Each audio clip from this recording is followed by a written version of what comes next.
Is happy silence. Right click. Oh, misses the right click. Looking for surrounding and he gets it on the DK. Jesus. There's no TP for him anymore. Got it. That's locked in. Oh my god. There's a Oh, this is not a fight that Kiwikaki can win here in the upper right. Can he win it somewhere else? Oh, but this is enough moon. Does he have enough damage? Did he miscalculate this? no way. Last Second tunnel dead. Right click. Happy. How can you save this DK? You have no resources for a potion. Trying to nuke. Doesn't work. Stefan. Funny composition, not the right one by Johnny Cage. Stormbolt. Where all the trees go? Perfect shockwave. You don't have much time. Shockwave. Here we go. One more right click. Lin. Guagua. Oh!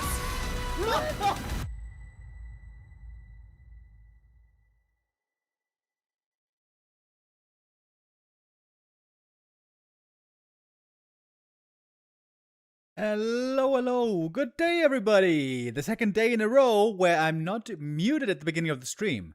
Imagine that. I hope you guys have a wonderful middle of the week on this blessed Wednesday afternoon where I live in Germany. Today, the summer is coming back. Last 2 weeks or so were rather cool, which I like. I'm not a man made for tremendous heat, but today, reaching 30 degrees. Tomorrow, it's going to be 34 degrees. Tomorrow, I'm going to be back here in the tank top. You better believe it. And today is the third day of the Gladiator Championship 4. Day 1 and 2 always are our elimination games, where Focus and Soin, Chamiko, Sok, Infi, and Colorful were all eliminated.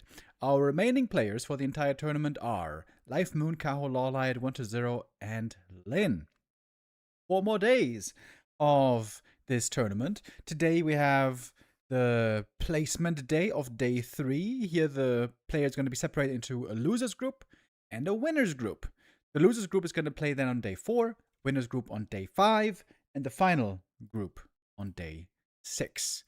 So today is also 1v1 matches, play all 5, and then we're going to have round robin for the last 3 days. I thought we were going to start with the Knight of Mirror here today, but apparently it is going to be 1-0 versus Lin to start things off, and that is always a highlight of a game. Epic encounters between the two, we have seen many over the years. To be honest though, this year has been largely in favor of 1-0. In the Gladiator Championship 3, we had an impressive win here by Lin with 4-1. Since then, 1-0 got the revenge in WSB, and before that also had a good win streak going on. Previous to that, fairly even, back and forth. Career-wise, we're looking at a 53% win rate, slight edge for 1-0. I also got a haircut, by the way, this morning. Don't know if you guys can tell, but this time I took a long time between haircuts. It was over 3 months, but now again, my hair is cut shorter. I feel fresher already, ready for the summer. I'm going to a wedding in 1.5 weeks. So we gotta look the part, boys. We gotta look the part. Okay, in we go. Our first map of the day. I am still on the wrong thingy here. Whoops. There we go. Off we are. Autumn Leads. I feel like we've seen this map like every series in this tournament. Looks like players have gotten very used and comfortable with this map.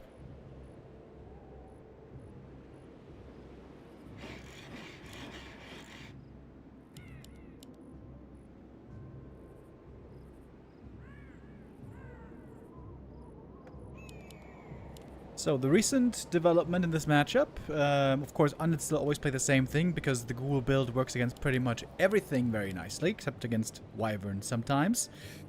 Orcs, for a long time, played a fast tech without barracks, without grunts, without any tier 1 units, but since then, they seem to have felt that some grunts for early creeping is indeed better. Oh, but this is a war mill. Blade? Grunt into Headhunter. Oh, wow. I've not seen that by Lin in a long time. This normally means you skip the shop, you save the money on shop and items, use mirror image to creep tank the damage. But if the Blade doesn't have Windwalk, then he's not really capable of playing aggressively at all. This means the Undead can normally easily expand against this build.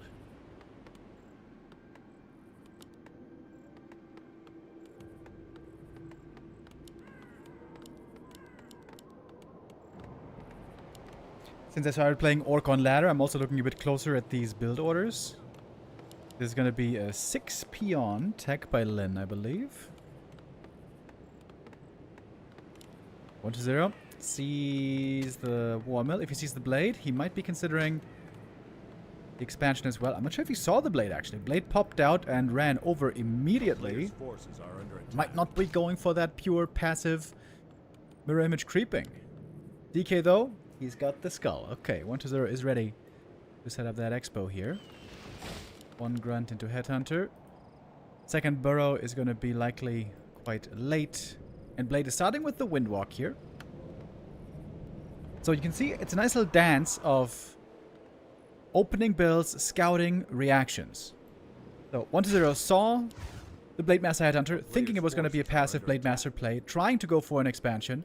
But Lin reacting, anticipating that move by the opponent. Now he's being the one aggressive. And the Blade Master here with Windwalk can try to get something done. Oh, the Grunt! Runs into the creeps! Tricked by the Acolyte. Oh, losing the Grunt here would be so bad. Ooh, almost lost him. Meanwhile, Blade Master trying to creep, steal some little neutrals over here. Only got Skellies up until now. 1-0 unsummoned the altar, but is now teching. He is, after all, not expanding. Lin hasn't fully figured this out yet, but seeing no natural creep yet, I guess it is becoming pretty obvious. So this is 90 90 gold down the drain. Having to remake the altar and a bit of lumber. That grunt needs to be very careful. Needs to be healed very soon.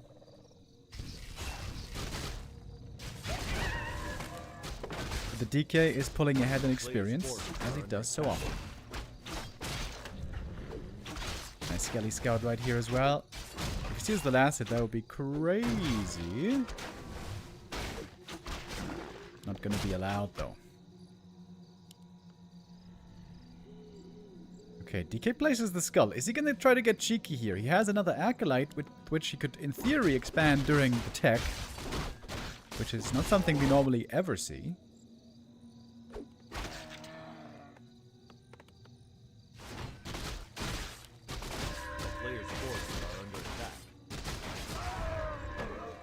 Decent items here for the Death Knight.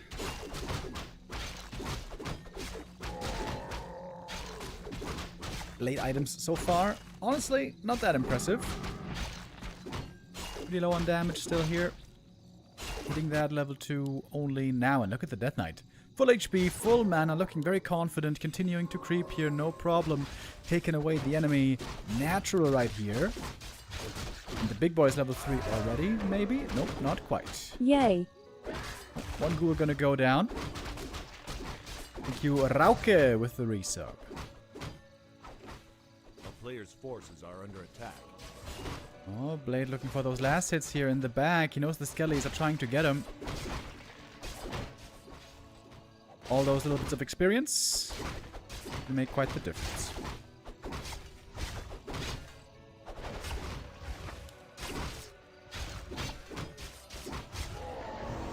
Coil secures the last hit. And that's still a full level lead on this Death Knight right here. That level 2 coil now also very scary for especially the headhunters. A player's forces are under attack. With Lich coming second. Tier 3 tech started. And another last hit goes to the Death Knight. Double bestiary in the works. So Lin is probably pivoting from headhunters into Wyvern. As the Wyvern won't get punished so badly by the Black Arrow. 1-0 could have fallen into the trap of the fake headhunters if he went Dark Ranger second. That would not be super strong against the Wyvern later. But doesn't actually fall into that trap. Oh wait. Can he kill the Death Knight here? There's 2 more hexes. Perhaps he has the damage. DK sold the TP. This can be pretty scary. This is a bit of a risk, and this risk is punished. DK honestly way too far out on the map. Oh, he almost denied him. Tried to deny him with the Acolyte. 1-0 after a strong early game here. His concentration slips. Forgets about the danger of Hex. That is kind of a novice mistake, to be honest. Big blunder by 1-0 here. DK back from the tavern. But that was very expensive and a lot of experience going to the Orc heroes. Blade indeed quite unlucky with the double ring right here. Almost in time to steal the Warlord here even. That would have been incredible.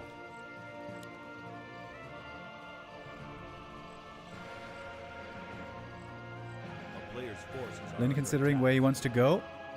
He knows that DK is very low mana here. So there's little punch to be feared at the moment from 1-0. Oh, he wants to go for the Lich kill, doesn't he? He's got 2 hexes. Where is that hex, though? Wants to get the double. Blade chasing ahead, going after the ghoul. And there we go, 2 more ghouls taken out. Nicely done by Lin. Good scout, good punish. Realizing that DK without mana here wasn't going to have much to offer. Great early game by Lin, indeed. Following one mistake. I was about to say small mistake, but honestly it's a big mistake. One big mistake by 1-0.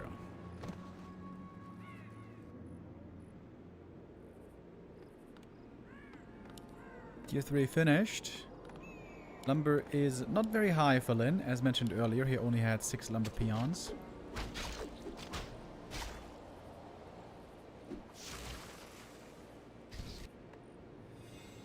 No fiends yet, by the way. Anti-air is going to be very minimal right here for Lin. Now we got the TC coming third.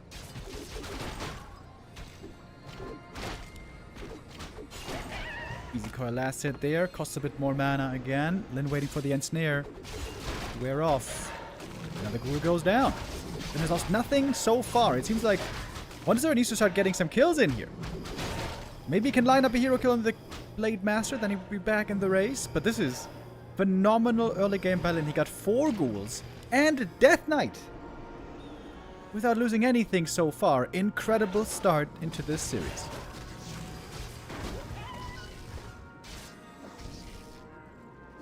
But he doesn't want to overstep.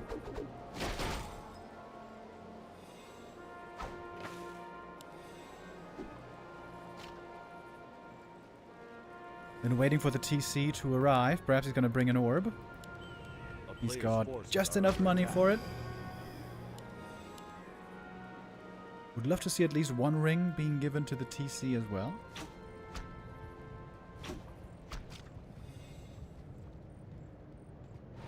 Yeah, there we go. Sharing the wealth, sharing the love. One ring for the TC, one ring for the Blade. Undead army is looking tiny over here. We don't even have web so far. And only a single fiend. That fiend now is the prime target. Ensnare going in immediately. Silence for the TC and the Shadow Hunter. Nova on the Blade. He's taking lots of damage here, but he's got that invuln, of course. Fiend dead, Wyvern safe.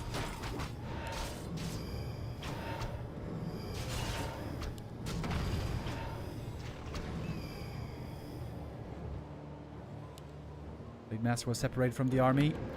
I like the staff here. Can start healing. Player's forces are under attack. Incredible that Lin didn't even lose a headhunter so far.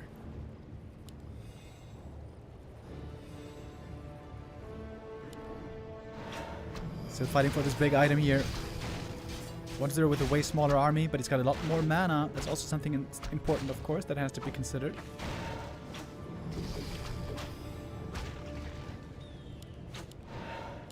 Lich, by the way, with some very good items here. TC getting nuked. Might be going down quickly. Oh, that TC survives. Barely. The Ring of Protection here really paying off. Next Fiend goes down. Wyvern still untouched. The Berserkers will be touched for sure. Touched up and going down. Only a single one now left. The wave comes through, but that's the last bit of mana. The statues here really putting in the work.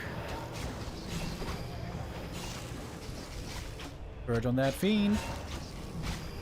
Kodo looking for the Devour. Blade from one side, Kodo from the other. Gets out the web though. This could be 2 Wyvern kills here. Maybe. TC waiting for the silence to wear off. TC very low HP. Blade Master looking for the purges. HP is starting to run low on Lin though at the moment. I'm taking the coil. Fiend got devoured. Blade is still really hurt. Going for the Nimble Potion now. Wants to take out 2 statues and then escape probably with the Windwalk. Actually, he gets level 3. Got 1 heal wave ready. And looking for another statue kill. There's another purge. Oh my god, look at Lin here. Finding those kills one by one. And he gets out with the Windwalk just before the silence. God damn, what a sick first map by Lin right here. TC back home. He can start healing. But 1-0 is also finding kills. Still down in supply. But not giving this up yet. And he should be getting the last hidden item here as well. Lin, though, he is ready to pounce. What's he going for? Silence from the Shadow. Kodo feeling hungry. Big item goes to 1-0 finally.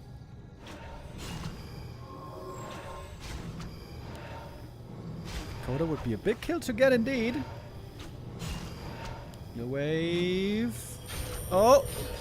Maybe in time. Kind of looking close. Now we got 2 ensnares and stomp. Suddenly the DK is in serious danger here. We have so many raiders. He can just right-click the Death Knight. But what about the Blade? What about the Blade? He might be dead as well, but the Windwalk! 2 HP! Barely getting away. Oh my god. 2 hit points. With the DK dead, this is oftentimes the beginning of the end. 1-0 can afford a Tavern res, but he's losing a lot in the meantime. Blade Master back to the shop, healing up himself again, and Kodo Beast. TC level 2 would be a big level up. Lots of raiders are great for ensnare, but not great for damage. Damage is right now lacking, but the Blade is rejoining. Shadowhunter has one heal wave ready.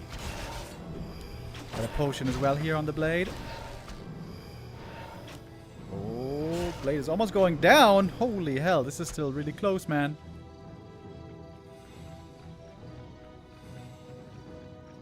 Maybe a few too many raiders by Lin here. 4 raiders seems very heavy. A player's forces are under attack. Trusting in his heroes now to do the damage, but he also needs to heal up a little bit at least. Invo potion going to be necessary for the blade. Heading over to the gold mine creep could give him level 4.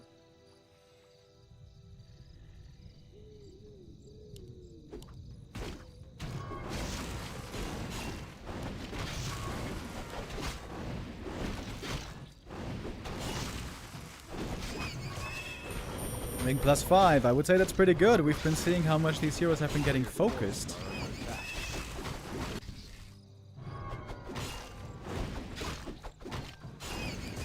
He's level 2, big level up. Finally he's got that aura. DK about to hit level 2 aura. Lich is crazy. Holy hell, plus 26 damage. This Lich is keeping 1-0 in the game. A player's forces are under attack.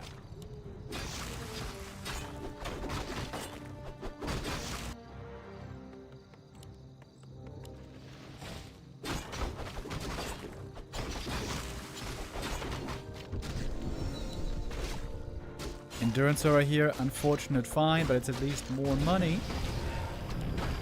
A lot of good items possibly here for 1-0. Almost everything is good here, right? Except for Unholy Aura and Cloak of Flames, probably. A player's forces are under attack. He gets Endurance as well, and for him it's very nice. PC level 3 would be a huge level up to get as well. Lin went for a TP, by the way. That probably means he wants to finish this creep camp here, take the item, hit the undead main base, force 1-0 back, and then TP out. Seems logical. TP potion. Good find there as well. A player's forces are Lin is close to 4 level ups. That's always a great mark to hit. In the main base, reinforced defense has been researched, by the way. The burrows aren't so easy to kill. 1-0 knows he has to TP home with the threat of raiders here. Counter TP. How much is gonna die? 1 raider. Or... I think only like a ghoul died or something. Now it's time to go and pump into upkeep for Lin. Got a good amount of gold. Look at the Blade Master, by the way. With the wand of... with its staff teleportation, I mean, he can continuously harass the acolytes here. A player's forces are Could even decide to not defend the expansion. Ah, he's looking for reinforcements. Gets a statue for free, thanks to the Orb of Lightning. Staffing back, though, not going for the acolytes.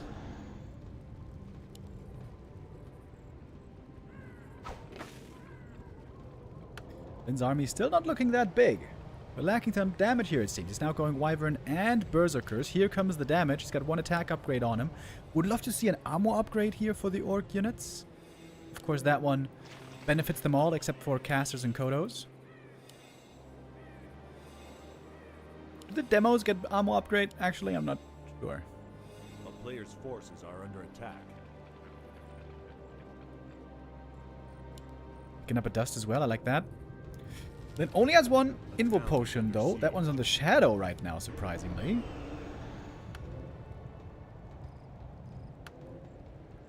One to 0 with triple Invo.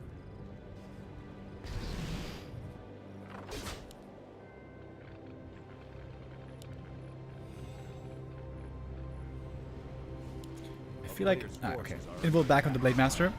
Yeah, that's the better hero to have it on. As long as you position the Shadowhunter well, you shouldn't really be in trouble immediately.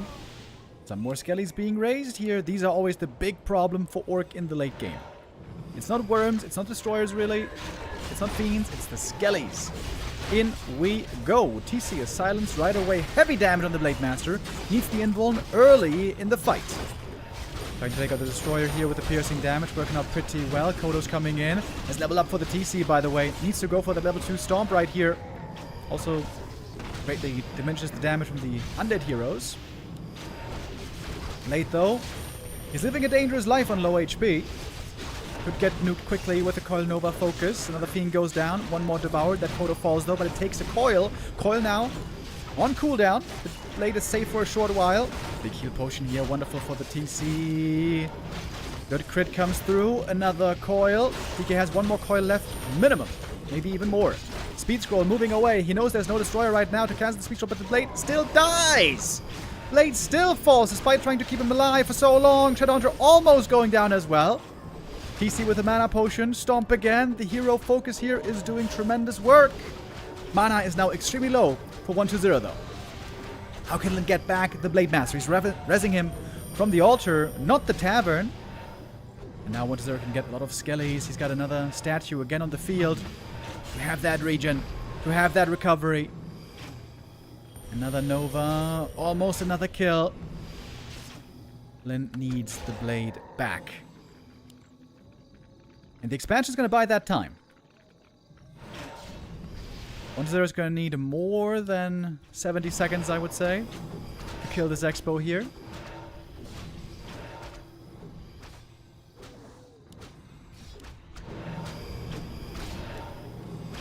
Taking out the burrow first. More peon kills would also mean more skellies again. Oh, catching another Fiend for free. Average PMS with the resub. Thank you.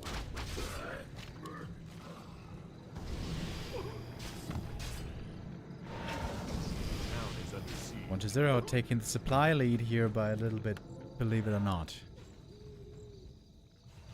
Then surely needs another Invo Potion. Wait, did he get it? No, he didn't get it. 1-0 picked it up just a little bit ago. Obsidian with a gift sub. Thank you.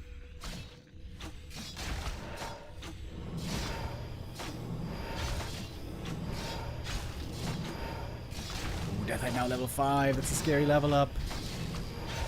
So much damage in the undead heroes. 5-4-4. So many claws.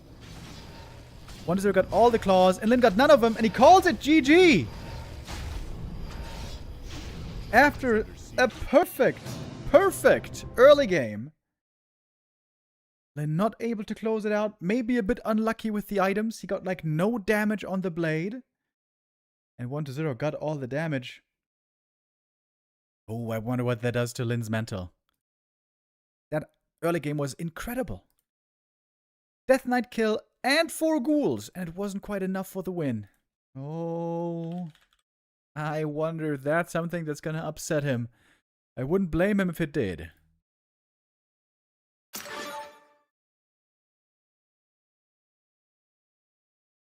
That was the first map in our Play All 5 series. Oh, who is this? I think Neo's calling me here. Hello!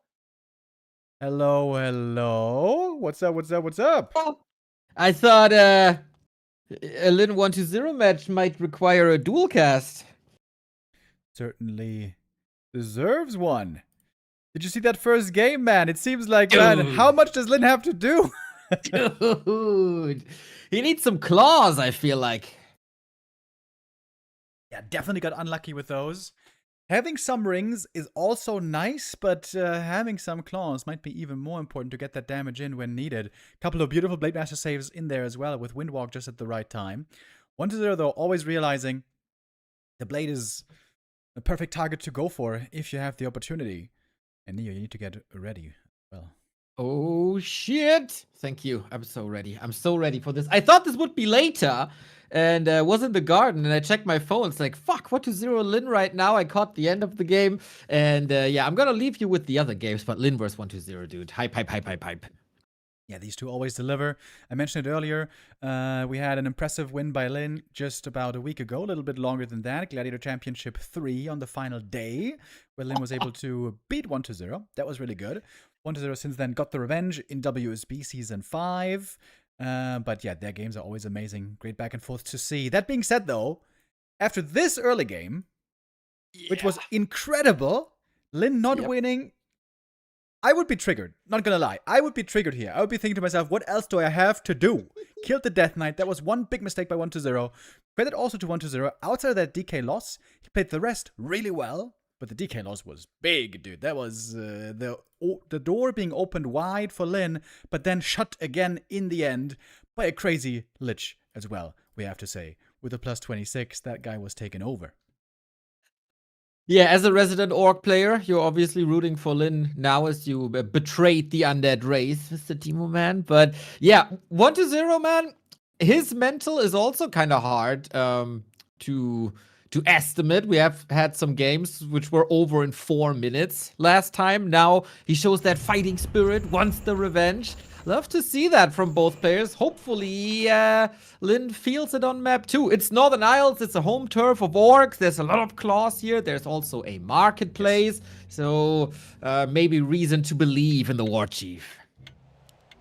Yeah, should be guaranteed this time to see a stronger Blade Master. There's some really good budget purchases. Claws plus 5, slippers. They're only around 100 gold each. Can be really effective. You don't want to go for the bigger items normally, like claws plus 8 are great, but very expensive also. That's 300 gold for those. So rather, you want to go for the cheaper ones and then triple hero. Then had the triple hero.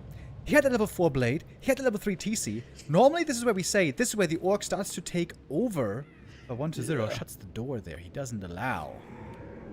Defies Warcraft physics, eh? Gonna be good, gonna be good. So, upper right-hand side is Lin, one map down, with no barracks so far. 1-0 on the other side. He is, of course, riding the momentum. I'm pretty sure that loss in GCC 3 stung a little bit. You said Lin beat him. I want to say Lin destroyed him. So, yeah, in that series, it's time for 1-0 to show that that was just a fluke.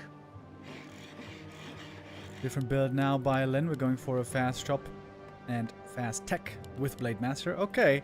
Return to... we can't call it old meta, but return to last month's meta. Since then, like I said now a couple of times, orcs have incorporated much more grunt play early, quick barracks, some creeping in the early game. Lin's now returning to rather very fast tech, most likely into quick wyvern.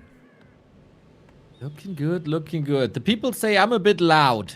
Sorry about that, people. Yeah, that's we've been thinking that for decades now, guys. I know this Neo guy, just such a loud mouth wherever he goes. We should have sent him to therapy one day, but does he want to listen? No, he just wants to yell. Yap and yell with his squeaky voice. That's all he's doing. Hate that guy.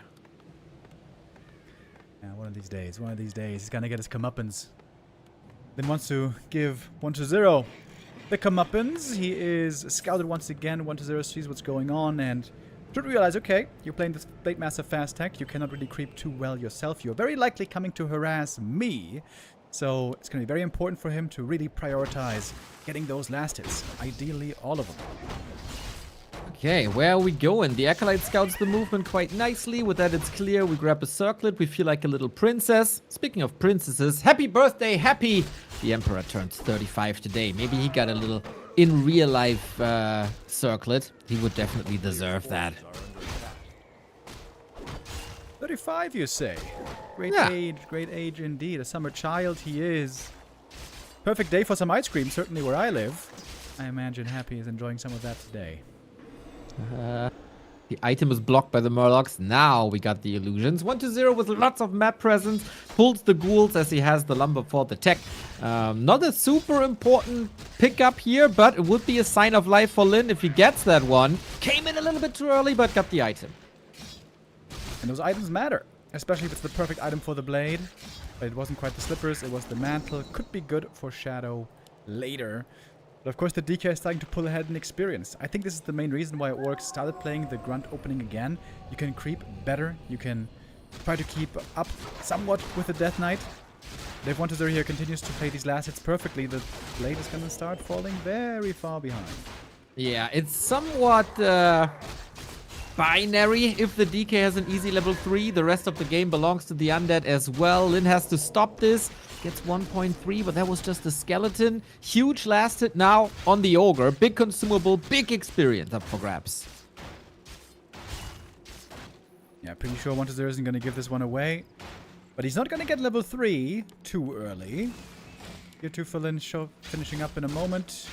And the cool thing about this, taking this one Murloc, by the way, from the green camp is that Undead cannot use this for his level 3 creep route. This wouldn't be quite enough, so he has to go for the gold mine instead or somewhere else. We're just going to make that harder, so this is kind of cool. Even if the blade didn't get level 2, just getting that one creep actually has impact. Of course, killing the blade would be ideal for the level 3 creep route, but... Oh, he stole the item! Yes. Invul potion picked up, looking for the ghoul kill as well, and gets out with the windwalk. This is a strong early game by Len. Damn, both players play around the last hit and the coil so beautifully, knowing each other, of course, streaming together, watching each other's games all the freaking time. This has become such an important part of an Undead versus Orc early game, of course, between them, with Happy, with Focus, with Soin. Experience is the #1 metric. And I would say 1.6 Demon Hunter, 2.6 DK. That's very playable for Lin. Yeah, 1-0 trying to get that level 3 right now, ideally on the enemy side of the map. This is very risky. You might even call that a mistake. He's once again running into the Shadowhunter timing. This time it's likely not going to cost him the Death Knight's life, but it could very well cost him some ghouls. The Murloc still goes to 1-0. There is a Windwalk now. Rod of Necromancy, Hex onto the Ghoul, Coil as an answer. Flesh Eater is healing a little bit. Looks like Shadowhunter entry damage isn't that big. Blade Master also distracted. Gets the Ghoul eventually. Hex against the DK. Ooh, Shadowhunter didn't get it. Item is the Slippers and it goes to 1-0. At least it's not level 3 for the Death Knight. Lin missed the last hit opportunity there, right? He could have gotten that other Murloc. Didn't get it with the blade. It's a minor thing, but again, it matters. All these last hits, all that experience is relevant. But it's still a decent position here as the Death Knight is not quite yet level 3. And now getting level 3 is kind of awkward. You can't go for the oranges in the middle. They're too hard. So you have to go back to your green camp, I guess, but there's no item there anymore. Looks like a pretty even game up until now. Agree. We get the Wyvern. Meta of old, big damage, and no Wand of Negation here on 1-0 side to disrupt this. But the Acolyte is making this a bit weird. The Null isn't following. DK is around, has 1.5 coils. And of course, we deny workers because it's all about efficiency and all about XP. Lin, 6 minute 30, tier 3 done. Thank you, Kefka. Time with the resub. Outstanding. Skelly scouting here once again by 1-0. Always knowing what's up. First bigger item for the Blade Master is the Ring of Regen. It's an okay item, but past the early game, normally not that amazing. The Wyvern, though, are being built higher and higher in numbers. We'll see if 1-0 goes for a TC third here. I think we both are big fans of the TC, but he doesn't always seem to play him. Lin, you mean? Yes, I agree. Can be a bit squishy if you don't have Rings of Protection or a high-level heal wave. Blade Master in the middle once again at the moment. There's not too many Fiends, but Web is finished already. Lin gotta be careful to not be trapped. Oh yeah, if he starts this camp, this would be a bad idea. Wand of Negation here. Ready to dispel the Hex. Absolutely huge impact. Isn't even needed against this Hex because there's no threat really on the Fiend. Shadowhunter nowadays with that wand seems a lot less amazing of an early tier 2 tool. Yeah, a couple of undeads were complaining. The change is so bad, I can't dispel water elementals immediately anymore. But against Hex, against Entangle, against Rejuve, it is such a wonderful item. And undeads have incorporated that into the early shopping trip of Lich. Makes a lot of sense. It's a huge power spike for the Orc. You want to catch up in levels with exactly that play. And one item purchase disrupts this as easy as it is. And that is still a contested camp though, but Lin gotta be razor sharp here. TC showing up. Aura first. They would love to get the last hit here, and the item, of course, of the big creep, the Null Overseer. DK coming back from the main base, bringing the orb. There's no Dark Ranger third yet, but Lin's levels and army also are not super convincing just so far. Yeah, I agree. No level 3, no additional damage on the blade, no additional tankiness or toughness on the TC. 1-0 seems pretty committed, and why not? He got the Frenzy, he got the Destroyers, he got the Ledge! Undershoots a little bit. Health Stone is, of course, nice for sustain, but again, no extra mana also. And this is one of the strongest timings for 1-0 now. Ready to pick up the Dark Ranger. There she is. And then wants to creep up more, wants to drag out the game. 1-0 is ready to pressure, ready to last hit, steal these creeps as well. 1-0 is looking really strong here. Always a scary timing. Triple Hero Ghoul Frenzy. And Destroyer about to be ready as well. He played this so well. 1-0 did. Getting all the important last hits, contesting Lin, where he was able to contest him, pulling away when he didn't want to run into a Hex without a Dispel. What can the Blade Master do now? What can the TC do? Not much. It's only Aura, no Stomp. The major problem, as always, what do you do against the ghouls on the ground? I love how prepared 1-0 is with double Frost Armor on these Fiends, as they are the backbone against the Wyvern. Grunts can still contest the ground. This is a tough task for Lin. Big mana. Oh, big mana potion. Going to the Blade Master as well. Carrying so many consumables here. It's still lacking a bit in damage. We have that orb. We have the Kaho Aura. It's plus 15 at least. Would love to get some more though. Not going too heavy on the Wyvern. I think that's the right call. You don't want them to all get webbed and killed too easily. Mixing up the army now. It's all Bestiary units. Kodos, Wyvern, and now Raiders. Right on. I love the early Raider transition that we see more and more. Either you go one Raider into Wyvern or a couple of Wyvern into a Raider. That control of Ensnare, plus ideally Hex, plus ideally Stun, is so much lockdown. But what does it do when the Undead is straight in your face, going for the shop now? We have an Orb. No chance for a Tiny anyway, so it's not the biggest loss of all time. We would love to have spikes against the ghoul attacks, but couldn't afford it. Gold is low, and now we engage into the first big fight, maybe. Web against Ensnare. What's going to be the better lockdown here? The first Wyvern is going down immediately. Purge against the Frost Armor, though. Trying to take down that one Fiend. It's taking forever to kill this Fiend. He's not getting it yet. He has the dust brought by the Shadow Hunter. That is pretty good, but the Wyvern are all dead. And now the damage is significantly decreasing. Removal potion for the Shadow Hunter. He survives. Blade Master still cutting through here as much as he can. Now he's the target. Has to use the Health Stone. Lots of potions here. Lots of consumables have to be used up by Lin to stay in this fight. Still no meaningful level ups here. Backstab, okay. 3 crits as well. Really well RNG'd, I want to say, but it's still not enough. What's the solution to the Destroyers? What's the solution to the Undead? Tri-Hero. The statue is regening as so often. Lin fighting for his life here, but he took the supply lead. Got a couple of good purges here. Another one against the Frost Armor. Wyvern comes out, gets webbed right away, can put out some damage at least. And finally, the TC's out of mana. He's been waiting for this for a long time. Mana potion on the Shadow Hunter. First hit Purge again. The Purges here are amazing for Lin. Gets level 3. TC level 2. Ooh. Looking to turn this around. Heal wave necessary! Potion, okay. Shadow Hunter wasn't even silenced, but Lin does survive indeed. Thus settles on even supply. Blade Master has some great crits now with crit level 2 and the first claw of the game. TC got stomped, so more lockdown and more tankiness. Super important to have that full second value of armor. Just the Shadow Hunter is lacking a bit behind. But the map is open now. 1-0 is licking his wounds, waiting for the statues. Those were all killed. And looking at the mana bars, he needs the statue desperately. Yeah, absolutely. Another important resource on this map is going to be the Invul Potion. 1-0 picked up the next one. 2 minutes on cooldown here in the shop. Ideally, the Orc wants to have double Invul.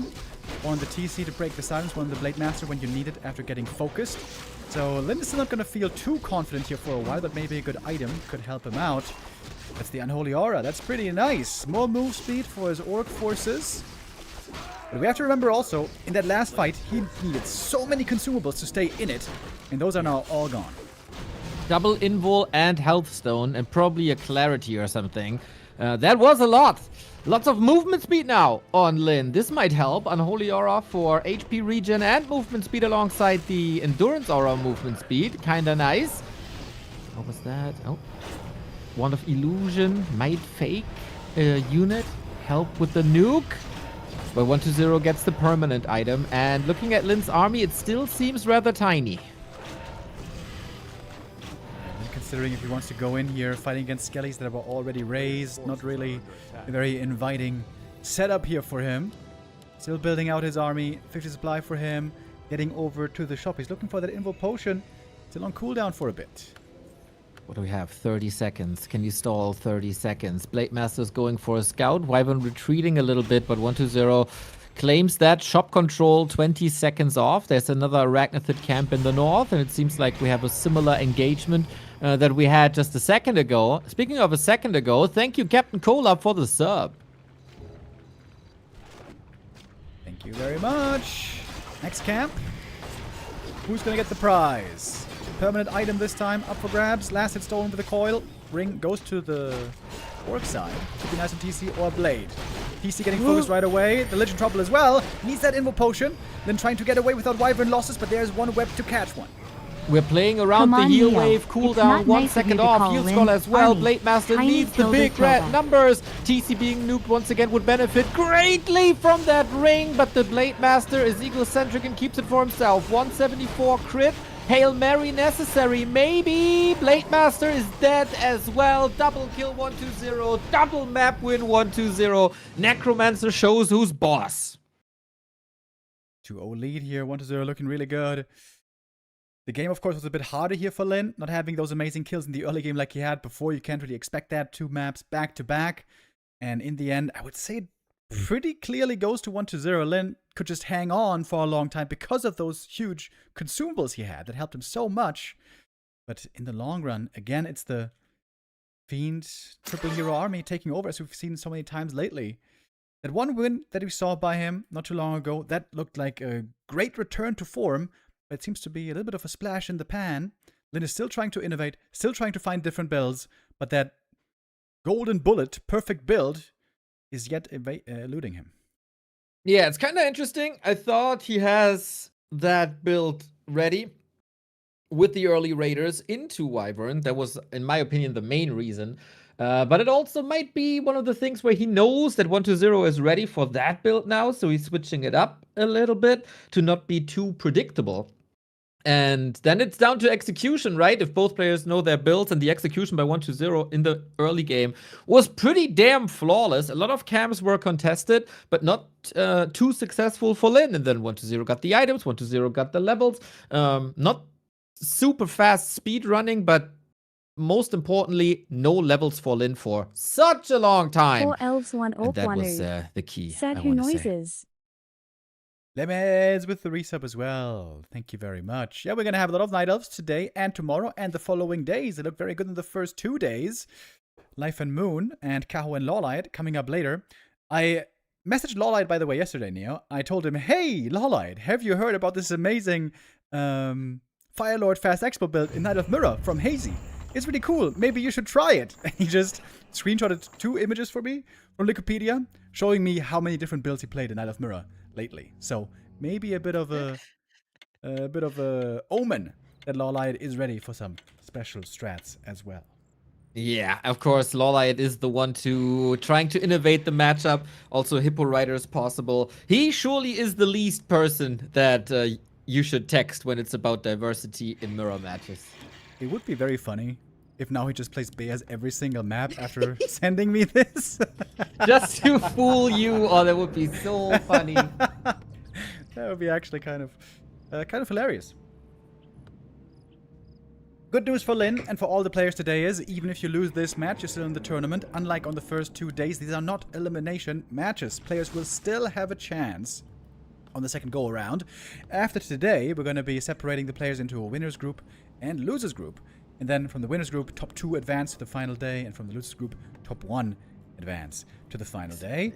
And it's also how Lin got into the final day last time, by the way. He lost on day 3 to 1-0 as well. This is actually quite reminiscent, you might say. There was a 5-0 for 1-0. Absolute domination there, with some disconnects and forfeits also going on. Then came back strong on day 4, took first place, and then on the last day, got that victory finally take down 1-0 and to win that group. Ultimately landed him in second place. No, excuse me, third place in the tournament. It has to be said that these tournaments are becoming more and more important as the Gladiator Championship Cup is now leading into the Gladiator Triumph Tournament, where the top 8 of the first 4 Gladiator Championship Cup performers will be put in a bracket. And from these top 8, we will select 3 players for the Gladiator Golden Cup. Yes. Which is happening afterwards. There's Yeah, no reason to get confused, Neil. What do you mean? No.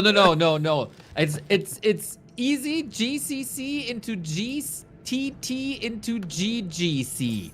Obviously. Where Happy is waiting, and it is a lot of money on the line. 1-0, top performer at the moment. Lin only played episode 3 of the GCC, so he needs points, and every map is points. Indeed. Every map, more prize money, more points. Correct. I wanted to get into that later as well. The Gladiator Championship leading into the Gladiator Triumph leading into the Gladiator Golden Cup, which is the tournament where Happy is seeded, just like last time Gladiator Golden Cup won. So we're going to see Happy returning there. I saw some people today and yesterday asking on stream when Happy is returning. We haven't seen him too much in these tournaments, but there is your answer. We will surely see him in the Gladiator Golden Cup on the 28th or 29th. Names are fantastic. Yeah, Happy, of course, has to celebrate his birthday today. Lots of cake, lots of ice cream. Maybe an ice cream cake. Best of both worlds. But best of the available worlds is Lin for the Orcs and, of course, 1-0 for the Undead. Very good performance. And finally, a very good inventory for the Blade Master. RNGesus is with June. I call him June because, you know, we're buddies for a long time. Claws, Circlet, and Gloves of Haste. This is the best inventory we had so far. He saw the ghouls here going left. The Blade Master, though, takes a different turn, thinking about going into the main base. This is a little bit risky. No speed scroll, no easy way out. Looking for ghoul kills in that main. He's gonna get one. Cheeky play right here. That's not normally something we see from the Orcs. Yeah, interesting. With Grunt into Headhunter build into the Undead base, Lin surely trying to innovate once again, closing in on being 40 years old, 2 kids, and still defining the meta here. But with, so far, limited success. But at least the ghouls can't regen, and that is very likely a ghoul kill. There we go, with the sweet 98 crit.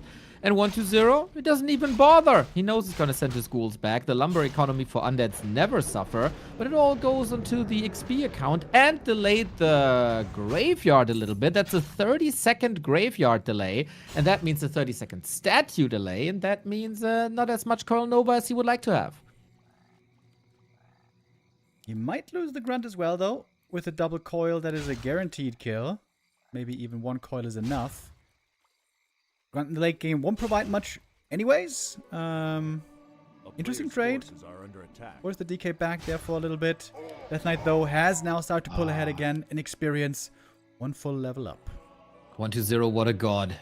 Coiling the ghoul, the Grunt with 140 HP. 200 HP. That's why he's the pro gamer. Right there. Pro gamer moves. Looking for another kill here on the Headhunter. Those are nicely low HP. Couple right clicks and a coil will be enough. Speed scroll though for an attempted save. Okay, obviously expensive. Going for 2 speed scrolls in the early game. Need some salves now as well as we're waiting for the Shadowhunter. Lin giving up on Wyvern, going into Headhunters now. This is obviously an invite for the Dark Ranger third with Black Arrow. Tier 3 has started on both sides, so a little calm moment in the game. Blade Master trying to get Pimpin a little bit more, getting closer to level 3, and it is Slippers. RNGesus wants him to win this one. DK not yet finished with the hunt, by the way. Would still love to get some Headhunter kills, but now the Shadowhunter is going to bring lots of safety. Could even go heal wave first here, maybe. It's very high value right now with everything being a bit hurt. Here it is. Saving a bit on salves here as well, and creeping. And continue. But now not having Hex is kind of annoying. Yeah, not great. And Ensnare by the Murlocs is coming in as well. Bucky Murloc in the chat. Coil threat is always there. Was that heal wave really necessary, I wonder? Depends. If you can keep all the headhunters alive, I think it's great. But if that Hex is gonna... that unavailable Hex comes around to punish, then a bit of a different story. One more heal wave ready. DK trying to be kept at bay by the blade. Good save. Nice, so far. getting that ring now for the TC as well. Lovely how he played around this here with the backstab, perfectly timed to outshine the coil. Fast, almost full mana here. Switched into German for a second. What the hell? What do we got? More Ziggurats. 1-2-0 going for the middle. This is easily creepable. The Forest Troll Warlord always offers great rewards. Big heal potion. Always a nice safety item to have. Less important for the undead probably than for the orc. Normally it's the ghouls and fiends always getting focused first, because of how strong Coil and Frost Armor are in keeping the heroes alive. But still, a nice little safety item to have. Next item for the blade. Ring again. Love that. Double ring. Great. One for the blade, one for the TC. This is the best early game. Okay, that's not true. Map 1 was the best early game, but this is still a good early game for Lin. The best early game since my arrival. It's very important to make everything about me, as you know. And what is this build, Remo? Headhunter into Wyvern. Yeah, a little bit of a Headhunter Wyvern mix. I like it. It's much easier to just counter one of the two. If it's just Wyvern, you just have to be focused on Fiends. If it's just Headhunters, you just have to be focused on Ghouls and Black Arrow. But a mix of both units makes it a bit harder to counter for the Undead. And especially if the Fiends can be taken out quickly, then the Wyvern can be really good against those Ghouls, against everything else. Dude, Lin stole the item. And luckily this item was a claws plus 8. Give me all the damage in the world. Crit level 2 is still a bit further away. What the red spot will surely help. 1-2-0 might have an idea what's happening here. But he's still quite a few miles away. Needs to speed this up with ghouls coming in. Frenzy ready. Destroyers ready. But the big turtle goes to Lin. 108 critical strike. Mana stone for the SH. But no TP. Gotta be careful here. Speed scroll number 3. Again, high expenses, but surely worth it. Nice windwalk there right before the silence. If that silence hits, he might be dead actually, but Blade just in time, getting out of there, boosting out. TC now arriving with the orb, and the Kodo aura upgrade coming as well. This Blade is gonna have some big bonus damage this game. He's level 4 though for the level 2 crit. Yeah, that's not too easy to get now. The lab in front of his base is gone. The expansion is the only spot that's really close and not dangerous. We're switching into Ensnare now. I always like that. As early as possible. The Qbert School of Orcs. And Lich is far away from 3. Dark Ranger is far away from 2. So Headhunters have some good uptime, thanks to their not being Black Arrow. And the Hydra is also in Lin's favor, spreading that poison a little bit. Hammerfall, always a rather small map, not that many creeps to go around, so it's really important to not give that much more than 50% to the opponent. Easy will upgrade to level 2 here as well. The aura would be a big upgrade. If Lin can survive in this game for another, let's say 10 minutes, I would say he should have the leading position, but that next fight is going to be still perhaps favoring the Undead a bit. I would say Lin has to win this with an inventory like this and without any meaningful losses. I would surely give the advantage to him. I would love to see a Zeppelin. Great minds think alike, of course. Lin and Sok and the Zeppelin Micro with Mortar Teams and Kodos respectively is out of this world. He oftentimes plays it here, so if there's a coil traveling, boom, you pick up the hero, keep him safe. You have the Kodo in the front row to eat something and then pick it up and put it back to safety into the back line. Very, very few players play the Zeppelin better than Lin, and it's a great tool to have. And most importantly, it stops the Skelly snowball. The Berserkers get focused, Nova flies in, ghouls are running towards them, and then you can pick them up, and you can stop them from being turned too quickly into undead Skellies.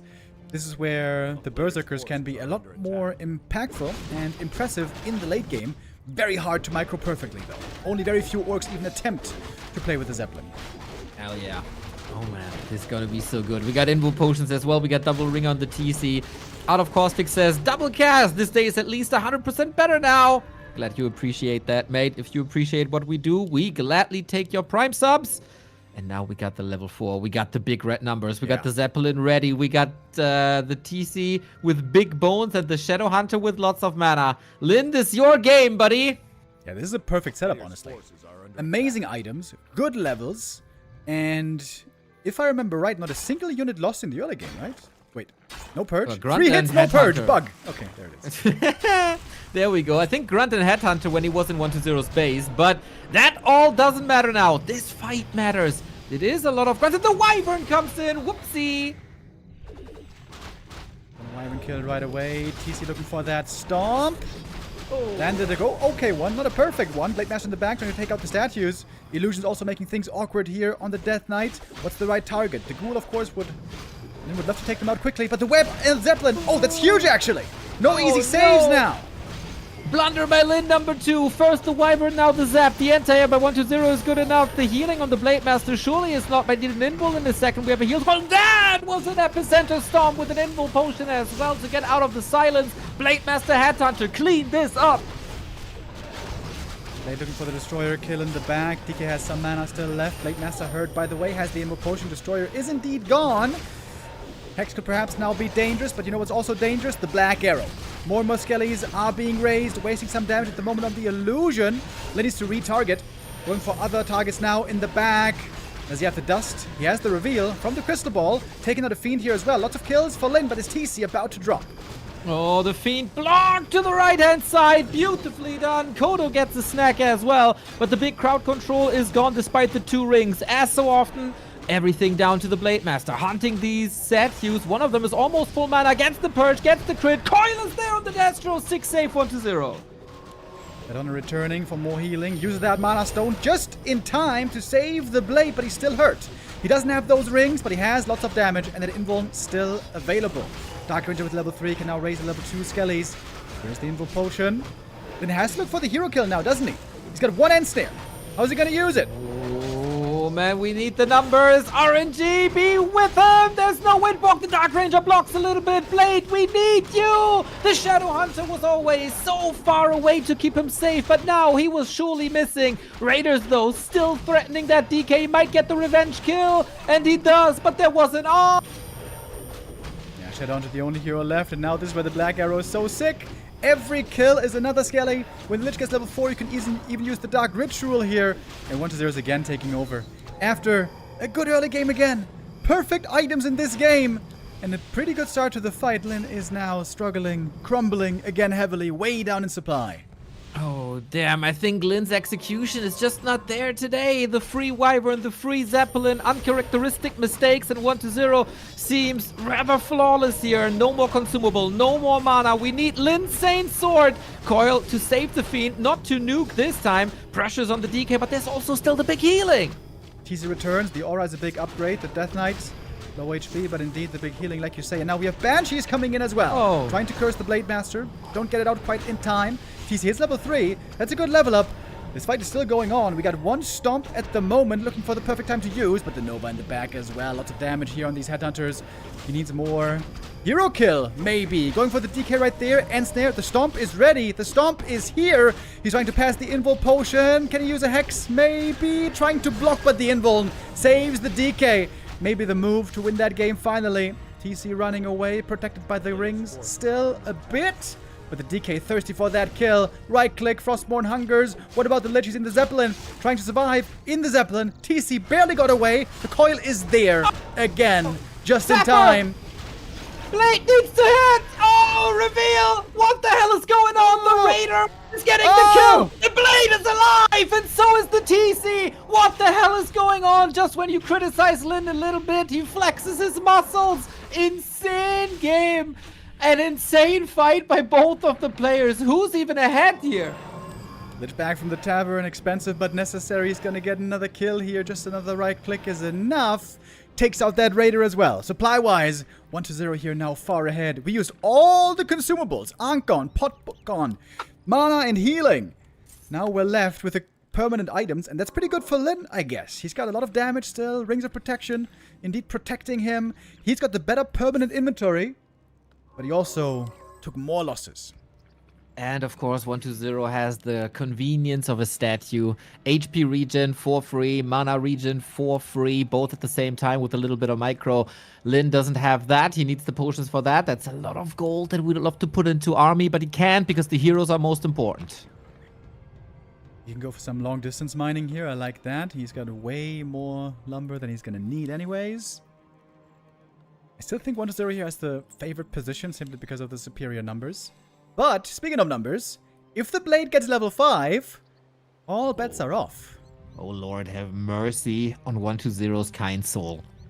But yeah, it's still 30% off. And where to get it? There's no creep spot available. We got a brawl, and 120 is surely in the mood to brawl, but Lin isn't. I really, really like the Banshee transition. Ideally, you would love to have mirror image against that now, I think, to get out of that curse. Is Windwalk still that effective? Unfortunately, yes, you kind of want that as well to reposition to chase with the additional movement speed that you got and the additional backstab damage. But the inventory is great for Lin still. The permanent items, fantastic. Double invuln, fantastic. And he sees the enemy coming. Is Lin ready to fight again? Next on the Dark Ranger, starting things off. Trying to go for the hero kill here for real. Woo! Breaks the silence with the Immo Potion. Shadowhunter though, what about him? Speed Scroll running away from that nuke. Almost getting clipped immediately. The coil flies and he dies. Heat Wave is a bit too late. Shadow was a bit out of position. He's going to trade it for a Dark Ranger, but that favors the undead any day of the week. Oh my god, no more healing. The Shadowhunter is dead for sure, and there's no dust either. TC, Blade, a couple of Headhunters. The Kodo has fallen as well, trying to get rid of that goddamn Banshee. So many misses here, a couple of crits as well, but misses the crit now. Things are going from bad to worse for Lin. Praying for that Saint Sword. He has 2 chances to proc. Crit and Purge. Both could be huge. Banshee's taken out. The DK with the first hero to get level 5. Blade is so close. He's so close to that level 5, but he can't kill the Fiends because it doesn't have the dust. Has to call the game again. GG. 120 is our winner with a 3-0. Oh man, again, with fantastic items. It's not enough on map 1. It was the perfect early game and he couldn't get the job done. Now it was almost the perfect items and he couldn't get the job done. And I think the majority of the game is to blame on the fight on the right-hand side with the lost Zeppelin, with the lost Wyvern. That was a little bit too much. Everything would have been different if not for these mistakes. But there was so many awesome moments in this game, though. Holy shit, these guys are showing peak Warcraft once again. Yeah, really cool with the Zeppelin there, the TC surviving, Lich going down. So many close moments. A lot of amazing hero saves as well. The map here also really played in 120's favor. Normally, the bigger the map is, the longer you can stall, the more you can creep and level, the better it is for the orc. Imagine, Blade was almost level 5. If this is Twisted Meadows, you creep the rest of the map, you get level 5 Blade, level 4 TC, maybe, you get more items. On a bigger map here, I think Lin would have won that game, but there, on the small map, there was nothing really left to do in terms of creeping. Couldn't really progress in time for that level 5. Shadowhunter there in the end, probably a bit out of position. Going so hard for the Dark Ranger kill seems a bit questionable to me, but maybe he thought killing her off first, and then we can trade blow for blow on units, and he doesn't get the skellies. I guess it's worth a consideration, but it didn't seem to cripple 120 really, losing that Dark Ranger. Yeah, not really. There was an opportunity, but not grasp. Oh, baby. This is a rough day for Lin so far. Has to go into the losers round of GCC. 120 gets revenge for the result that they had the last time they met. But I don't think we have seen Lin's successful build yet. Maybe on the next map, Shattered Exile is coming up. Rough day for Lin, for sure, but it's rather an incredibly strong 120 and sturdy 120 and stable 120 that just doesn't seem to do many mistakes. Yeah, we had the one huge error on map 1 where he lost the Death Knight. That was kind of breathtaking, honestly. Just literally running into that hex timing without any support. That seemed like it should have cost him the game. Didn't quite cost him because after that he clutched it out and played really well and was also there blessed by amazing items when Lin really wasn't on map 1. Now, Shattered Exile, indeed our next map. One of the bigger maps in the pool, but far from the same size and creep density as Twisted Meadows is. I think this still does favor Lynn a little bit, especially if he's got some nifty creep routes maybe. There's quite creative things you can do here on this map. For example, the Warlord in the north and south at the middle gold mine. Those are surprisingly easy to creep to get the big permanent items. Also, the marketplace item snipe of the consumable is quite easy. So doing some homework here and getting some specific creep routes installed can go a long way on a map like this that is still less discovered and figured out than other maps. Big true. Big true. It's also a lot about contesting the shop left and right. It's a lot about contesting the little green in the middle. So different options, different ways to go for both of them. Again, it is important for everybody to get individual maps. You get more points for more maps and you get more money for more maps. And more points lead to the Golden Triumph tournament and that leads to, into the Gladiator Triumph tournament and that leads into the Golden tournament. So, yeah. The Gladiator Golden Cup, Neo. How could you forget? I'm getting old. There's some holes in my brain. It's just my fault, not the tournament name convention's fault. Absolutely. Perfect naming convention here. Nothing could be better done here with the branding. Absolutely. How would you name your tournament? Giga Chat Turning. I think that's fitting. I would appreciate it if not everything was called Gladiator. Like, if it was just B2W like the Golden Tournament and the Triumph Tournament, then it's all fine. But there's Gladiator in every goddamn tournament name. It's just so confusing. Yeah, but it's the brand. That's not good branding. Why not? I mean, you want to have the different things having a different flair and a different character as well to it, you know? Like, Coca-Cola has a lot of different drinks like Sprite and Fanta, but not everything is called Coca-Cola Fanta, Coca-Cola Sprite, Coca-Cola Lift Apfelschorle, you know? It's like, give them their own identity, please. So you'd also criticize our Lord and Savior High Toon Toon for the Dolphin brand? They had Dolphin Super League, Dolphin, Cocoon, and 2 Butterfly. It was less egregious there, though. We had... there was more separation between them. You just hate Gladiators. Since the second movie sucked so much. I didn't see it, actually. First movie, amazing. Tonight, I'm going to the movies as well, Neil. Disclosure Day, Pog. Oh, it's a documentary, right? Of real events. I don't quite believe so, but I have avoided all sorts of spoilers and trailers, so... I want to believe. I can give you some info tomorrow. Very good, very good. I'm kind of joking because the UFO conspiracy theorists think that Steven Spielberg was paid by the government to disclose what's really going on with that movie. Kind of a funny premise, though. I want to believe as well. I mean, the E.T. model in the E.T. movie did look more convincing than that fake found footage that we had in Mexico like 2 years ago. Do you remember that? When they said we found aliens, they're for real, bro? And they looked like they were made in 2nd grade. Oh, that was beautiful. Yep. Whatever. I want to believe. I want to believe in Lynn as well. And look at that. Expo plans by 1-0 instantly cancelled. Yeah, 1-0 here taking a risk. He was thinking the blade was just going to creep the middle and not going to be scouting him. He thought he could greed it up, but that did not pan out that way. Gambling here on map 4, backfiring. That puts him behind on experience and tech quite a bit. Experience just meaning how much he could have gotten with a safe opening. Okay, I was a bit worried about that grunt here, getting trapped between Necropolis shop and the 2 units, but nope, Lynn is a careful father of his childs and grunts alike. So DK can't creep, Blade can't creep, but oh, Acolyte, do we have a 6th one? Oh yeah, we do.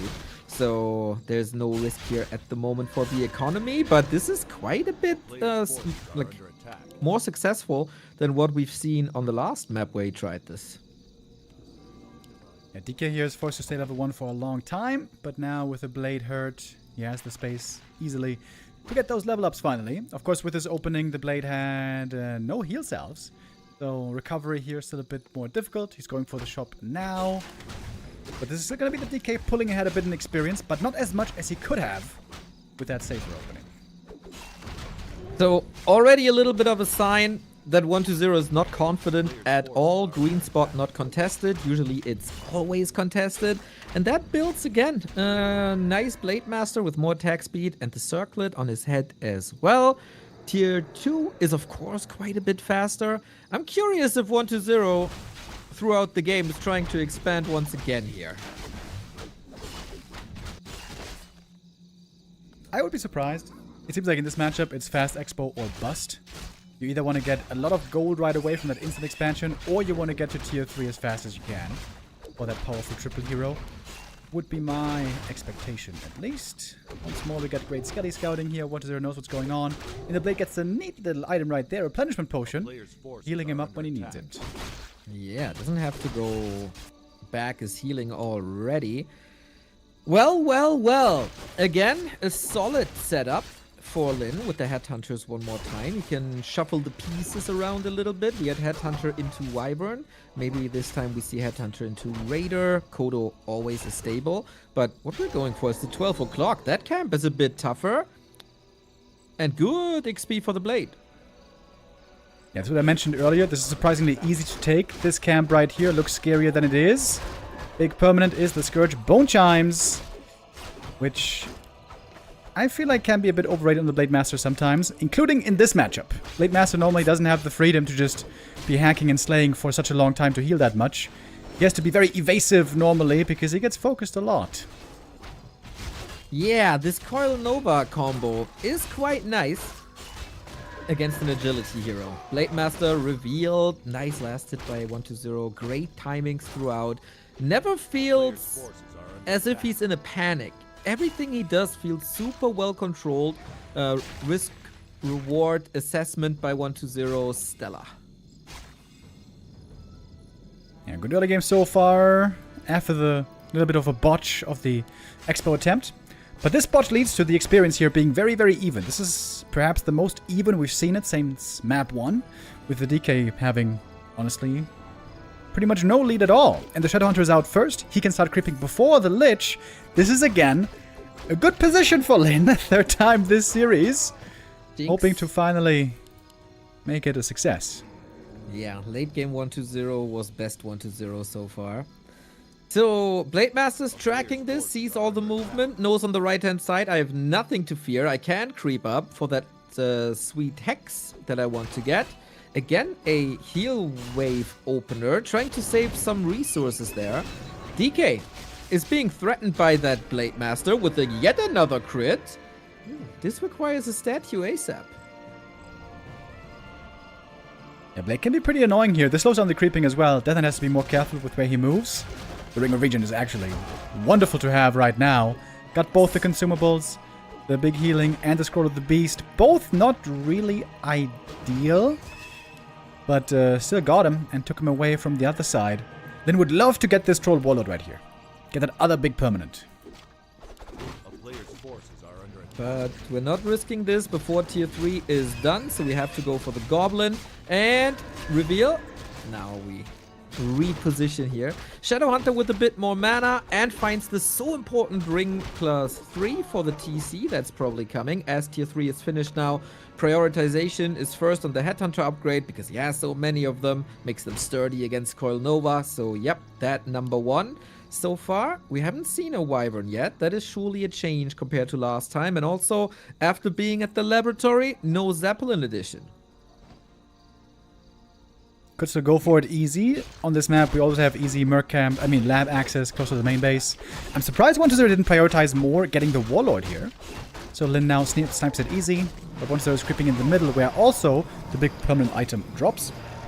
And 2 big tomes as well.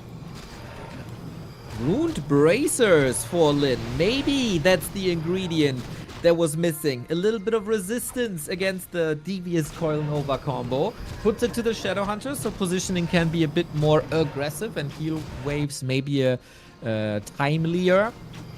This is a fantastic drop. On the other side, Lich gets Nothing, right? It's the Void Walker that carries the item. Yep. Big boy's still there. You know, the server has no indicator where items are, so I don't know it. Yeah, KK, get your stuff together. KK, not OKK. Barthalas boots. Nice for the Dark Ranger. Would have been fantastic on the blade. TC now joining in. Brings an early mana potion. Interesting. That pairs nicely with that pendant, of course. If you drop the pendant on the ground to drink the potion, then you get bonus efficiency. Then trying to min-max here as much as he can. We have no level 2 crit. We're far away from that. No level 2 Nova. Soon Black Arrow. And here is the Zeppelin that I love so much. Hopefully with more impact than in Game 3. I wonder if Lin can find a way to protect it better from the web this time. That's really what ended up being costly.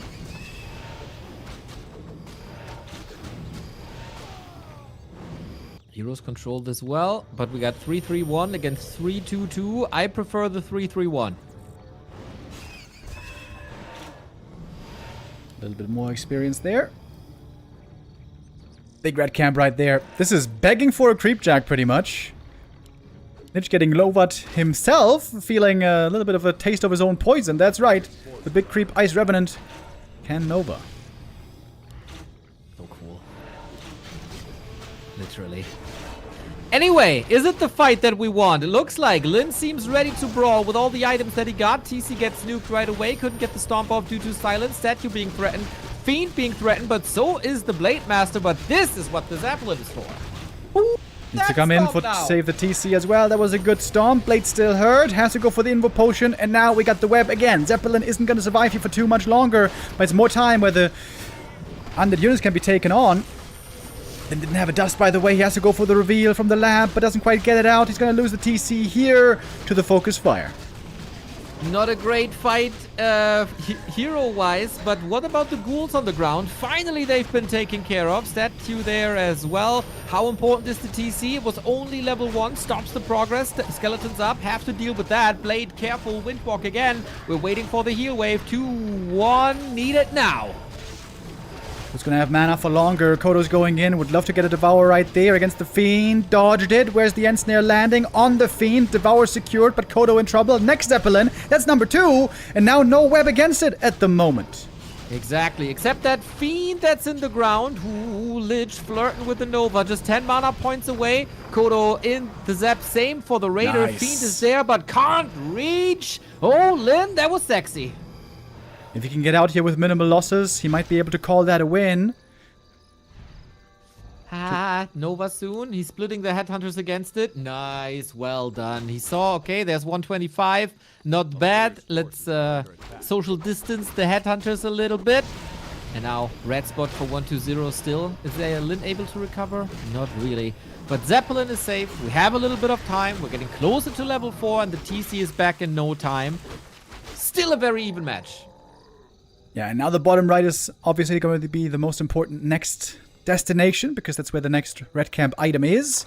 By then, the Link can creep a little bit more on the greens and get those 2 level ups. Blade 4, TC 2, those would be very nice indeed. Shadowhunter close to 4 as well, although that level is normally not that big of a change. He's going for a tiny. That's a change up. Ooh, indeed. Chat is asking, by the way, and I have to admit I don't know. If a Kodo eats a unit and you put it in the Zeppelin, do you get vision through the Kodo belly over the Zeppelin? Oh, good question. Don't know. Chat says yes. Can we believe a chat if it's not a sub?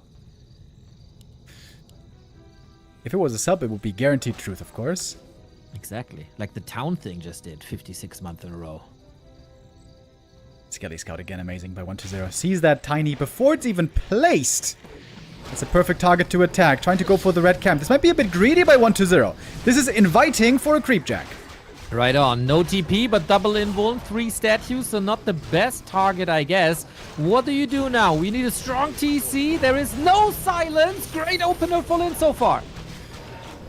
Dark Ranger low mana here actually turns out to be a problem. TC in problems as well. Loaded up into the Zeppelin one more time. No web there just yet. And he has the dust this time. He's got the reveal to go for the kills. The TC is heard once more. TC never getting any chance to level up. But Fiends are dying in the meantime. Coil Nova, game over. He was blocked by his own Headhunters, but those Headhunters are now taking that Destroyer apart. Ooh, the Zeppelin as well saves the Kodo Beast. Loaded up. But now mana starting to run low on the Shadow Hunter.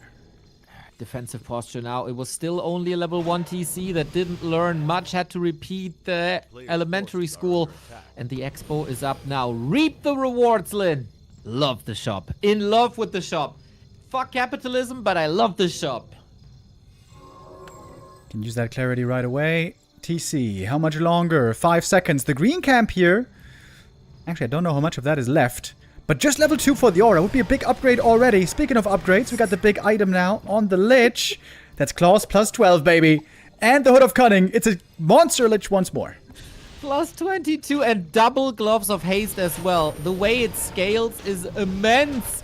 Blade Master's getting jealous here. Raiders to the left, Blade in the middle. TC is back, hits the Stomp. Only one Fiend, but that should surely fall. Love the split, focus fire, Destroyer. Safe to the side. 1-0 execution. Grab! Nova kills the Blade. Zeppelin there just a little bit too late. The Blade goes down, and again, this seems to be turning now heavily in the Undead's favor. The Skelly Snowball is here and in full force. We got the Ghouls, we got the Skellies, we got the Fiends, and we got no Blade Master anymore. The damage is just subpar here now. Kodo Devour denied as well. TC surrounded and dead again. And GG again. 4-0 for 1-2-0. Oh god, what a beast, dude. He's just unkillable in these late game fights. Lin is trying everything he possibly can, gets solid items, has a good army. Maybe you can argue this expansion was too greedy, but I can understand, like, you're down 0-3, you tried a lot already. Why not try and go for an expansion? There's something that you didn't try before. Understandable decision, in my opinion. But 1-0, man, he's just unbreakable. Like Bruce Willis, I think it was. Yeah, looking amazing here today. 4-0. Back-to-back tournaments. About to 5-0 Lin twice. Crazy. Of course, there also last time there was the loss involved with a 1-4. But that is still largely a winning record for 1-0 this year. The two have met many times over. And it is favoring 1-0 by a bit of a margin, not a big deal, but if you guys are curious, we can take a look here. Started things off in January. 2 wins for 1-0, then we're going back and forth. 2 wins for Lin here. Wins for 1-0, and then we had a bit of a stretch. 5 wins for 1-0 with a win going back to Lin. So what's that? I don't know, like 60%, 65%? More like 60% win rate for 1-0 right now, probably. And today, definitely looking like the more deadly player. Right on. Last map between the two is gonna be Tight Hunters. A tight map for sure.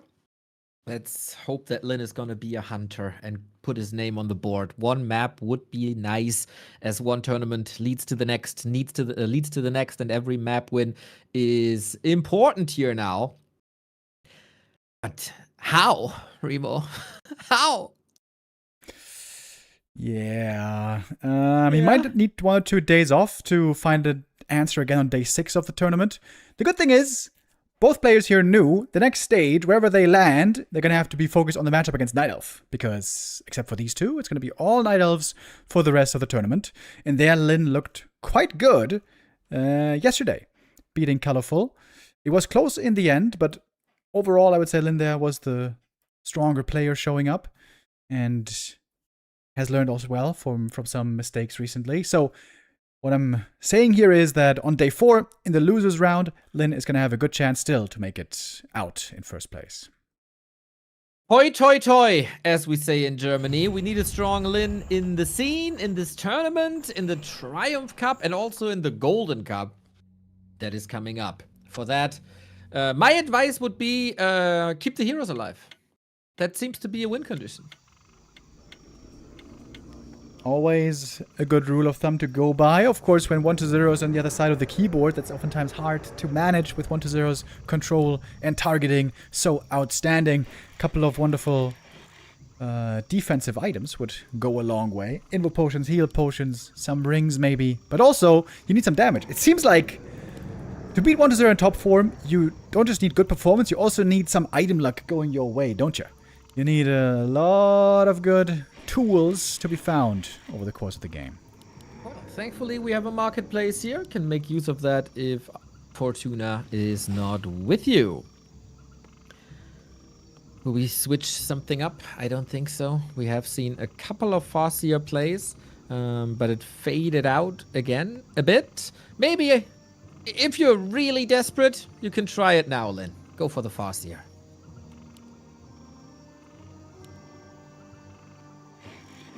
Let's take a look.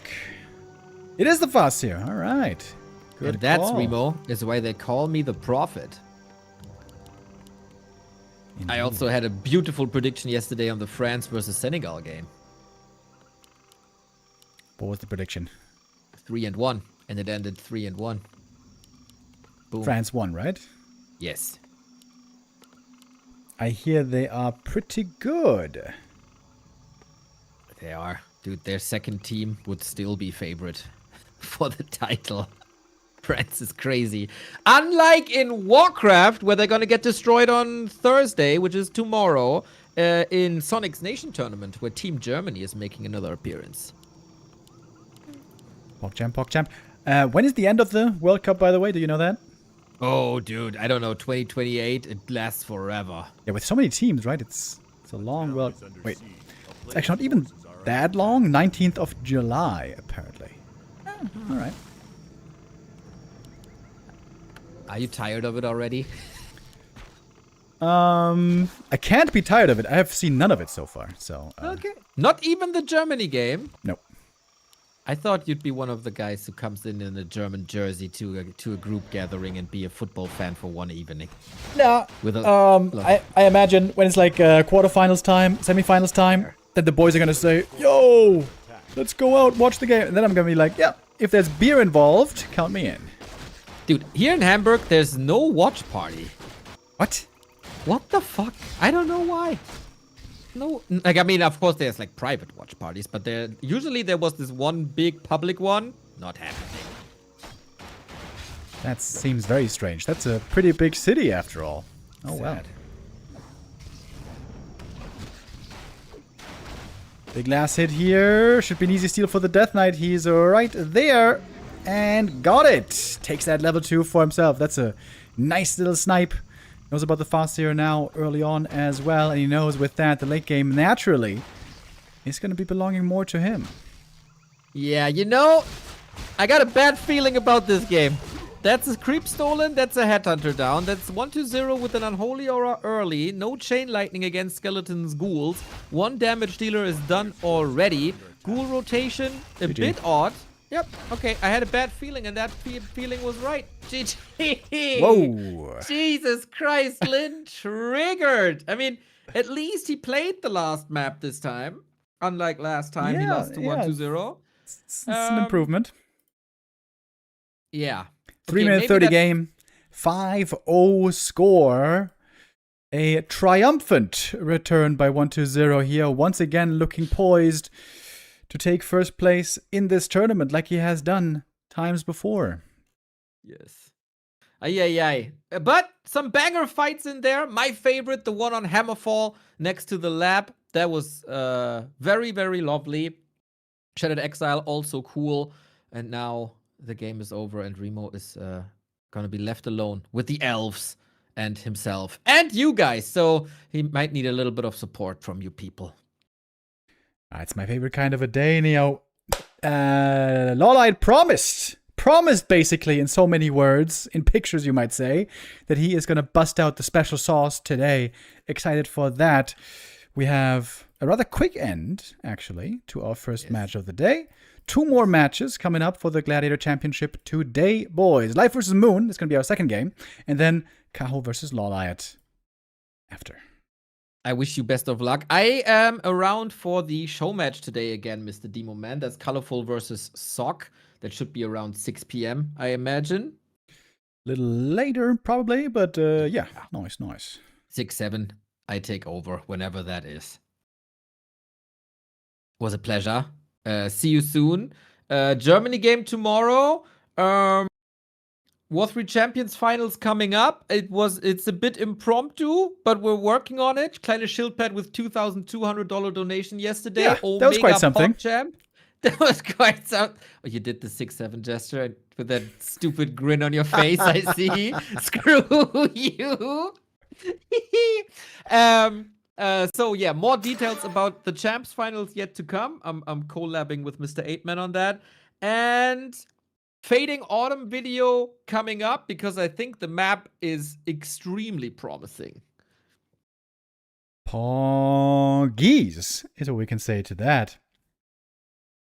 Oh, and one thing I have to say, Remo, before I go. One thing I have to say. Yeah. Lost Temple 2. Omega PogChamp. It's nice, right? Where did you see it? Did you just open it in the thingy? Yes, I did not pay much attention to it yet because I was occupied with Fading Autumn, but I took a gander, like a little walk throughout Lost Temple version 2, and I love it very, very much. Good work. Thank you very much. Most of the thanks go to the map making community, of course, always doing a terrific job. Disengage saying Lost Temple 2 sucks. That's a man begging for a ban. But you're a good guy. You dodged this bullet, bro, but you're on thin ice now. You're on thin ice now. Lies like this will not be tolerated because it is really good and way better than the wonky old version. Exactly. Disengage, your mother sucks. Boom. Gotcha. See you, Remo. Bye-bye. Bye-bye. We're in the lobby, boys. We're setting up for the next game. Life versus Moon. What is their recent track record? Last time they met, we had them playing a show match. Who is the Elf King was this show match. What do we have there? Demon Hunter Keeper, of course, for the most part. That is not too surprising. Some Naga involved as well. We had one game with Firelord. Like I told LawLiet, I feel like this Firelord Fast Expo build is looking pretty promising in Elf Mirror. This is what Hazy has been playing in many of his tournaments. I don't know if it survives the scrutiny from all the best players, if it is attempted to be countered hard. But I think there's something there. Firelord early on with either Lava Spawn, good for creeping, or Soulburn against the Demon Hunter. Can be quite nice. Yeah, in the LawLiet series, I'm expecting a couple of different weird strats, but here, between Life and Moon, it might just be the standard. We'll find out about that in a little bit. I think I played the... Wait, did I play the ad break? Don't think I did. Let's play that one now, before the next app starts. Got the players in the lobby. They're ready, and so is BBC.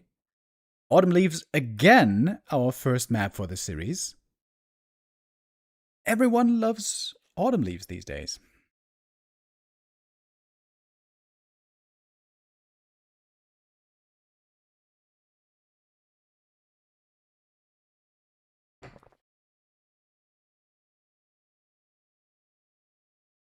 Life only plays Demon Hunter.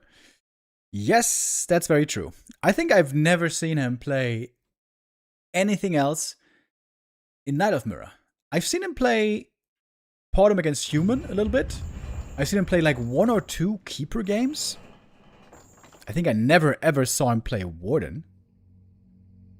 Yeah, Life is playing Demon here for sure. He's going to be easy to predict. Moon can try to be a little more creative here, if he wants.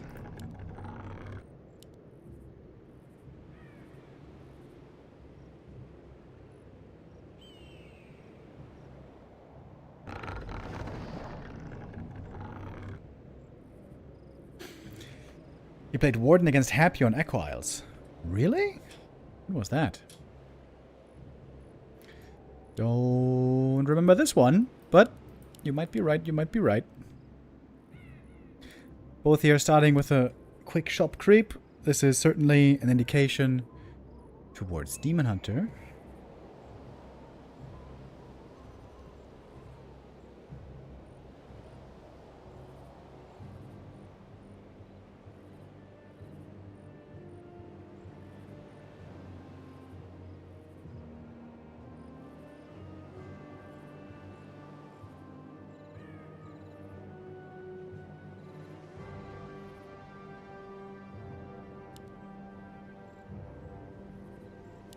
double demon indeed.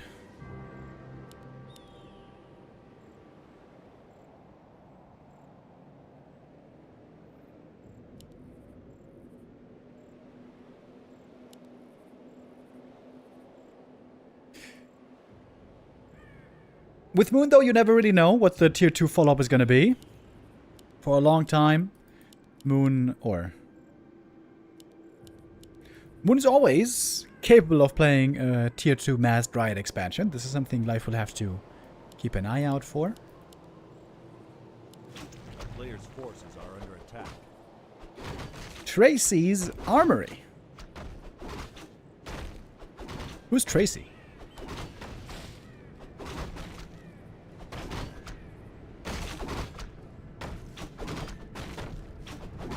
Nobody knows. Maybe this horse? Maybe this horse is Tracy?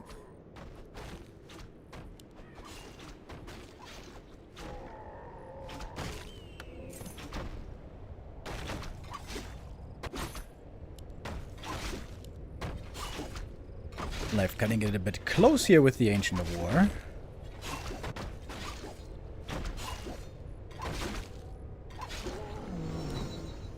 All works out fine in the end. Whatever you find is going to be nice to have.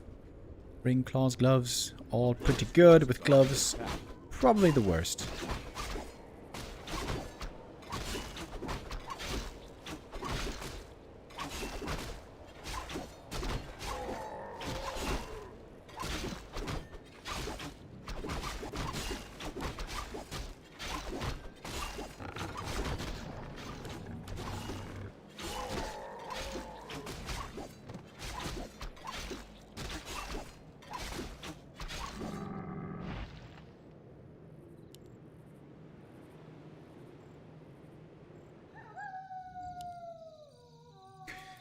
Level 3 creep route here gonna be Are under attack.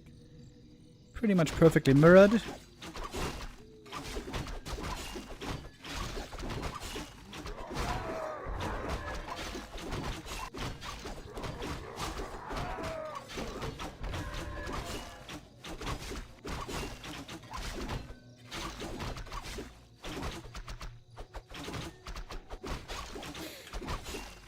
How hot is it today where you guys are living, by the way? I mentioned earlier, it's 30 degrees today, which is pretty hot, but not yet insane.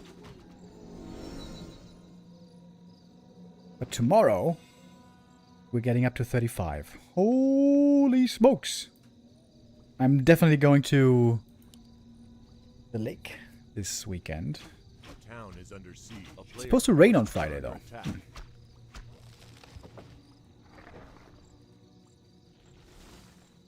30 degrees is heaven.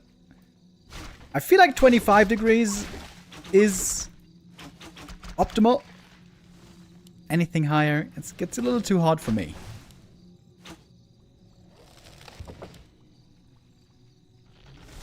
It's 9 degrees. Where the hell do you live? 9 degrees? Do you live in Iceland or something? Yo, Death Note with the raid. Thank you very much. I wish you good luck in the King's Gauntlet tournament. I see you've been grinding quite a bit for the Age of Empires thing. Really cool. I've been watching some of the streams. Pretty fun to see. Isn't that starting like tomorrow or something? When's the King's Gauntlet?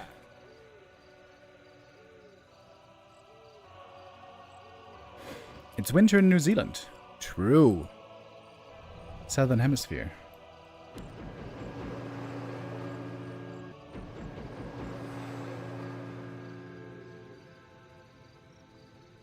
Tournament starts tomorrow. Nice. How far do you think you go? Semi-finals is possible, right? Top 4?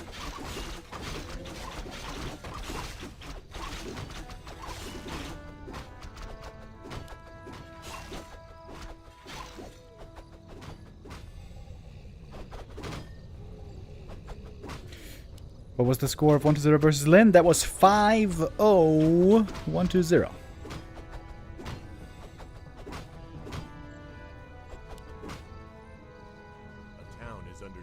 It's cold here in Argentina. Forces are under attack. I've never been to South America, and come to think of it, I have never been to the Southern Hemisphere. Actually.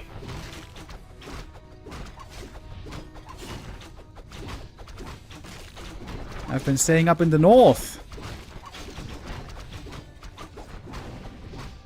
And I know, mate, there are some players who played the game before and was already 700 MR above.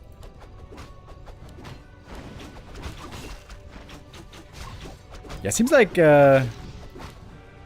Grubby and eer0 most likely the favorites there. Okay, first serious fight here in this first map. Archer's pretty hurt for Moon already. Demon's duking it out.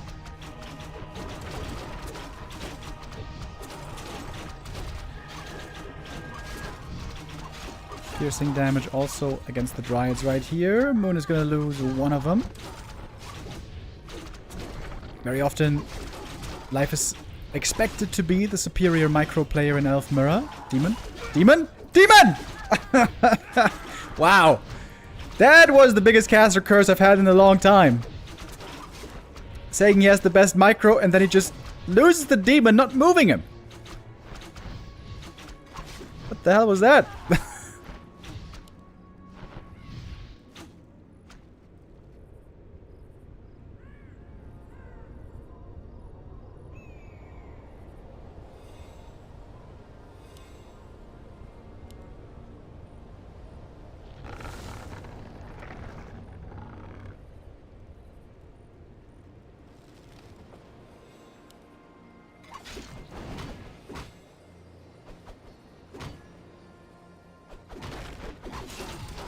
Players' forces are under attack.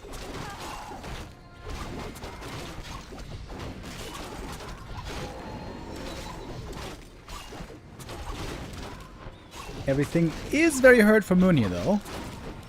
He needs rejuve bad. Once again, I would like to point out that Night Elf is extremely reliant on rejuve for healing. Blizzard, if you are perhaps watching, please consider giving them another healing source, like the Potom, for example. A player's forces are under attack.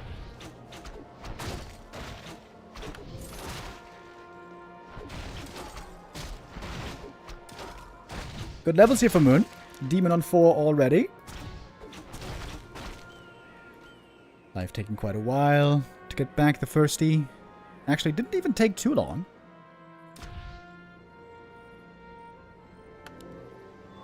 But yeah, of course, now clearly behind in experience.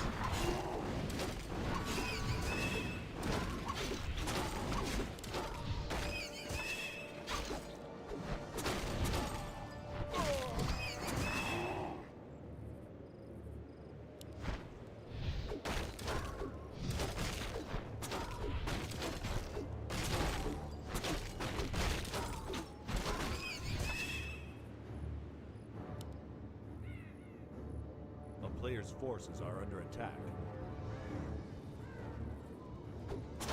Life finally going for a bigger camp again. A bit of ambition showing through. Is under siege. Got that double venom.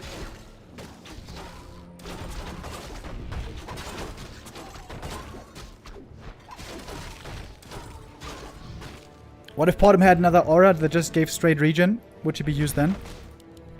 I mean, it would be very boring to have a hero with just 2 auras. Now, that being said, my healing suggestion for the Potom was to give the Owl an aura that heals, so it's not really much different.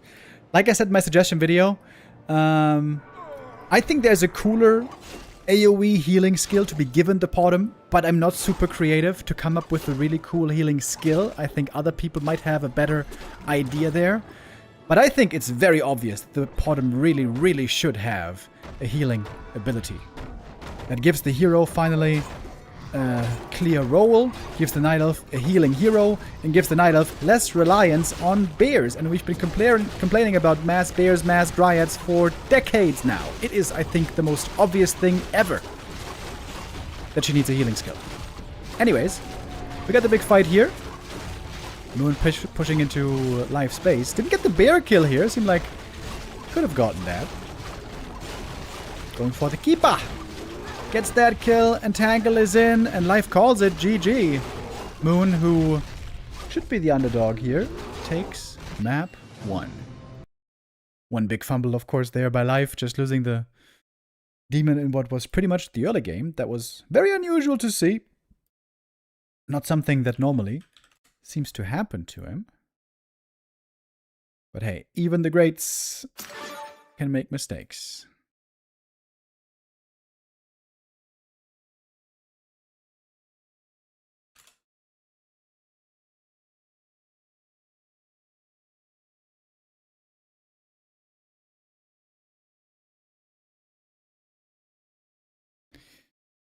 Okay, by the way, we didn't exactly take a look at the points yet.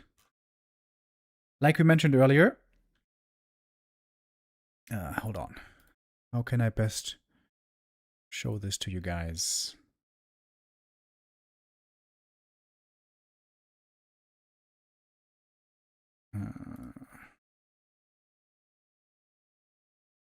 There we go.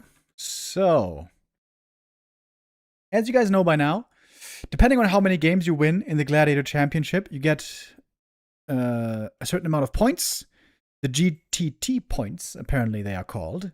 Right now we don't know how many points exactly that is going to be. It's going to depend on how many maps you win, how much tournament prize money you make. And, wait, it's the wrong one. This is the right one. This is going to lead into the Gladiator Triumph Tournament.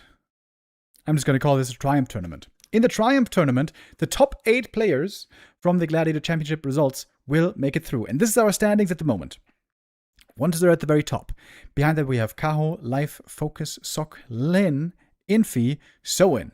And the top 8 is the cutoff. And here it's pretty close. LawLiet is still really close behind. Moon is very close behind. For Hazy, Chimiko, and these guys, it is not really doable anymore. But you could argue that for these 4 players, the points are the most important to make it into the Triumph Tournament. Infi lost on the first day. He's not going to be playing anymore. Soen lost on the first day. I was not ready in the lobby. My bad.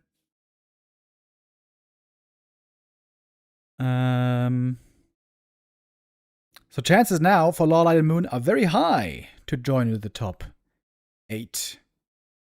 Would be 2 more Night Elves for the top 8.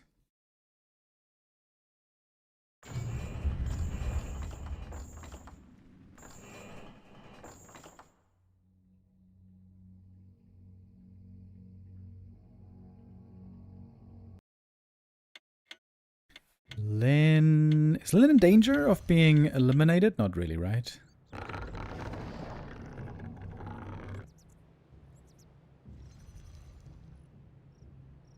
Does not seem like it.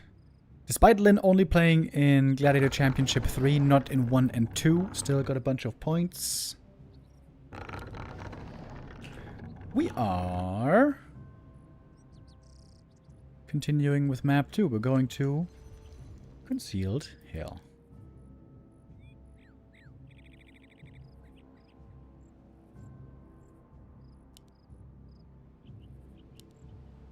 We've switched colors here, so now we got Moon in the red and Life in the blue.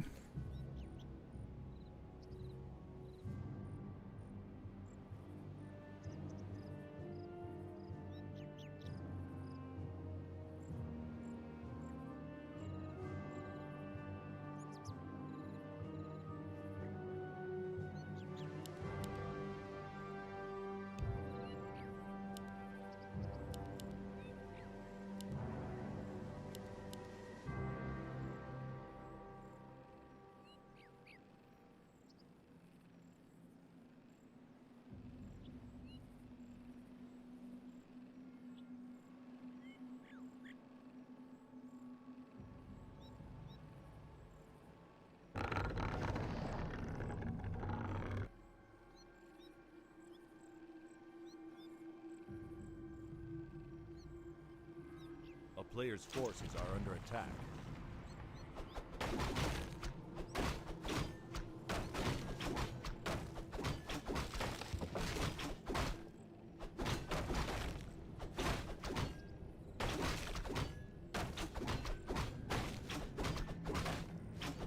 Wait a minute. Somebody just posted something in the Warcraft Discord, on our Discord. And I feel like we have to take a look at this. Player's forces are under attack. Okay. What is this, boys? So this is... It says, franchise slate World of Warcraft, confidential. And here it says, you know, the release timeline, mainline expansions, classic Camelot, whatever that means. And down here it says, Warcraft Chronicles RTS. Player's forces are under attack. 2028 Q3 and Arthur's ARPG. I mean, that sounds fake as hell, though. Is this fake? This sounds fake. Arthur's ARPG in 2029. I mean, they have Diablo 4. That is their flagship ARPG.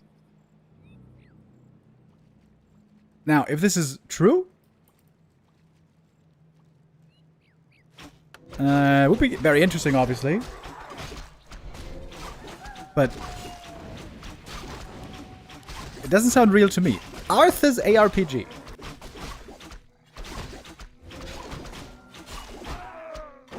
Yeah, also the fact that it says confidential. Yeah, it's a little bit sussy. The Camelot thing was leaked before. What is the Camelot thing? I have not heard about this.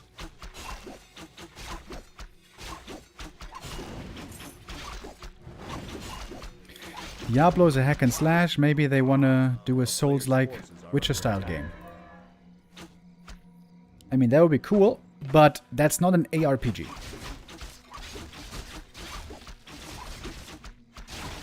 ARPG is things like Diablo, Path of Exile, Last Epoch. Can someone explain to me what the Camelot thing is? Is that like a new branch for World of Warcraft or what?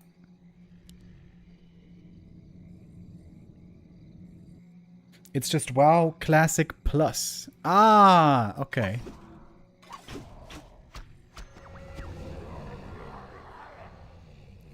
Alright. Well, this BlizzCon, I think, is going to be pretty interesting. I wonder what they're going to be revealing. BlizzCon going to be happening in September. 3 months from now. Forces are under attack.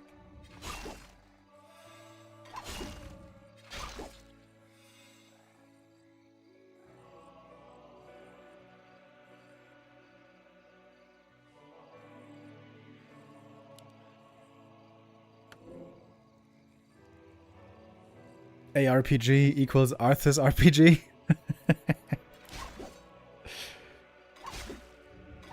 Yeah, like I said a couple of days ago, I still think Arthas, the storyline from the Reign of from the Frozen Throne, I think that's the best storyline Blizzard ever had. I think this would make for an amazing movie. But like I said before, they might have lost the taste for Warcraft movies for the time being because the Warcraft movie was... It wasn't shit, but it was pretty bad, I would say.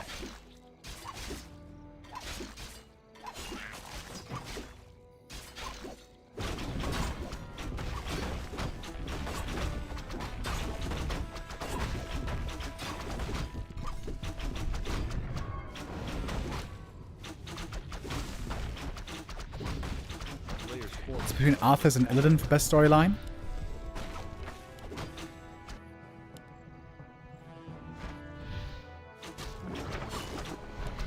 Betrayer. It was I who was betrayed, he says. Okay, red camp, by the way.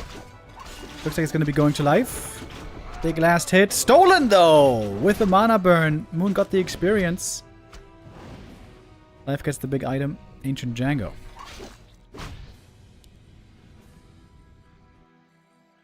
I think he denied the creep here. Keeper is pretty low experience. This camp normally gives you level 2. A player's forces are Maybe the demon got the experience, actually. He got the item as well. Not exactly sure.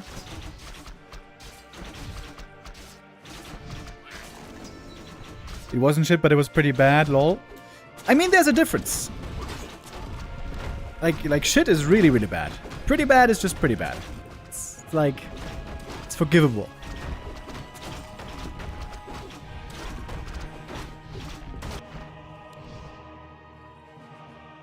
Man, Moon is just playing standard, huh? a player's forces are under attack. The town is under siege. Screw the movies. WoW story animations like Arcane would be way better and cheaper for Blizzard. Oh, I think Arcane was very expensive. But Arcane was very cool. I know nothing about League of Legends, but Arcane was just a really good show. Especially Season 1. I feel like Season 2 was a little bit worse.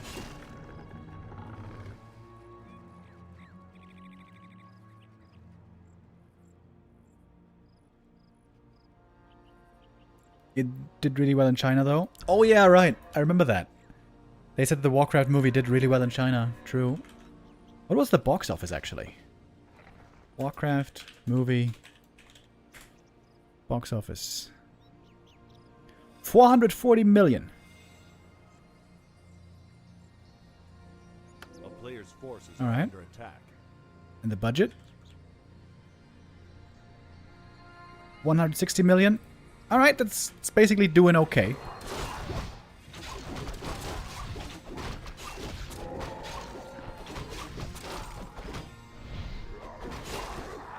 The Warcraft movie was the last movie I watched in the cinema. Really? You haven't been to the movies in that long.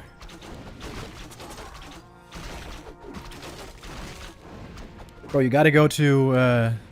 if you have an IMAX nearby, go check out Odyssey in the IMAX. I don't know if it's gonna be great, but it has the potential to be great. New Christopher Nolan film. I am very excited for it, and I have a IMAX basically next door.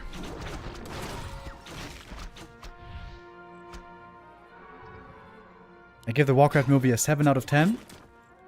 Really? Okay, I think it was a lot worse than that. It was like...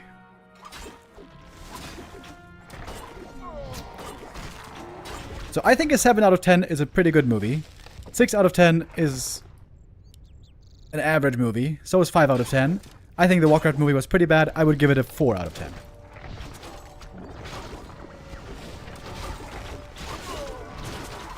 But of course, it's a matter of taste. Oh. We're gonna lose one bear here right away, but still 2 bears in the fight. Double Invo Potion, Reach on top. That's gonna be the death sentence of this bear, though. Got some good healing. Oh, he's got the Roar advantage. Life got the Roar advantage here on the Archer backline. A player's forces are under attack.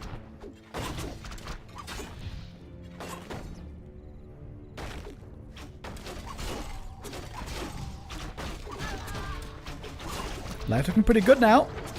Looks like he's taking these fights a bit better. Ooh, Demon Hunter very hurt. Moon afraid for the first hero.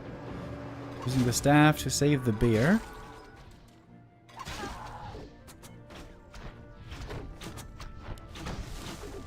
Alright, dust settles. Time to heal up. Looks like a pretty even game still.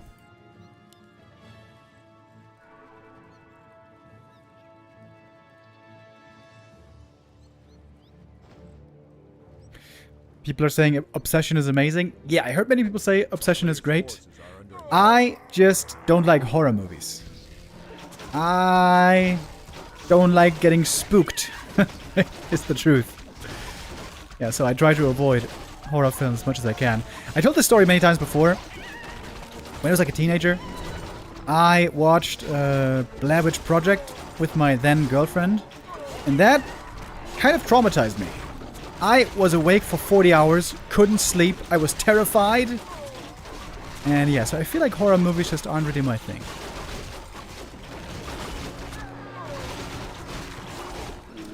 Good creep jack here by Life. He is once again finding lots of kills, even pressuring the keeper a lot right there with the demon. Oh, one more right click. One more right, two more right clicks. Rejuve. Moonwell. Whew, barely surviving.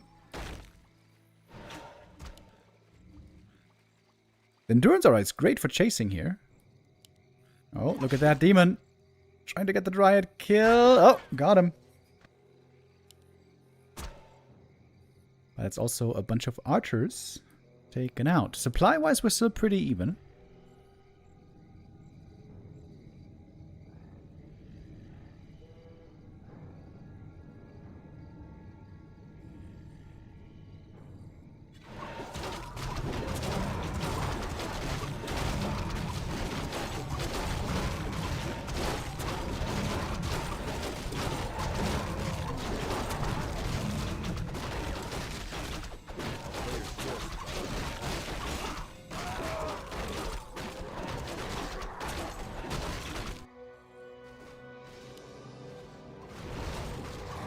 Horror movies are fun to watch with other people, though. Not for me, dude. I just feel very uncomfortable. And spooked.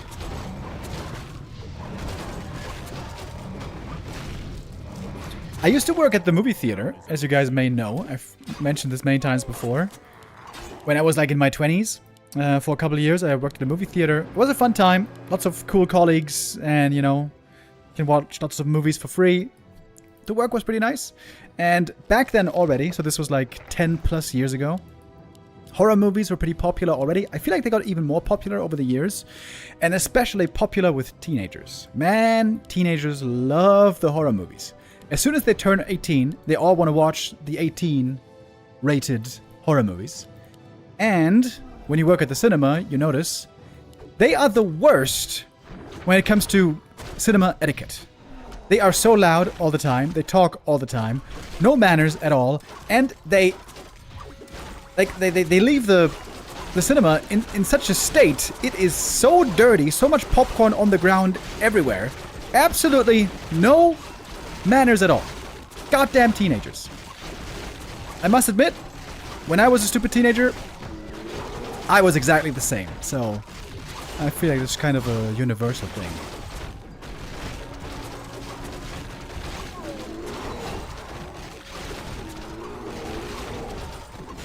I did hate horror movies, though, more than most teenagers. Seems like we're still looking at a pretty even game here. The trades are going pretty similarly. Hero kill might be the big thing here that could be coming up with the keeper dying. Moon looking for another big lead here.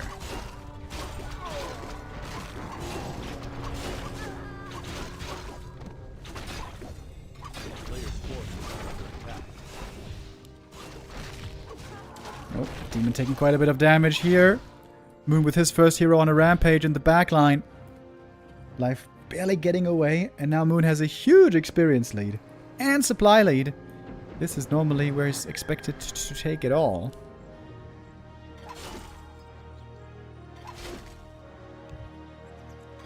And that's GG. Well, well, well. Moon goes up 2-0 against Life here. I wasn't expecting that, really.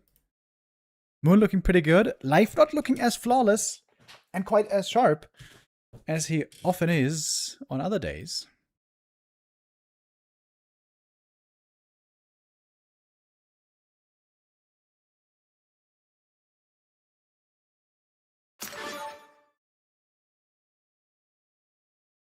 For map 3, we're going to be going to Hammerfall.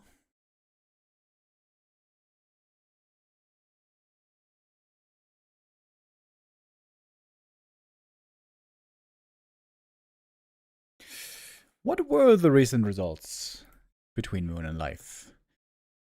Yeah, we looked at this earlier in the Who is the Elf King. It was Moon narrowly winning it. Full out 7 mapper. Map 7 decision. It's been pretty even, honestly. And historically speaking, Moon has the edge here. Many of those games, though, dating back to a long time ago, before Life's first retirement. Life retired in 2019. Back then, I remember he said that he doesn't feel the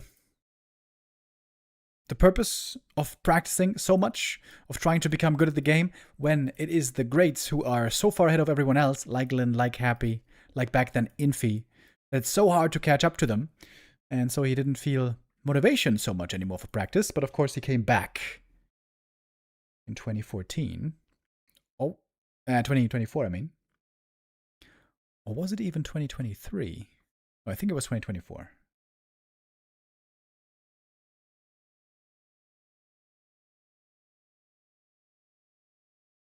Remo, tell us how you'd make the perfect movie theater popcorn. I don't know exactly what you mean by that, but I did produce quite a bit of popcorn. There was like, basically every day or every other day, there was one person in the theater having a popcorn shift, where for 6 hours you're just making popcorn. Throwing in, the corn and the sugar and the grease, the fat, and then churning, it pops, and you take it out, put it into bags. And it was pretty solitary, but kind of a chill day. And we used to have, like, at the theater in Mainz, the Cinestar in Mainz, we had 150 employees. So it would always be a rotating affair of who did the popcorn. I did it, a couple of times. And the great thing is, you can eat as much popcorn as you want during that shift. Nobody really said anything. It was really fresh, hot popcorn. That was amazing.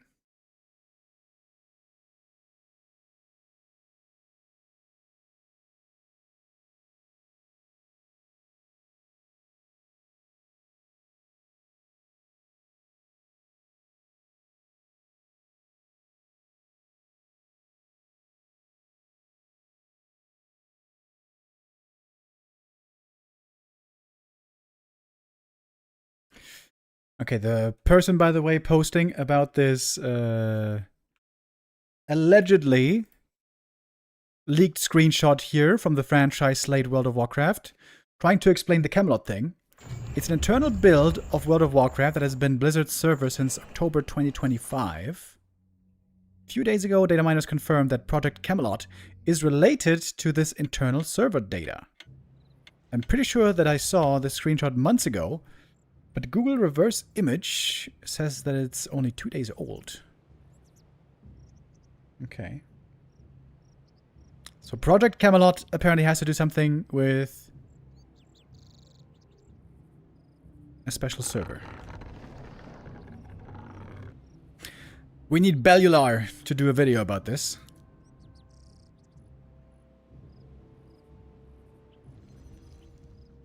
Remo addicted to popcorn.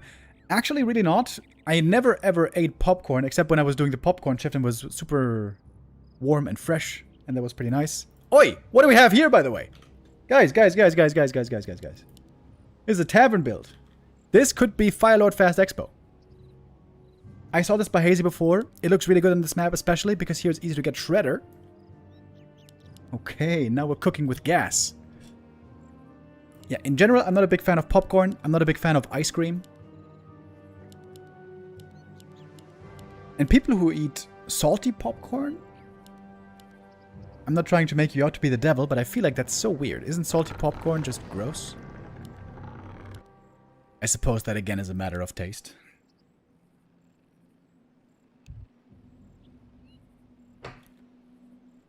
Also, you Americans, the fact that you put butter on your popcorn at the movies, that also sounds insane to us. Isn't salty popcorn the norm?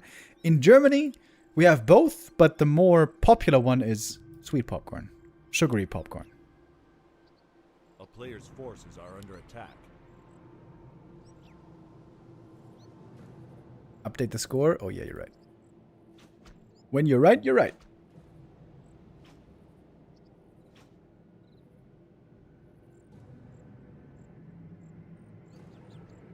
A town is under siege. In Austria, the salty one is the normal one. Oh, okay. Well, I am a professional, guys. I was a cinema worker professional back in the day. And I can guarantee you that in Germany, at least, the sugary popcorn is quite a bit more popular.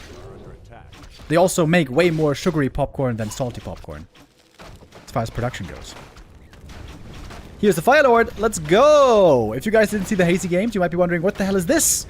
This, I think, is clearly inspired by Hazy. Like I said, Fire Lord, fast expo. You have the lava spawn for creeping. You can put the Tree of Life somewhere here. And if the demon comes to attack you, you can use Soul Burn. He's aggroing the creeps already. Is that intentional? Interesting, interesting. Here comes the demon. But the defensive setup for Moon looks quite nice. He's got 2 Moon Rails here as well, between the bases, so to speak.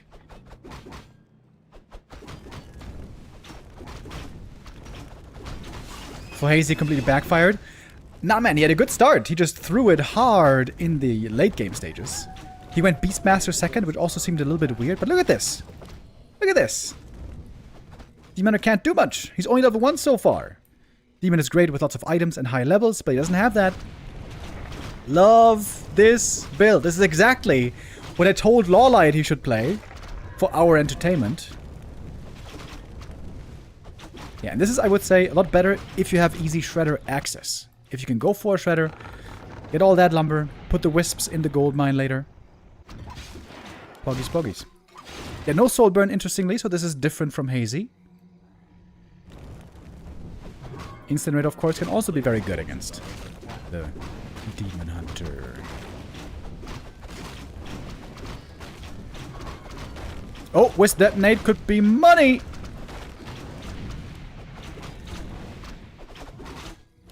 Wait, he's TPing to the main base, expecting the demon to get there. Oh, if the expo is cancelled, of course, that would be pretty bad. Oh, I think it's gonna get cancelled, isn't it? And now you would like to have Soulburn. Maybe that's why you need Soulburn. It's gonna cost a couple of archers, but this expansion is cancelled for sure. Whew, late cancel as well. Needs to get the surround. Oh, Moon. That was an easy surround to get. That was a bit sloppy here. Moon a bit too careless. Creeping this camp, a bit too ambitious. Should have rather tried to protect that expo. That buys so much time for life. And somehow it only cost him 2 archers. This one got away. The TP wasn't forced. Cool build by Moon, but here definitely the execution is lacking a bit. Seems like he didn't practice this too much just yet.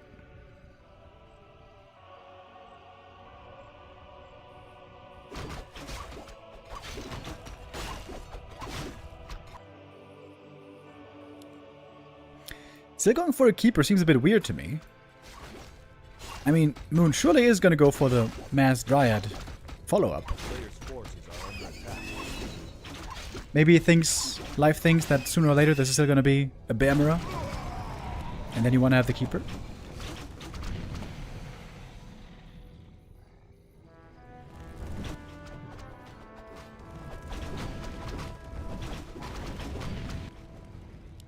Life cannot get the cancel again, I'm pretty sure. Doesn't quite have the archer numbers anymore. Violet got lots of experience here, but now no mana for lava spawn anymore. And how do you creep now? Seems like creeping is now pretty tough. He's also going for keeper second. Alright then.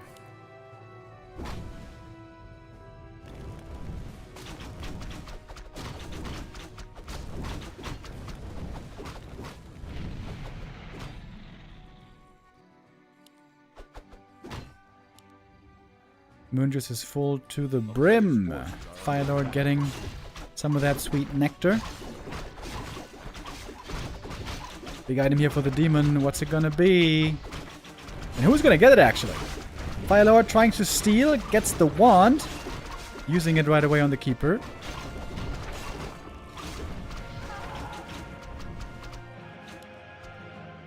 That Fire Lord is damn close to the level 4.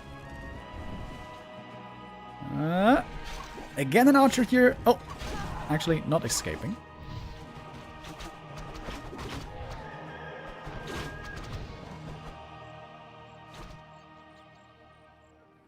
A player's forces are under attack. Still a decent position for Moon, right? He's got that Expo mining now in a moment. Life is still far away from a strong 50 supply bear army. He's about to reach tier 3, but you need like at least 50 supply to feel confident in taking some fights. Moon, of course, a mass Dryad legend. I would love to see a bunch of upgrades here. I would have liked to see a Shredder there earlier. A player's forces are under Now we made a attack. bunch of Wisps. Now it's a bit too late for the Shredder, I would think.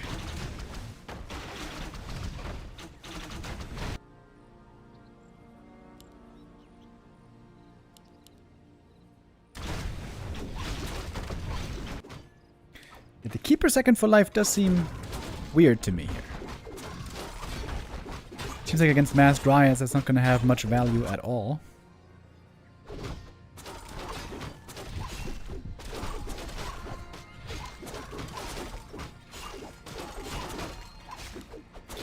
Ring of Raging kind of nice right now for the Demon, but honestly, the inventory here isn't that crazy.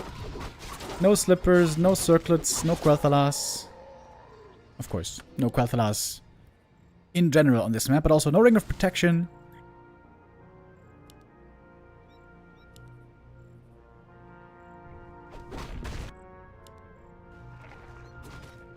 If Moon ever gets tier 3, I would love to see him retrain on the Fire Lord to get out of Incinerate, of course.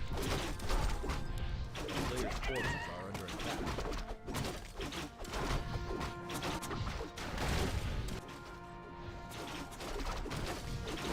Moon quickly going into upkeep, starting to work on the upgrades now as well.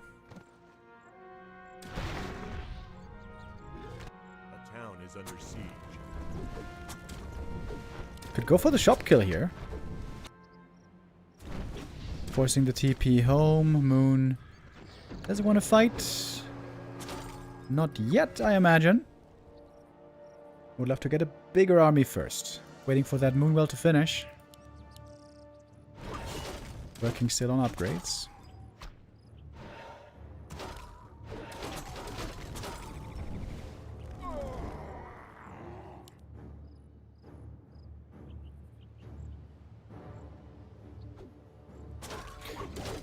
Moon spreading out the concave.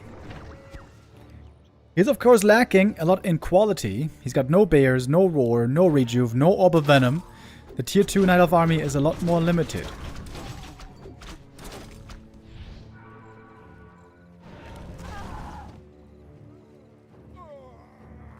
$64 versus 48 supply. The spell. Okay, in we go. How quickly can Moon snipe these bears? Use the heal scroll already, but here comes the staff. No dispel against the entangle. Moon late on it. Looks like Moon is taking a lot more losses right now than life is, though. There's a bunch of Dryads going down right here. Down to 44 supply quickly is Moon. Ouch, that was indeed a lot of units going down. Still chasing for more kills. His keeper there is getting a bear. A town is under siege. Yeah, but life did way better in that fight.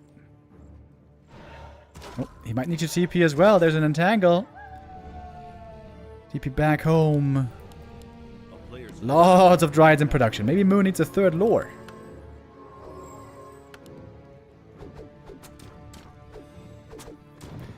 He certainly also needs heal scrolls, though.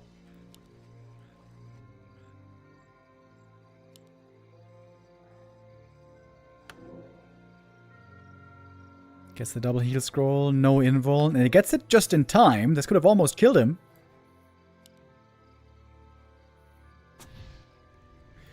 We need to get into position for the defense. About to have 2-1 upgrades on the Dryads. That's starting to look better. But the supply advantage isn't that high anymore.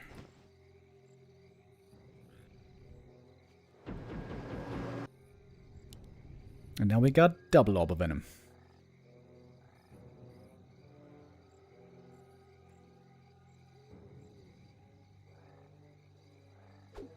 Town is under siege. A player's forces are under attack.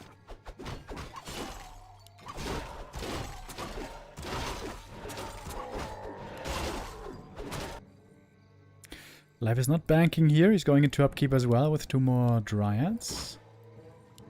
Ooh, those Dryads back here almost getting caught. 1-1 upgrades on both sides. Moon needs better upgrades. But he's too low on lumber. I feel like the missing Shredder is really a problem here for Moon. The first problem was the Expo getting cancelled. Second problem was the Shredder being missing. The position could have been a lot better here for Moon, but the Zeppelin is a nice touch. Oh. Dryad though. Forgotten about. That's one easy kill. Never mind. Double Zeppelin. Don't hate it.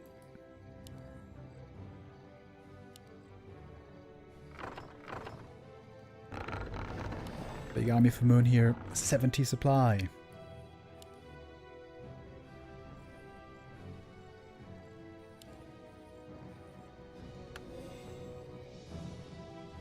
This might be where you want to go tier 3. Now that you have the big Dryad army with scrolls, with good upgrades.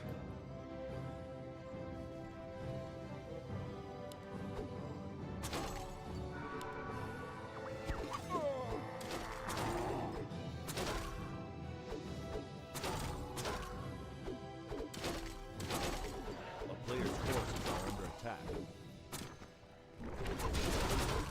Oh, Demon is taking decent amount of damage here, but of course there's a rejuve. Dispelled, however. A lot of stacking damage against the demon. He does not have Nimble Potion here, but of course the heal scroll is there. Dispel comes through against the rejuvenation. 2 Zeppelins have to be migrated at the same time. This is going to be very stressful for Moon. If he does it well, he can get huge value out of the heal scroll, of course. Demon got level 5 though in the meantime. There's the first heal scroll. He's got the second one. Demon Hunter at the shop looking for his own heal scroll, I imagine. Dryad Micro is looking pretty good. Unloading, trying to look for that big heal scroll. There it is. Entangle, again not getting dispelled here by Moon for a while. Bears are now gone. The demon is hurt, but of course it's a staff ready for him. Violet almost level 5. Demon staffed away. Unloading again. Demon coming back in. Lots of kills for Moon here. Suddenly loading up again. Here comes that heal scroll. There we got the level 5. Use the heal scroll. And now the Keeper is in trouble. The Keeper might be dead with a TP. He's getting away. Nice fight here by Moon. The double Zeppelin was able to save lots of Dryads. Many Dryads still died. In the end, Moon has a big supply lead here. A double Zeppelin play. Very rare to see. This wasn't the plan initially, but it was a nice little coincidence. A player's forces are under Moon could go tier 3 now, but does he feel safe enough to do it? Different question.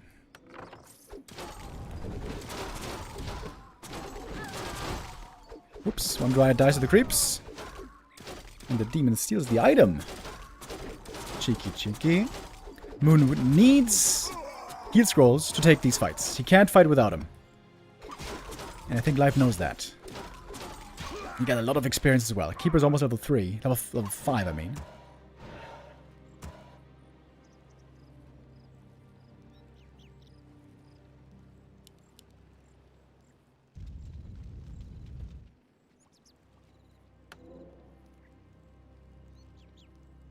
Green camp is still here, kind of awkward.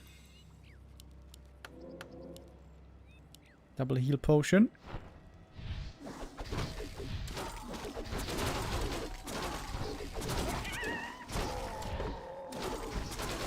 Don't you? Oh, he took the Agitome from the Fire Lord. How dare you? How dare you?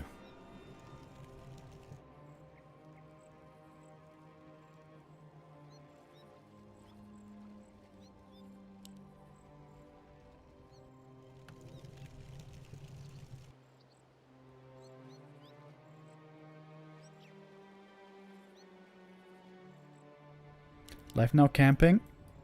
Sitting at 50. Upgrading his units more. He's gonna get 2-2 soon as well, I imagine. Double heal scroll again for Moon. Level 3 lava spawn. Isn't Incinerate better, I wonder? Seems like lava spawn will just get dispelled.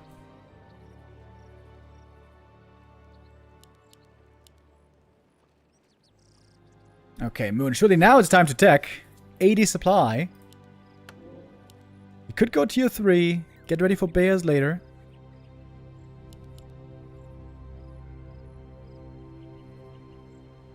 A player's 3 forces minutes are left under of attack. mining in the main base.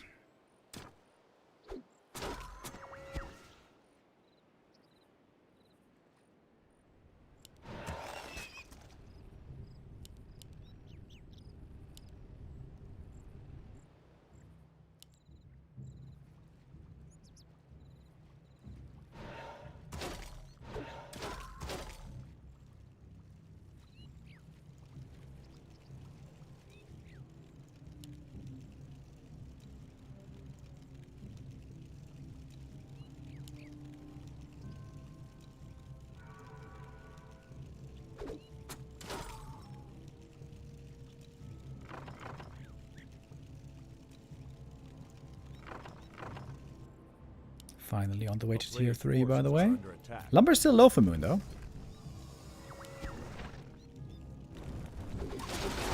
The man at the back of the fight, the lava spawn right now, not getting dispelled, by the way. Keeper taking a lot of damage here as well. Oh, is he just dead? He is dead. Well, that's a great start for Moon right here. Striking before Life was able to spend all of his money. And with only one hero left, this should be an easy fight for Moon now. Again, involving the double Zeppelin. And look at the value from the heal scroll in a moment. Oi! There it is. Level 3 lava spawn. 700 hit points. Can still be dispelled, though. Alright! File out Fast Expo. I love it. Yeah, when I saw this by Hazy, I think, seriously, this isn't just a cheese build. I think on the right map, this is a good strat. In Elf Mirror. Probably doesn't work on every map. Especially there where it's too hard to expand. But on the right map, this seems pretty sick. Love that. With that, Moon is our winner here today. Gonna play out the last 2 maps as well, of course. But once again, a quick decision.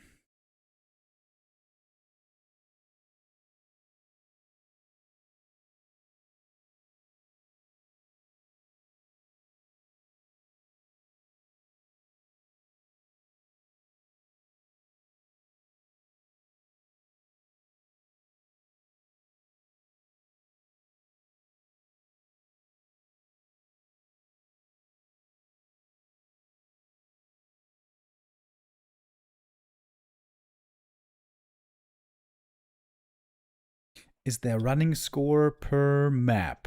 I don't know what you mean by that. Every map is worth more prize money, and more prize money means more points for the standings. If that is what you mean.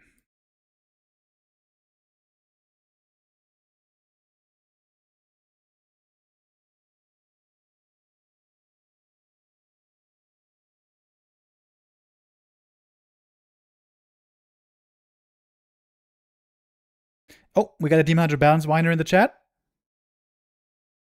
That's a timeout.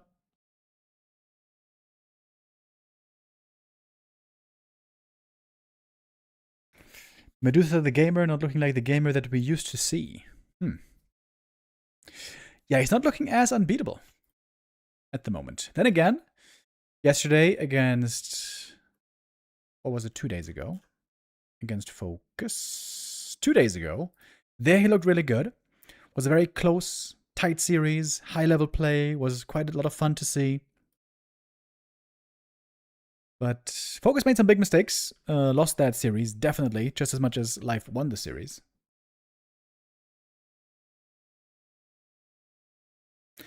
I feel like Life's biggest strengths are still against Undead and against Orc. I think there's really where he shows his best. And Life now is going to be dropping into the losers group, which is going to be played tomorrow. We're going to have Lin and Life, and then later on, the loser between Kaho and LawLiet.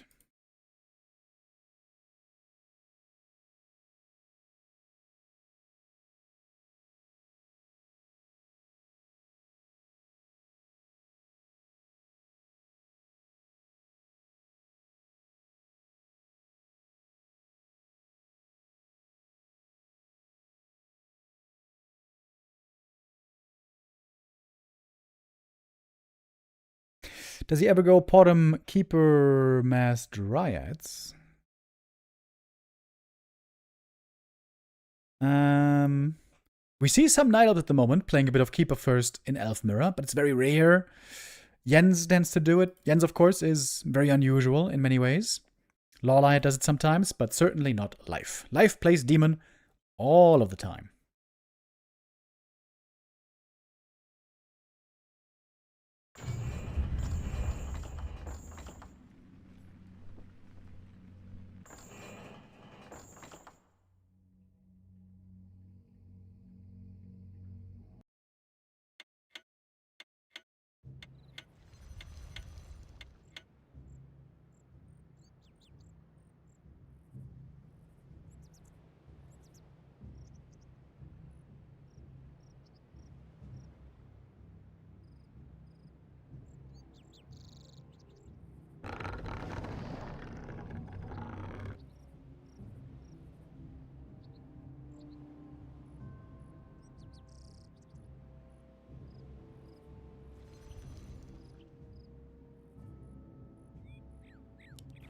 Okay. Off we go. Map 4. 3-0. Tremendous start for Moon. Oh, and guess what we're seeing again? Another tavern build, boys. Moon might be limit testing this Firelord Fast Expo right now. I wouldn't be too surprised if now he goes Soulburn in case of an aggressive Demon Hunter. It is the Demon. For life, of course.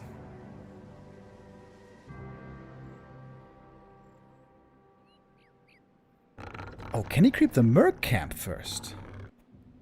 Oh, that would be sick, but also seems a bit risky. Normally the Demon can pick up the item here and then head for the harass immediately. By that time, the big creep might be dead, though. Oh, well. This is interesting.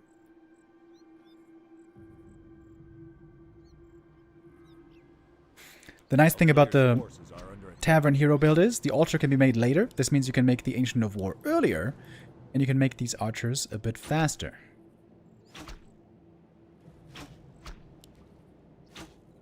Looks like life quickly figures out what's going on, though.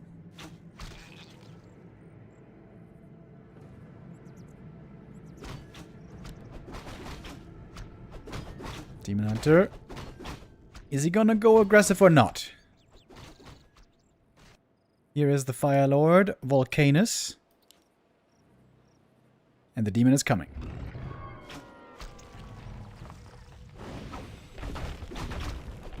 Good follow-up with Scout here. Sees what's going on. Oh, one archer. Almost dead immediately.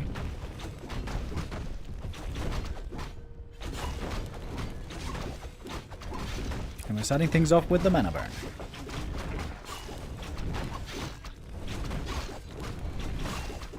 Demon Hunter putting quite a bit of damage on this Fire Lord. Oh, this is a little bit scarier now than on the previous map, apparently.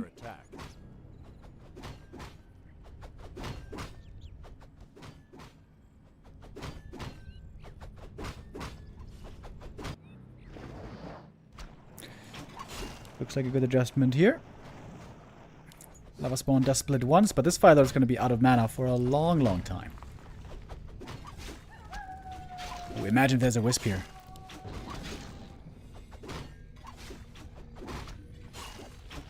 Player's forces are under Moon just wants to be left alone to creep and level and get up the expansion.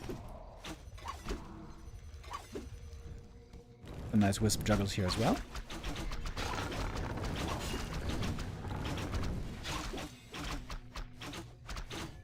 Ooh, close call. Very close call. Whew. In the end, the demon has to TP. The Fire Lord is left with 6 hit points. Wisp block almost finds that kill. Holy. Okay, Fire Lord, we are reminded, is a squishy hero. Demon healed up immediately. And Moon really needs this Shadow Priest. player's forces are under Really badly.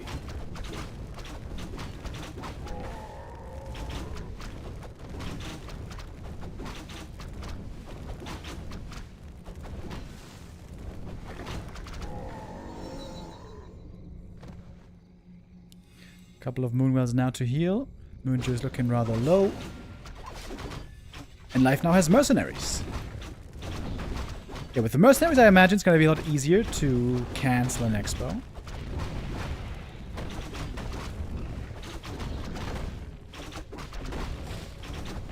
Moon, don't you want that Shadow Priest here? Seems like that would be a nice addition. Skirt and Bone Chimes. Well, that is not a good item in this case. Demon Hunter, on the other hand, looking pretty good.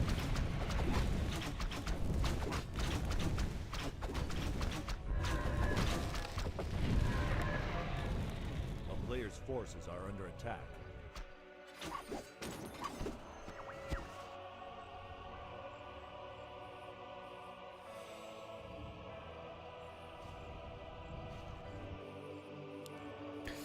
Expansion doesn't seem to be working out this time for Moon. Demon Hunter put a stop to it early.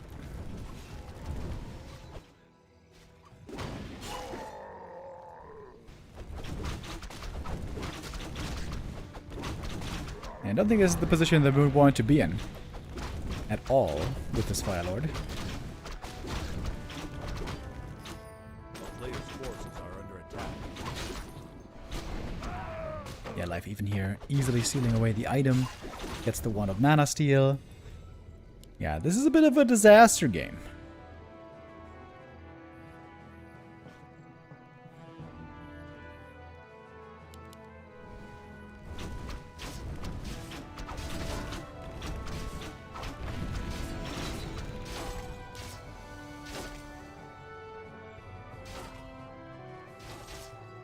The town is under siege.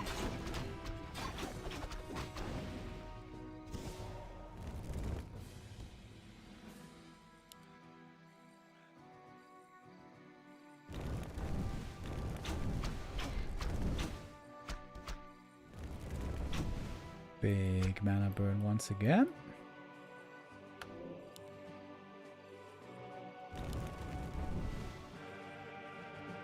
A player's forces are under attack.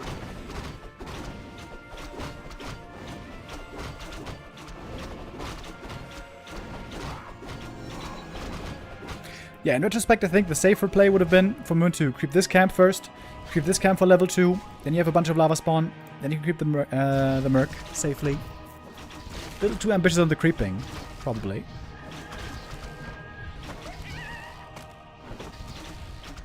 But that's some valuable info to get. The player's forces are under attack.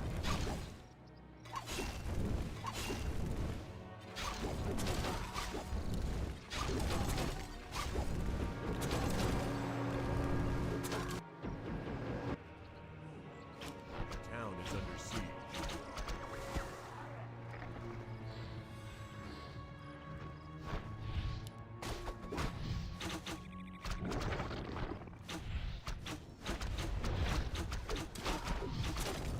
A player's forces are under attack.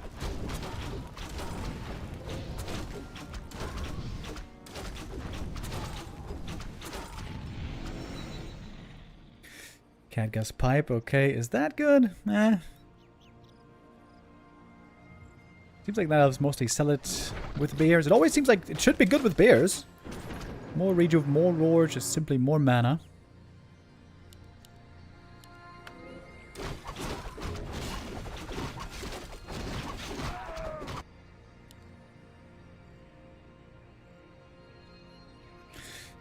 And Moon is going for the second red camp item. With the entangle here as well. This might be an easy snipe. He did sell A player's forces are under Gaga Pipe, by the way.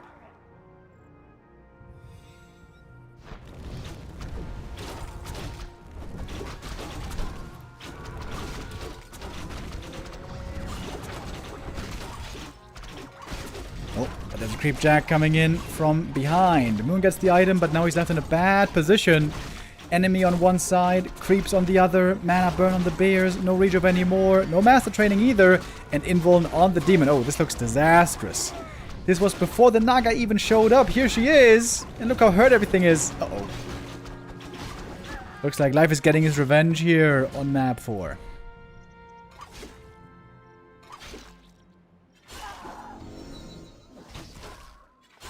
Level 4 demon. Strong start, strong items. Yeah, Moon looking absolutely hopeless here. Gonna have to TP to get out. Oh, loses the Fire Lord though. Yeah, that's it. GG. Fire Lord Fast Expo. I'm a big fan, but it seems like it does have some weaknesses. You probably have to play this early game a little bit more careful. Going for the Merc Camp creep first. Probably a little too ambitious.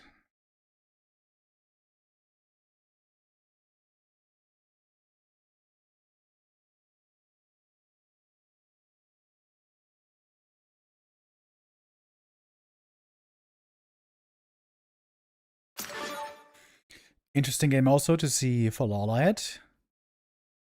He does get inspired a lot with unusual strategies.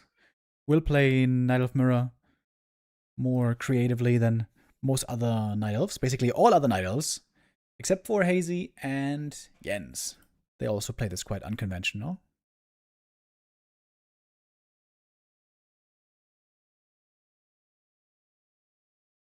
And Kaho versus LawLiet, of course, is going to be our next match coming up after this series. So just after this 5th map.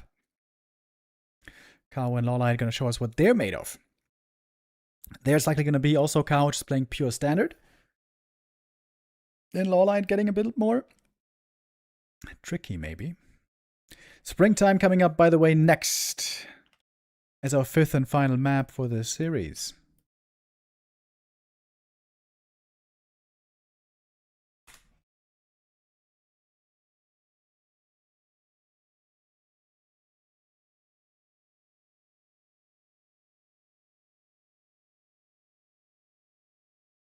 Can you play a Firelord Fast Expo here? So with the Firelord Fast Expo, you want to have the first camp finished before the harassing demon arrives, and you want to have a safe position to put the Tree of Life in. It does seem like Hammerfall is by far the best map for that strat, doesn't it?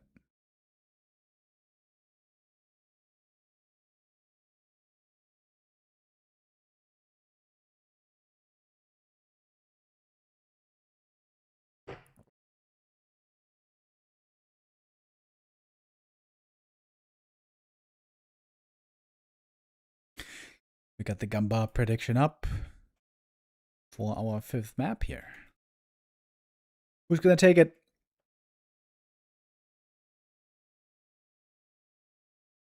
Moon or Life? We know that we're going to be seeing Life tomorrow in the losers group.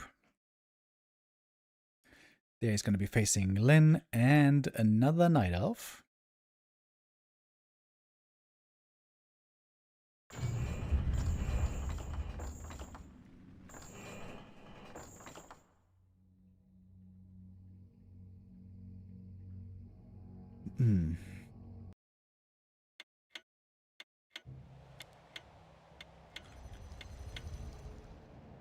Okay, I think the players switch to the colors here. Yeah, blue now for Moon. Going back to a normal Ultra build just like life.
Back to Double Demon we are. Another test of Bear Mirror Prowess.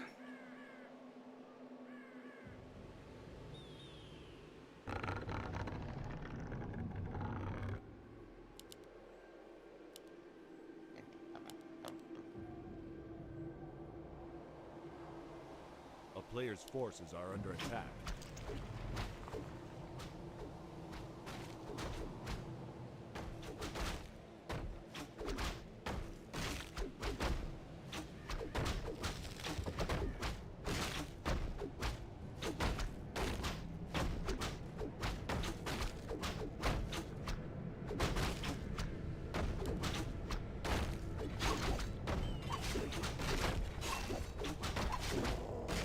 Player's forces are under attack. We might have the first tussle here in the middle of the map. Both players normally love to try to get the green cap. Pick up that item. Get level 2.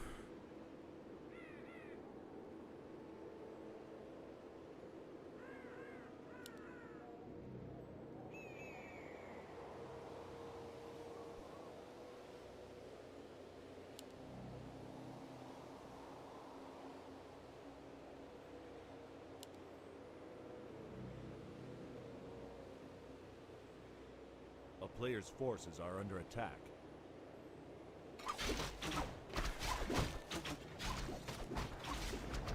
In the end, life just gives the camp to Moon. Creeps instead on his side, gets level 2 here. Kind of surprised he just is willing to simply give it away. Okay.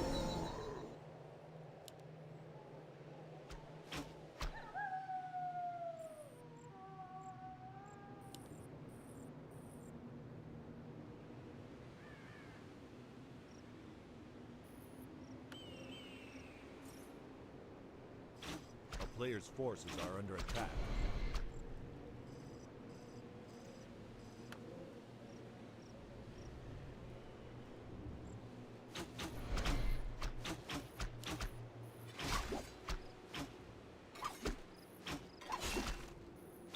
Ooh, nice block here by Life. Doing a lot of damage with the archer block here.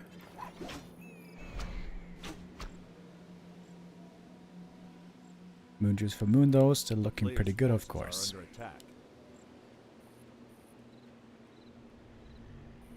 With this victory, Life is going to go towards the shop right away. Look for that big snipe. Moon's archers are close behind though. Could maybe get an archer kill right there. Oh, 5 hit points. Does go down in the end. Big info potion here picked up for Life, doesn't sell it. He's going to keep that one for later.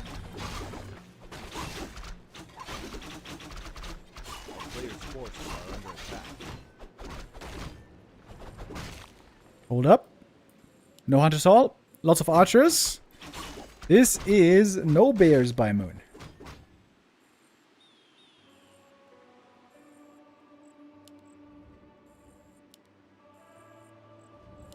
Now I got a second pressure play. Keeper in production for Life right here.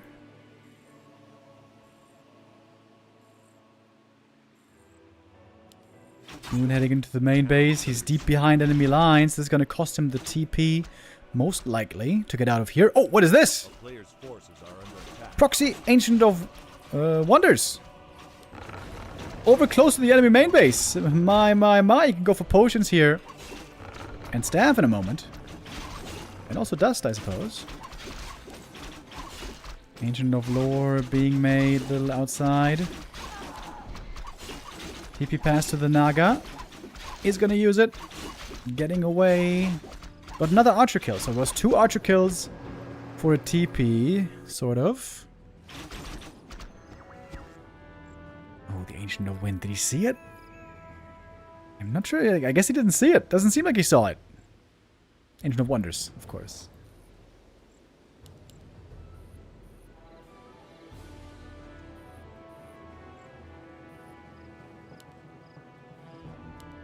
Moon with a bit of a cheeky special strat here. Oh, entangle on the Naga right away. That hurts. She's gonna take a lot of damage here. Shredder push! Oh my god! I have not seen that in forever. Player's forces are under attack. Naga got the double potion. Shredder push by Moon. Oh my. Dude. That reminds me of old Amazonia games.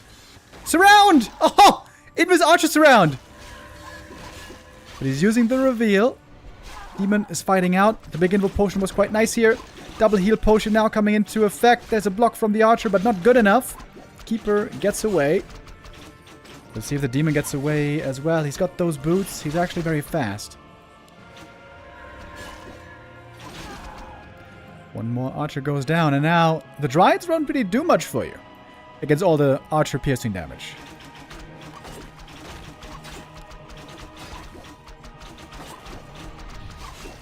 Cool strat by Moon here. Got a bunch of wisps still in here. What's he making? Another shop! Double shop mass heal pots. Back at home, by the way, Moon's just looking okay. Moon could buy a staff and heal up one more time. And the wisps for the shredder repair. Dude, I forgot about this. Shredder repair. Let's go. Hank Schrader, the MVP of this push.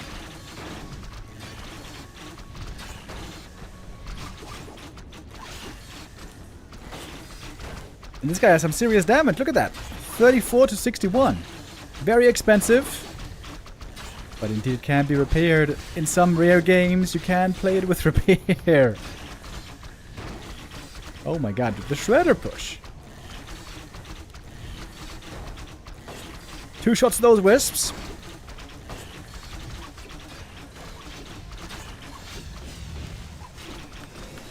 Shredder absorbing so much damage here. Life is desperately trying to get to Bears, but he only has 1 lore. And no moon juice.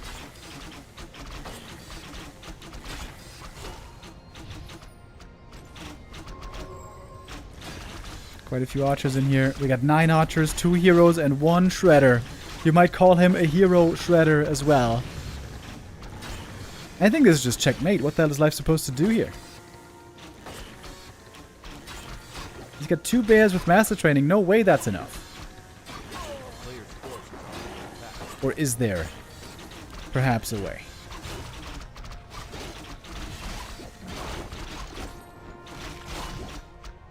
Got the entangle as well. Archers, of course, taking quite a bit of damage here, but a bear falls as well. Demon has the heal pot. Now Moon is losing a bunch of archers. This is not over yet. Orb Venom, of course, does not work against the Shredder, who is mechanical. Quite a few losses for both players. Naga level 2, but that's a double kill. Level 3 for the demon. Smacked by the Ancients of Wonders.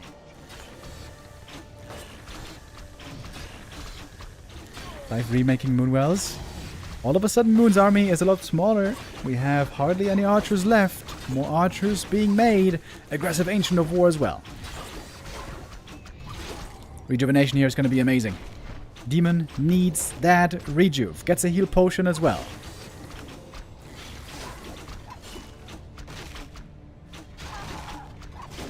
Demon running around in circles. Oh, that bear rejuve is going to be so good. He's about to have the rejuve. We are not done yet here.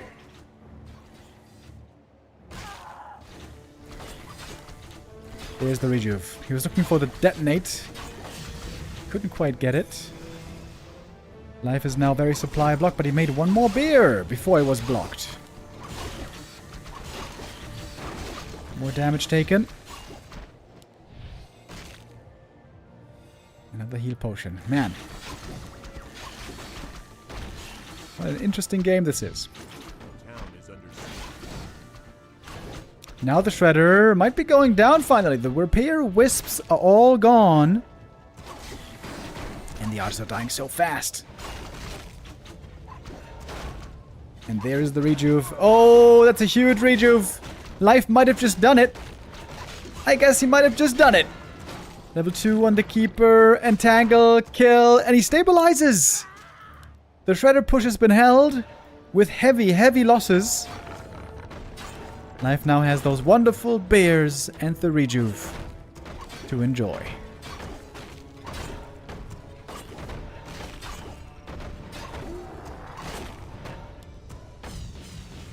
And that's gonna be it. GG. 2 map wins at the end of this series. Life still is the loser, but will get a bit more prize money and points still from the last 2. And Moon there, not too successful with these unusual last 2 maps. The Firelord Fast expansion, I still feel like there's something there. But good hold. Very good hold by Life, knowing exactly what to do against that Shredder push. Which is such a rare strategy for us these days.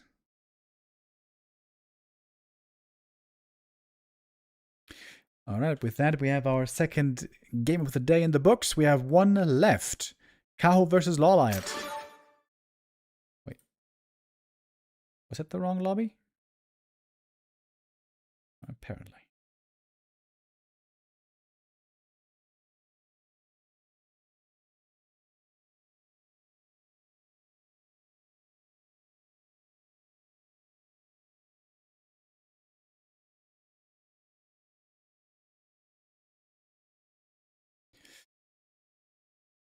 LawLiet versus Kaho. Gonna be our next game, next Play All 5 series. After that, also today, we're gonna have Colorful versus Sock show match.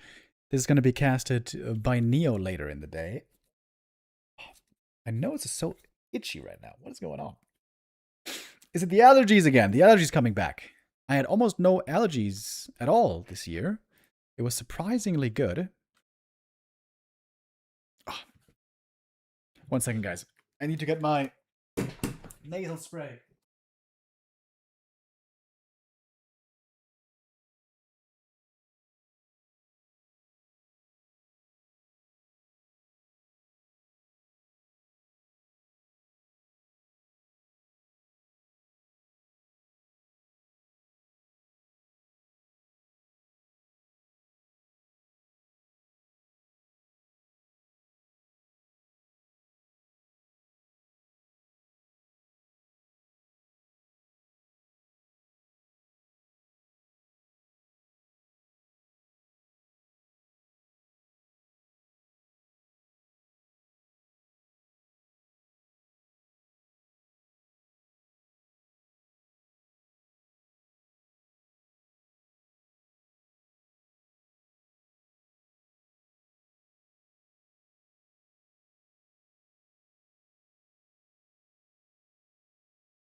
All right.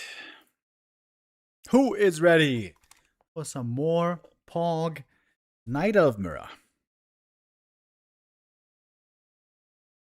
1 minute, the admins say, and then we will be ready for the next map. For the next series.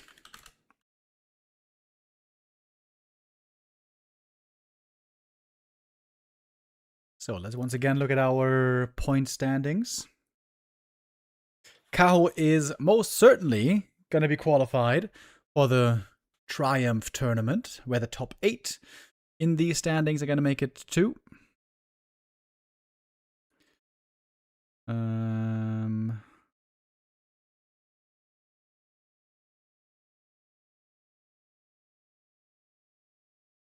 Was that enough points, by the way? The thing is, we don't know the ultimate point distribution here, do we?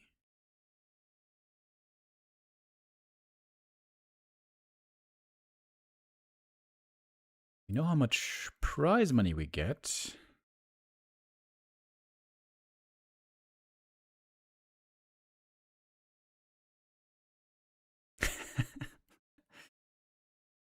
Okay. So the amount of RMB is the amount of GTT points. Right.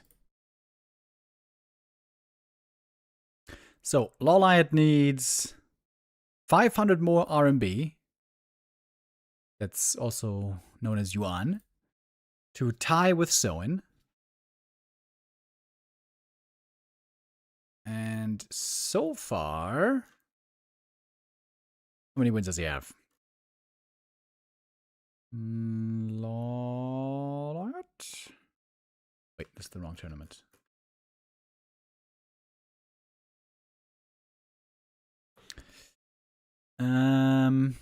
Here we go.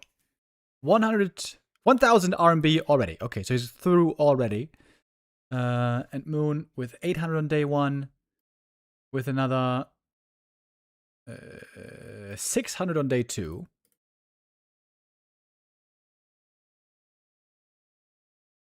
Yeah. So with that, we have the decision already, actually. They've overtaken Soin, at least. We'll see if they overtake Infi. That is not guaranteed yet.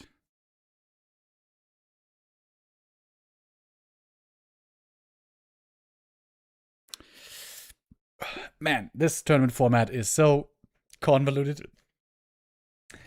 I feel like not the greatest we ever had.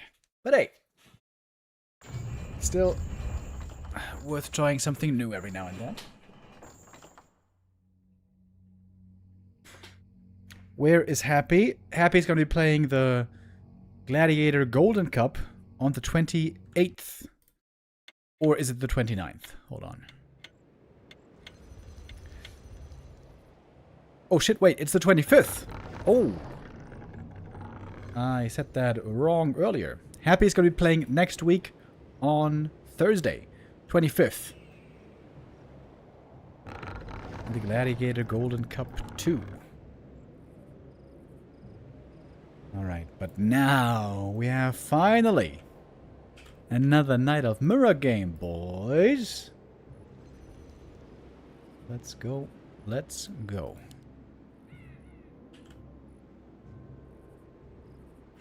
LawLiet here, bottom right. Bottom left, I mean, Kaho in the top right. He's going for the safer creep route. Seems like normally it's the standard to be going for the shop creep first and elf mirror. Quick level 2, circlet, and the item drop. It's Happy's birthday today. Yes, indeed. Neo mentioned that earlier as well. Happy's 35th birthday.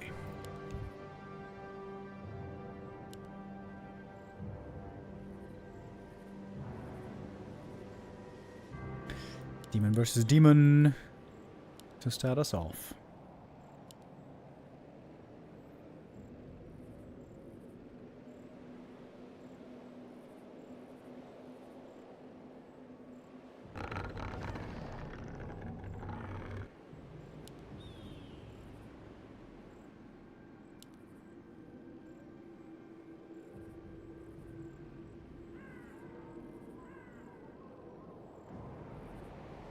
Players' forces are under attack.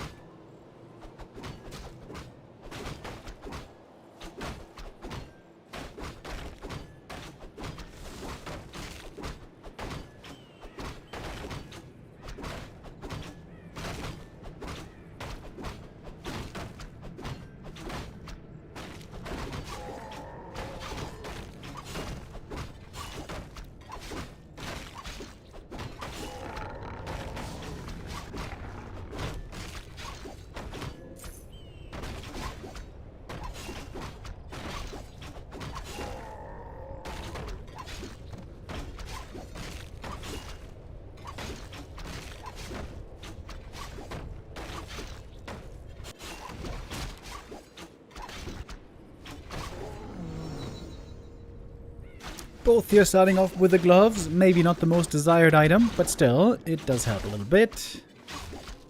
Kaho here taking a little bit of damage from the creep. But if you keep full mana, you can always heal very, very efficiently from Moonwell, so that's a nice thing to be considered as well. It is going to be hard enough for Kaho to move the Ancient of War over here to creep that lab.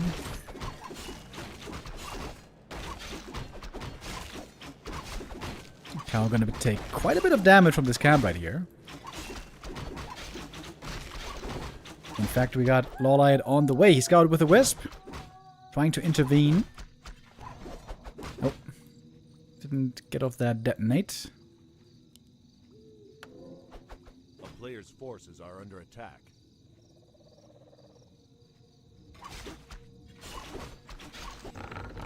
Berserker, big experience, but Kaho could return to the camp in a moment. But no, actually, he's just gonna go for the natural.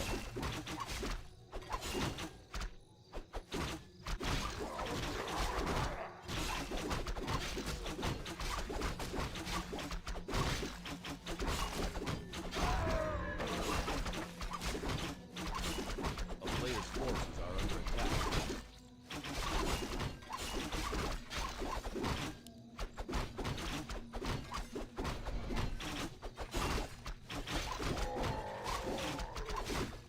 And in the end, Kaho's gonna be level 3 first. LawLiet's Moon Juice might be looking a bit better though.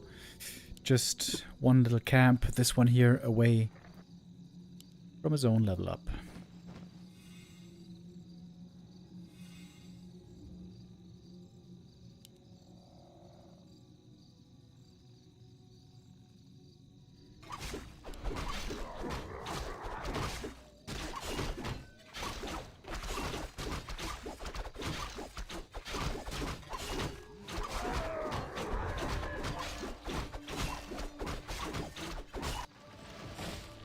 In the end, the Ancient of War did make it to the lab pretty easy. Player's forces are under attack.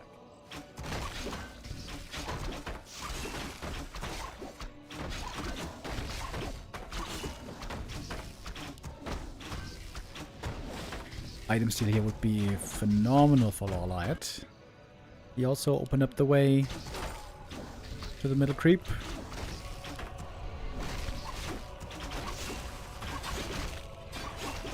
Ancient of War probably going to go down, but we got the big item now for Kaho. He got the Ring of the Archmagi. Demon is looking very nicely boosted in stats now. I would say his demon is looking a lot stronger than LawLiet's demon at the moment.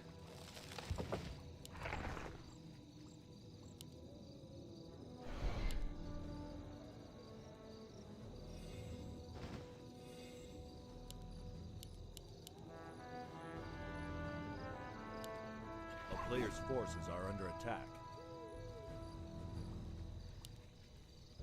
Kaho getting out of this early game a little bit ahead.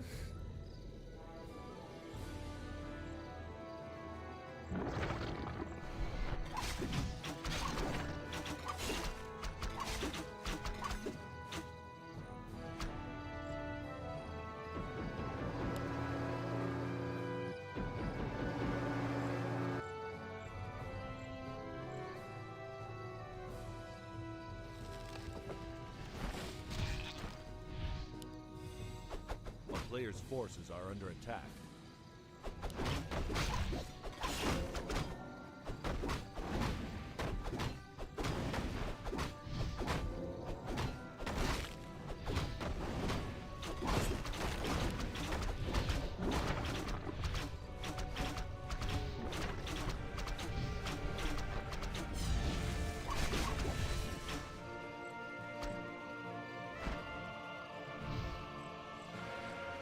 And now LawLiet is not allowed to creep this camp here. This certainly seems to be putting Kaho ahead by a bit.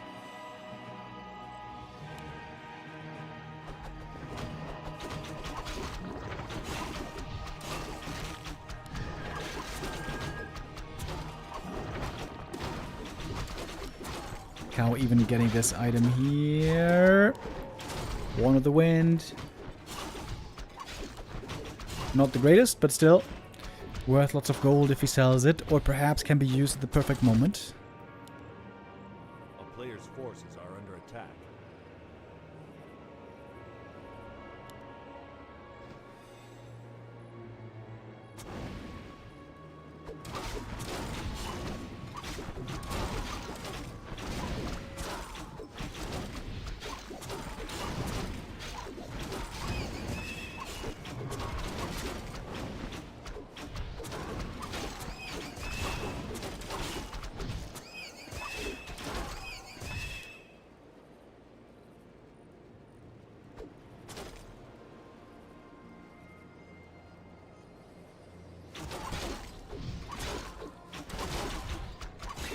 Is Lin gonna go on a hiatus with the losses today?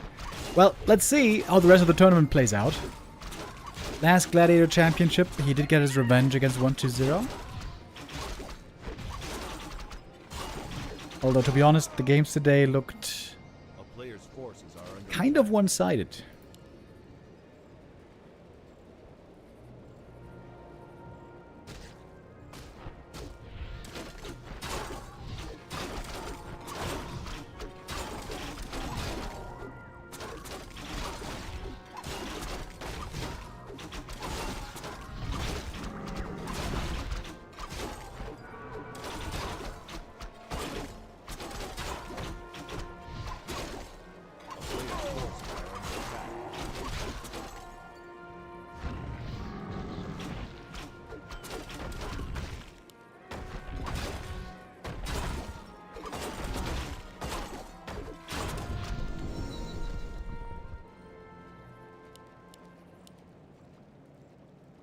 Warsong Battle Drums versus Kaga's Pipe.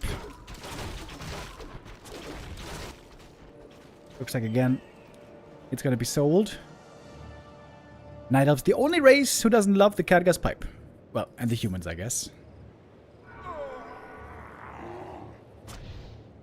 a player's forces are under attack. Item on the ground. Big mana potion. Another mana item. Again, not the desired drop for LawLiet.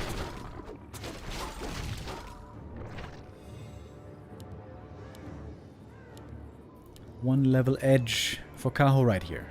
A little bit more experience.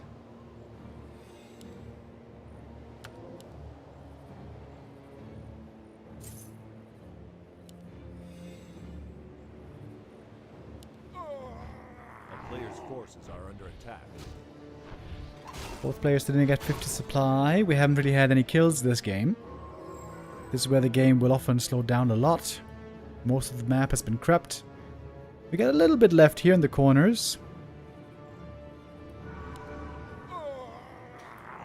And if the game is slow enough, we might even see something like Chims later. But that being said, we are now going into upkeep. So not just banking forever on 50.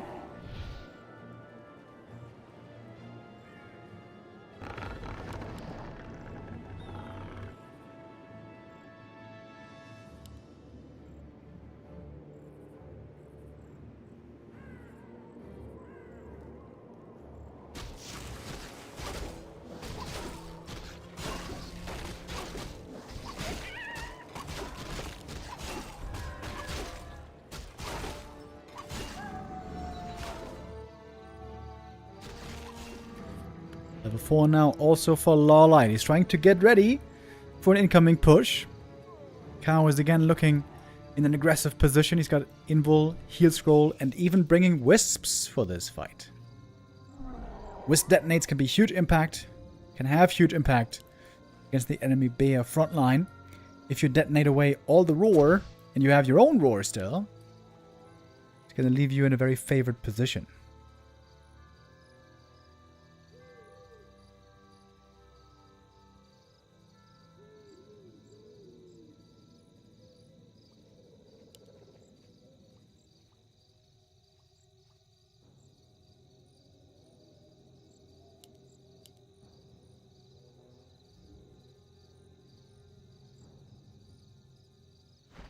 A town is under siege.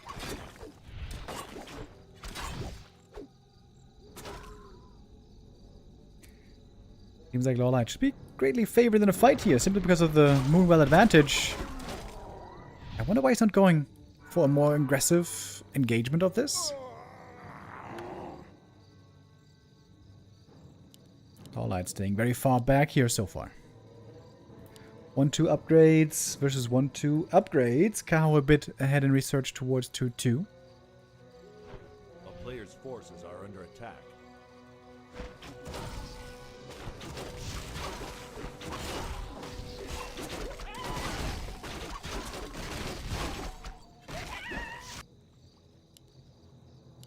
A town is under siege.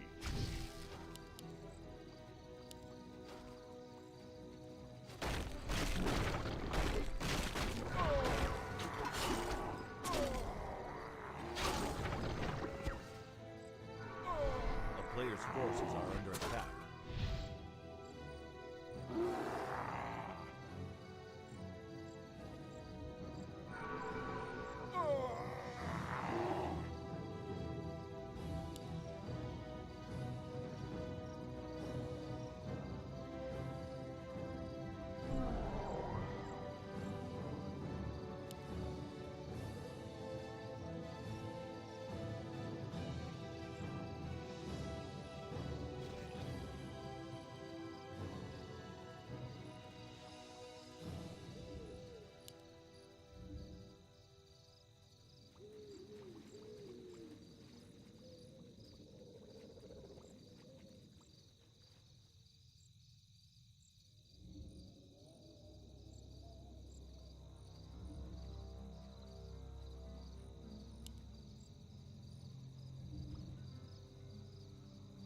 A slow first map here.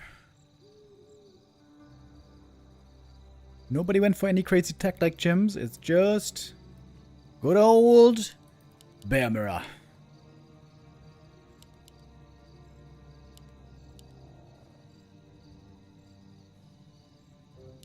Bear mirror and breaker mirror. The most stubborn mirror matches. Still looking pretty much the same way they looked 15 years ago. And maybe even 20 years ago.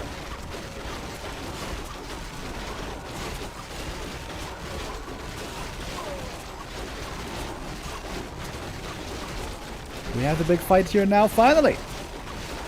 With detonates being used on both sides, I think LawLiet here comes out a bit ahead. Staff out on the demon, healing up from the Moonwells. They're of course very close by. Trying to get the bear kill. The Dryads and Archers can't quite do it.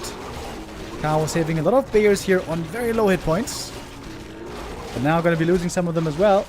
LawLiet is taking a supply lead as we speak. Actually, never mind. It is dead even. Kaho still pressing on. He's got more HP right now on the first hero. There's a bit more moon juice for LawLiet still. Moonwell right there. Moonwell right there. Now he gets it.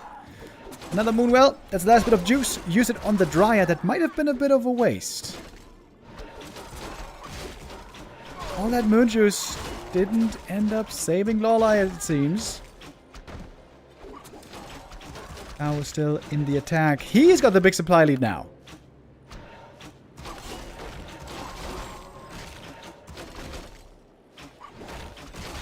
Heal potion needed. Rejuve needed. Keeper in trouble. Oh, Dryad misses the right click. Keeper needs to use that Immo potion here.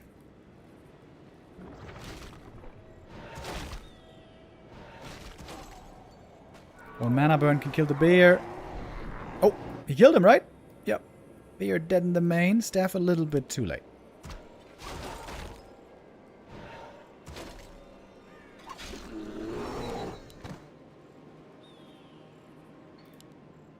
Okay, and now supply is pretty even.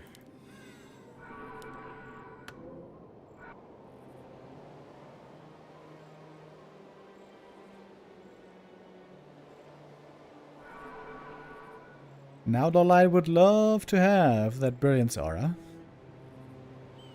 But of course he sold it earlier.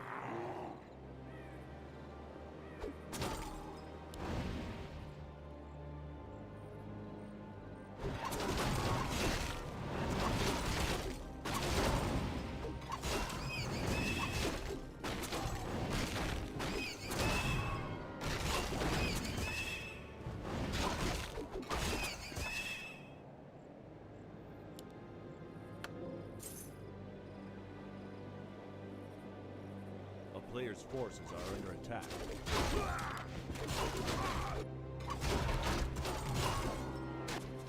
Kaho is ahead in experience here by a good margin, especially on the Keeper.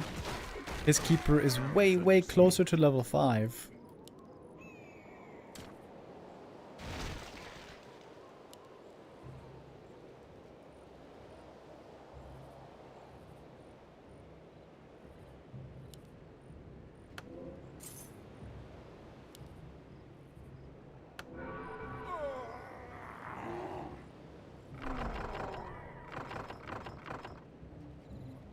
player's forces are under attack.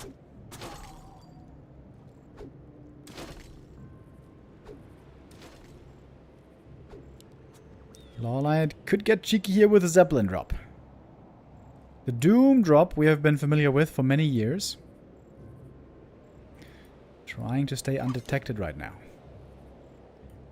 Oh, Kaho is scouting around though, he might have an idea. Beautiful part of the map as well, by the way. And there's a little Easter egg over here, in case you guys didn't know. Guess who it is? A player's forces are under attack. Rock Band Arthas. And over here there's a little movie going on. Anyways. Zeppelin drop ready in the main base. Going for the bears back here. That might be one easy kill, maybe even two. Staff comes in from Kaho. Lost one bear so far. Big mana burns from both Demon Hunters. Awkward fight, as it seems. Keeper still very low HP. Gets that rejuve now, finally. Low hit points absolutely everywhere on these bears. Gotta be careful with that Zeppelin. Trying to load up, doesn't get that one. Ooh, zep, zep, zep. Staffed out and TP away. Demon gets one kill there right before the bell. And it still looks pretty even, doesn't it?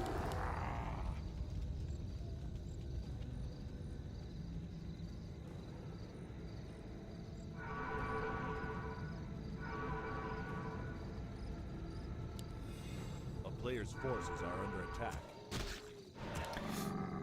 There goes the last creep on the map. No, excuse me. There's still some left over here.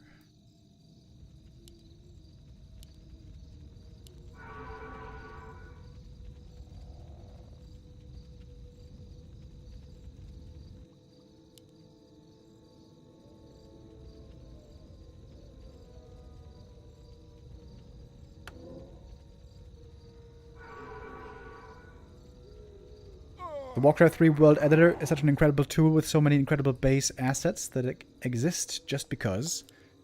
Yeah, true. I don't even know how to utilize the World Editor too well, to be honest, but absolutely marvelous. Like, obviously everyone knows Dota was made from the World Editor, from Warcraft 3 custom games, but so many other custom games as well, tower defenses of course, even... But if you guys aren't familiar with Dota Auto Chess and Teamfight Tactics, that also kind of started in a Warcraft 3 fun map. Also with the editor. In a little bit of a different initial setup.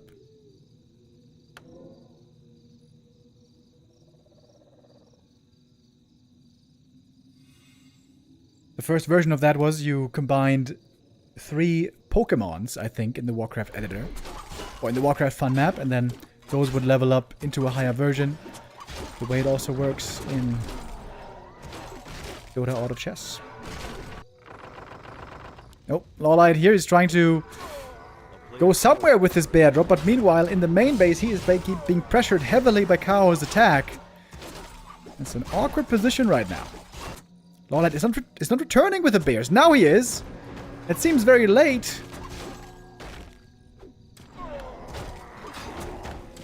One Moonwell went down already. Second Moonwell surely falling. Nobody's even thinking about expanding here. It's just bears, bears, bears all day.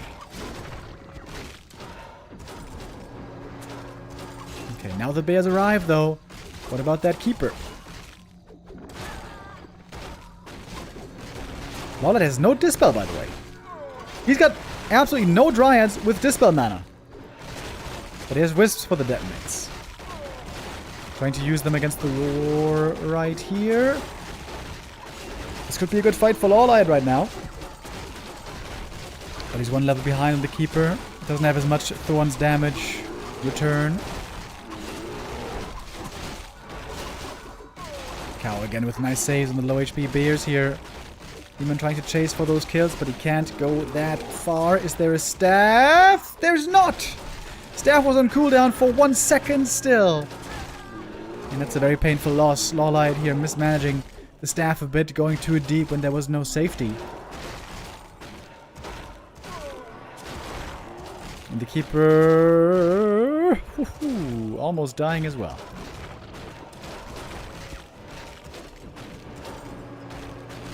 Everything now deep in the red.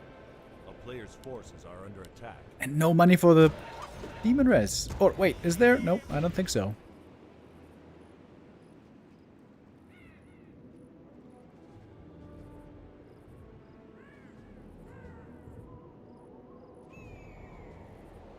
Have you ever played the custom map Defense of Jiange? No.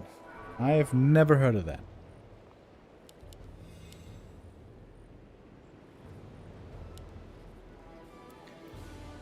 When I first got into Warcraft, by the way, I did it through custom games, fun maps, as we used to call them on Battle.net.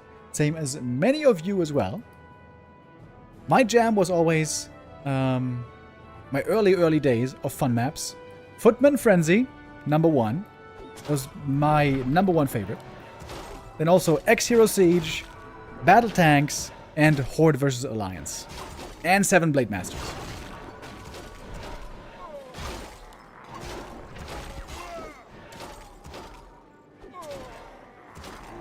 LawLiet really missing that demon here. He's gonna have to call it finally. GG. Without the first hero, there's no real chance. Kaho, in the long game, prevails. Persists after 25 minutes. Seemed to just play that bear mirror a little bit better on most fronts. What about Angel Arena? I never played Angel Arena. Never.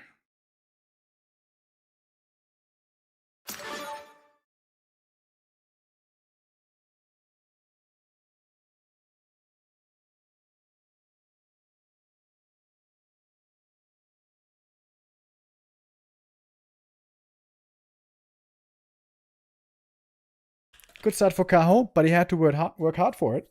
LawLiet certainly put up a fight here. Hammerfall is going to be our second map for this series. And that is a great map for the Fireload Fast Expo, as we pointed out earlier. What are you guys saying? The old Footman Frenzy that was not unbalanced was goated. I feel like Footman Frenzy was always imbalanced. I don't think there was a single balanced version out there. But I think that was fine. It was not a super competitive tournament game. I don't think it had to be perfectly balanced. Have you ever played Island Troll Tribes? I think I might have played that once or twice maybe, but not really. I want to play old Micro Arena. The Micro Arena games are also fun. We played that a few times on stream.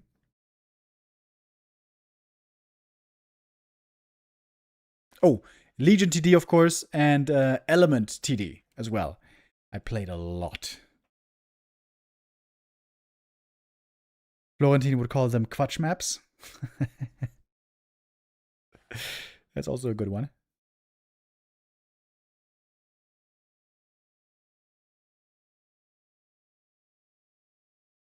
I was top 10 in Legion TD. Yo, Pork Champ.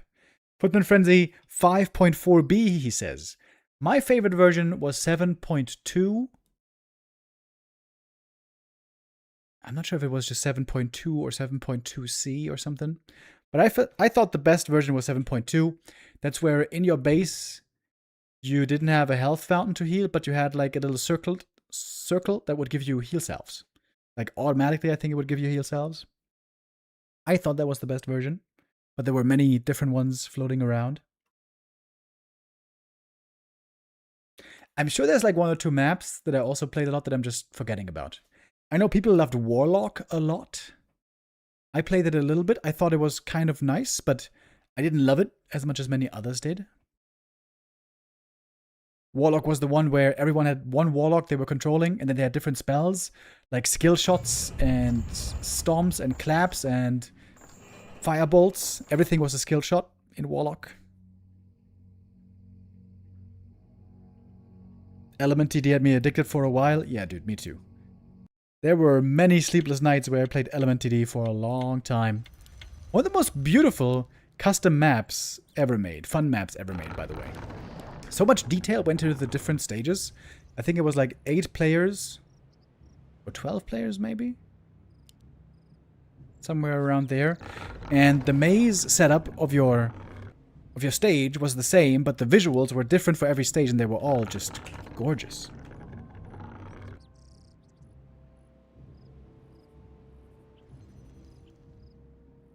Okay, we are ready for map number 2, folks. No Firelord first. LawLiet, what the hell? You teased me. So much with the Firelord. Enfo's Team Survival. Yeah, dude.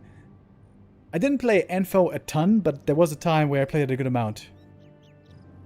Enfos, yeah. Enfos was also super popular. Line Tower Wars. There was also this Tower Wars game with 3 teams, where you could send like rats and different units.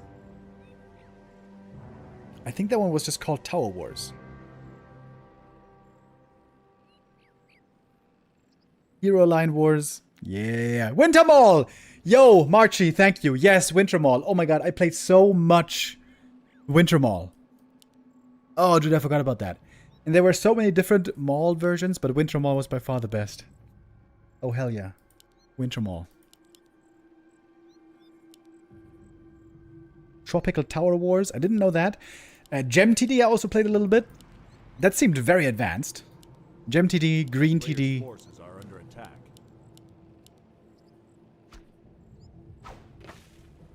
I never played Castle Fight. Oh, there was this Lord of the Rings fun map as well. It wasn't really very good, but we still loved it because it was Lord of the Rings. I think it was called LOTR Arena. Where you could gamble for items, and if you got really lucky, you got the 1 ring or something. And you could also random the heroes, and if you got lucky, you got Gandalf the White.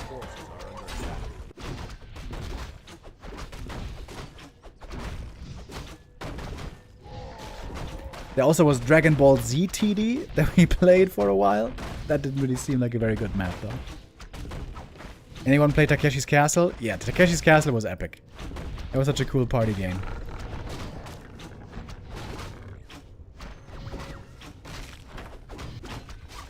We have a Keeper First by LawLiet here, by the way, against a Demon First and a double fast expansion.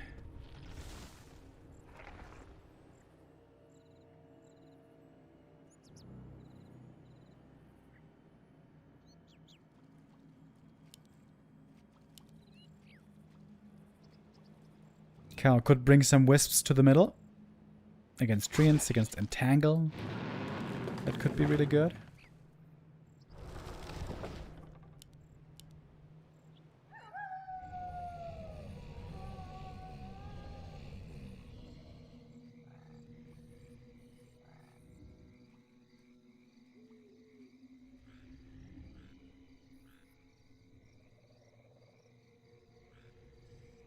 Alright, this game is already more interesting than the first map. As you guys know, probably by now, I think games always are more interesting with more bases, more expansions involved. And look, immediately there's tension. There's tension to do damage, there's tension to defend, there's something to do more than just going for a level 3 creep route. Isn't this just way more interesting, guys, than just playing one base? I think so. Keeper now out of mana, but he bought the space to have the expo coming up, but of course at the same time Kaho has his own expansion. Pretty close to done.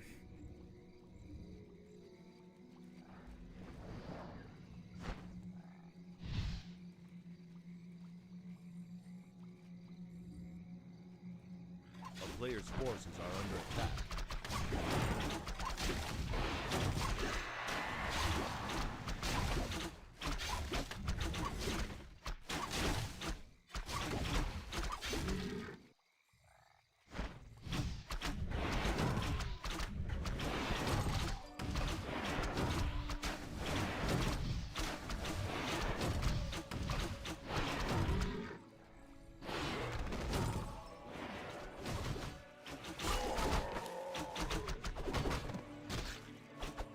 Big heal potion here. Wonderful for the demon. Close to level 3 as well. He's way ahead in experience, by the way, somehow. LawLiet going for the shredder. Okay. Taking that away from the enemy camp. That's kind of cute. But losing archers and giving level 3 to the demon. I would say this is looking pretty good for Kaho once again.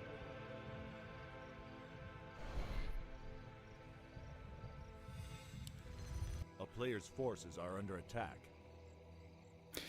Tier 2 finished, both with the Hunter Saw.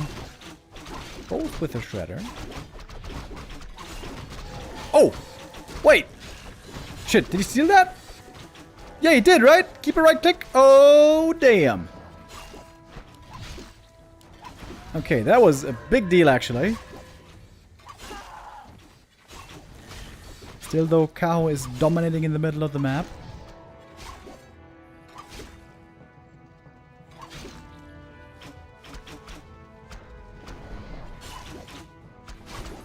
Well, that has to go for the Naga second here because he needs someone who does well without mana.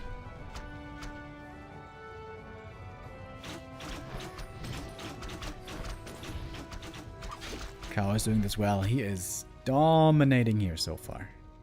Classic level 3 Demon Hunter with boots, power spike. Absolutely wrecks almost any hero. Oh, and the Naga goes down despite buying the boots. Ah, the Demon Hunter. What a hero he is, eh? What a hero he is.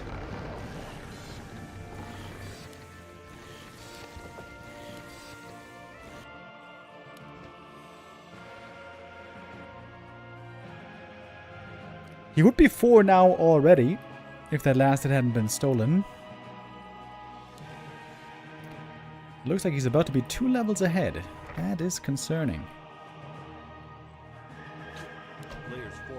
Kaho going for the Keeper second. He wants to have that Thorn's Aura as well for the late game.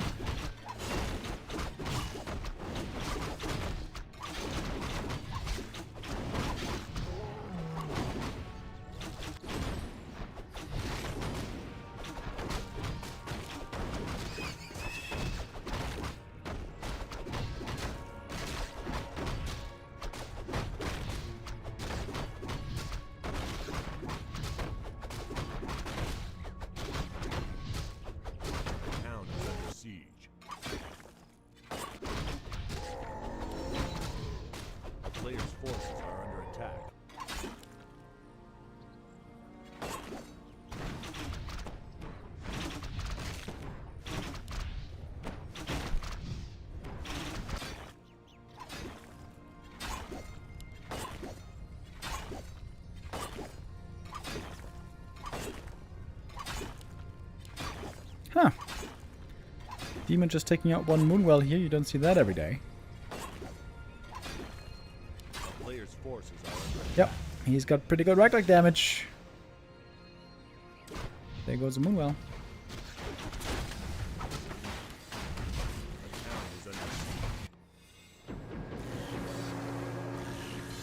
Cool base build here, by the way. The back of the expansion is walled off.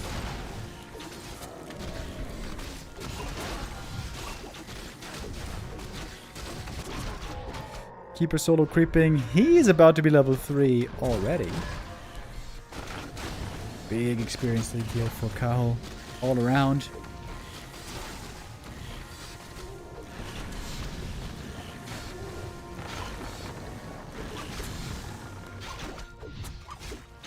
LawLiet trying to kill the Shredder, but he might not really have the damage for this. He's trying. He's really trying. If only he had 27 to 49 damage like the Demon Hunter. He's actually got some good claws bonus damage and does actually get the Shredder. Oh, I didn't think he was going to, but did end up getting it. Oh, meanwhile though, in the main base there's someone waiting for him. Someone evil. Not the Demon Hunter this time, but rather the Keeper and Archer Dryads.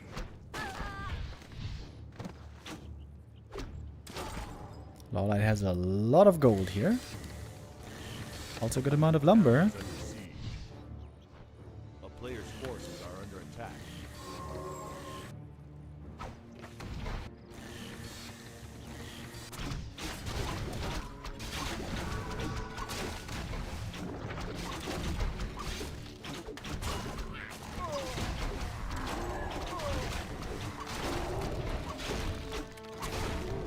Chat says the TFT solo campaign with Rexar made it quite unique for its time.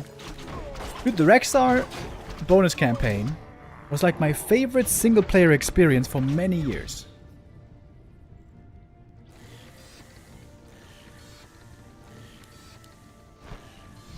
I love that campaign so much. I played that so many times.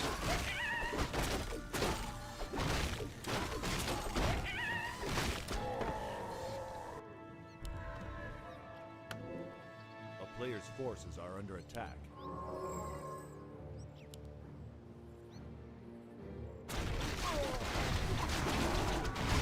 LawLiet will need to retrain for sure. There's no way you can play this endgame without Thorn's Aura.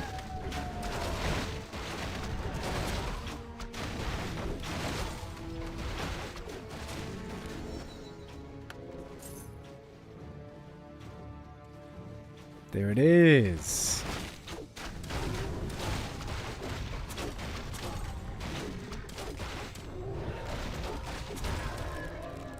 Bottom third for LawLiet. That's pretty cool. Third orb carrier. Of course, the aura doesn't do too much.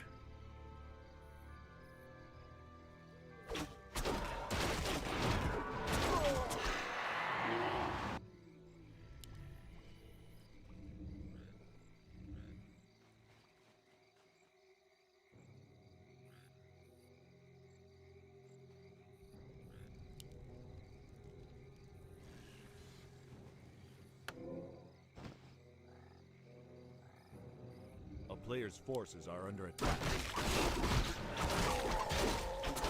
Is under siege. High-level dual hero against LawLiet's triple hero is going to be the late game setup here.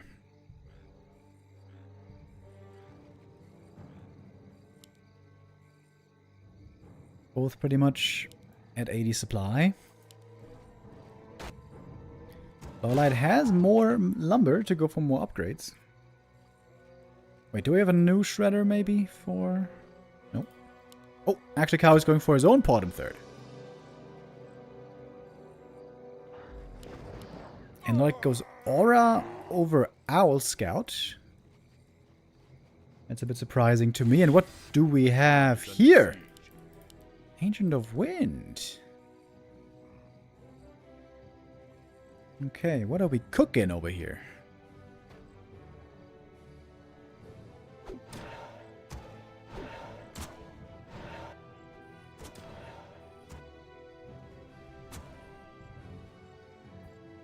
Where are all of LawLiet's units? Ah, there they are. In the Zeppelin. Heroes distracting in the main base. Zeppelin could drop onto the Tree of Life. LawLiet's main base looking really weird, by the way. No Moonwills there, pretty much. Oh, here come the bears. Quick reaction with a Wisp Repair. Is it quick enough, though? LawLiet might be coming in with a Surgical Strike right here. 3 attack upgrades on these bears. It is so much damage. Too much to repair against. Comes at a price, though. Dryad and bear go down. Worth it, of course, in terms of resources.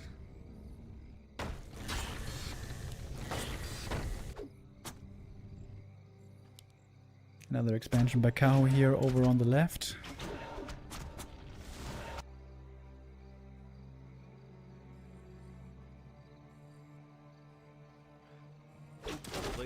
I'd love to see a second staff here. I mean, second orb bought by LawLiet. Zap! Taking out some wisps.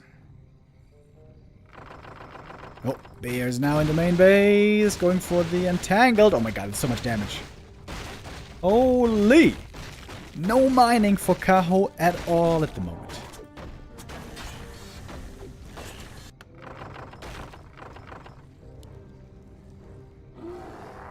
LawLiet playing it smart.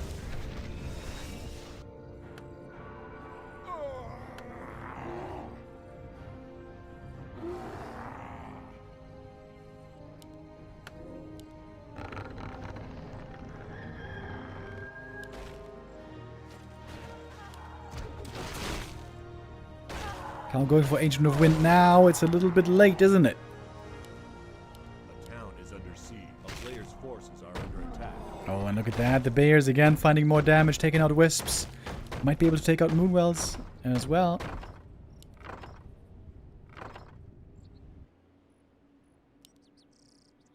And LawLiet's making talons. Talon training.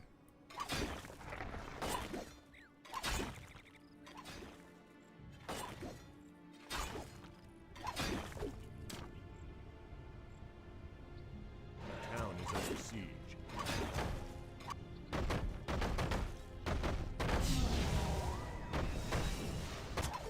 A player's forces are under attack. LawLiet doing this really well. It's going to cost him a bear here. The entangle is very effective. I think this is a fight that LawLiet will lose. Right now he's taking 2 fights at the same time. Both of which he might be losing, to be honest.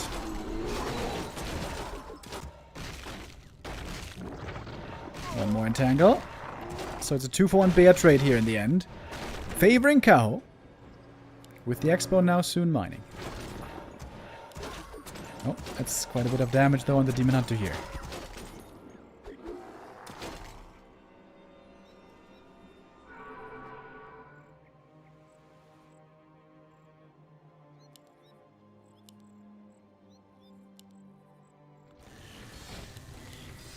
And a double Chim Roost for LawLiet. Why not? He's still got a good amount of gold.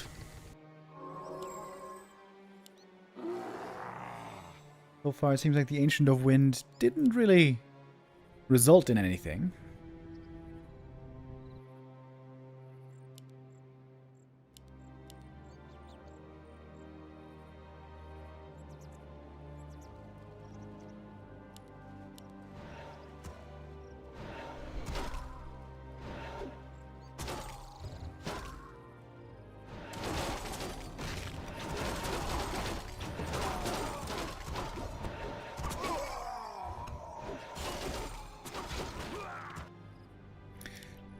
Bears moving in position for another drop. The keeper here is the one responsible for defense.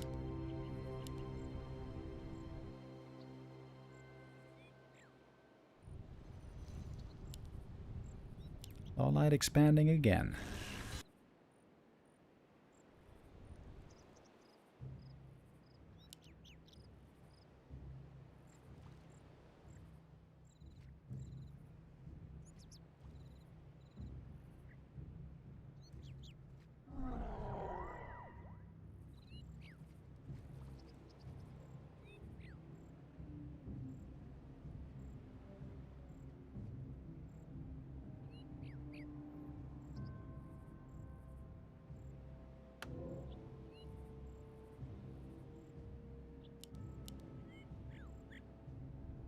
There we go, Chim's on the way, not far off now.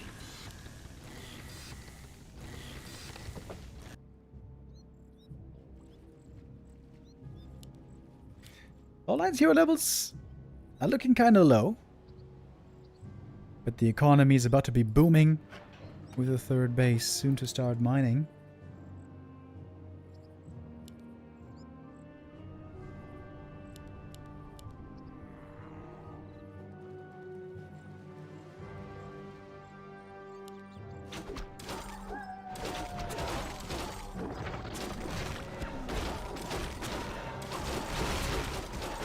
Okay, first time in a while we've had a real fight. The Naga here in trouble right away. Almost goes down. Whew, that staff was almost too late. Zeppelin comes in. But there's a Hippogriff in the air already for a possible counter.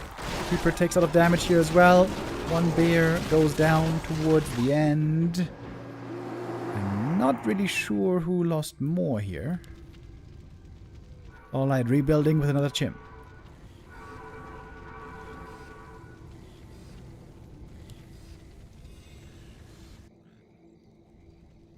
I think the Hippogriff did see those Chims.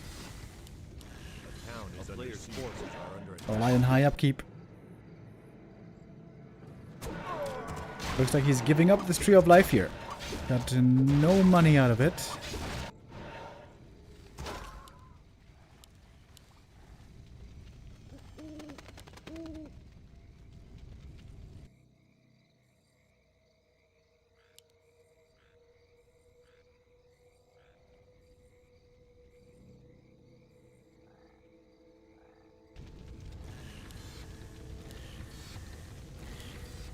93 supply for LawLiet. It's going to get up to 98 with this Chim here coming as well. Chim number, what is that?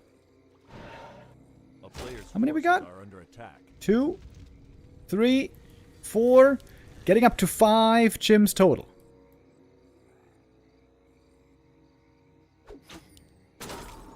Crows are attempting to be the anti-air against the Chims, but that's a lot of Chims and not too many crows right here.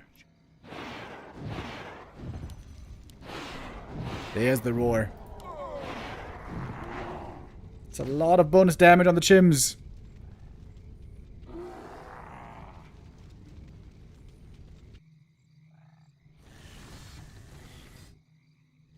Tree of Eternity now going to be moving to that other gold mine.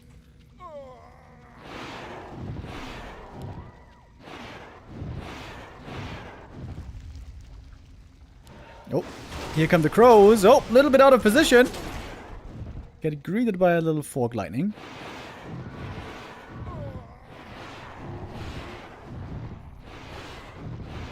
Kaho, 83 supply himself. But that is 4, now 5 Chims outside his main base.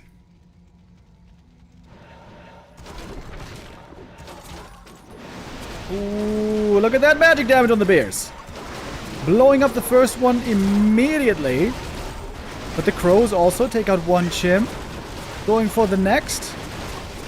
Chim targeting right now a little bit off. They need to go for the bears. Now they do. And there we see the damage really blowing up those bears. TP away to the main base. Kaho trying to escape, but this fight seems lost already. This game, with that, seems pretty much lost. He took care of the enemy Chims pretty well, but now he's got basically no bears left. And those crows do not do well in the ground battle.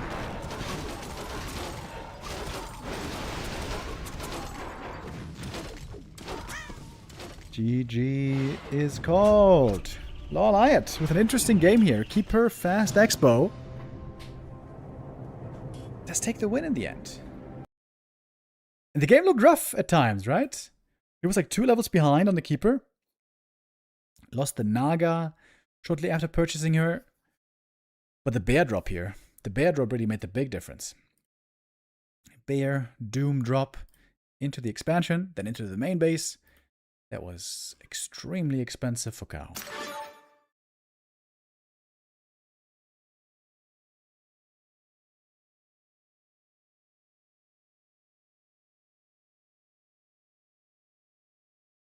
With a score 1-1, we're now down to a best of 3. And Last Refuge, gonna be our 3rd map. Earlier here by a moon, we saw the Firelord Fast Expo attempt that again, and that one did not work out at all that time. That was map 4, I think, of the series, where it looked like life had the perfect counter with an aggressive Demon Hunter.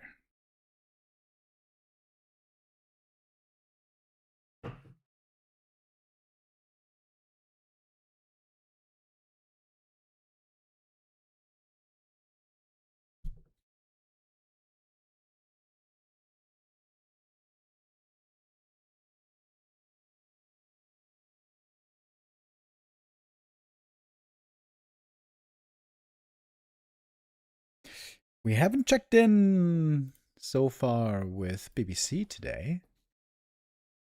What are we advertising today, Mr. BBC? Oh, this is new. What is this?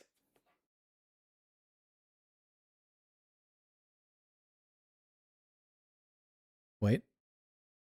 We saw the fruit a moment ago. Is that a lychee? Yeah, that's lychees, right? The first one they showed looked different, though.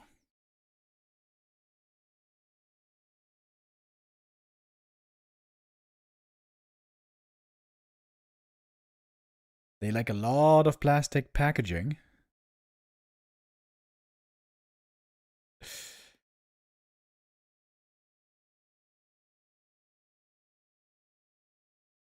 kind of funny to me how extremely photoshopped some of these pictures are as well.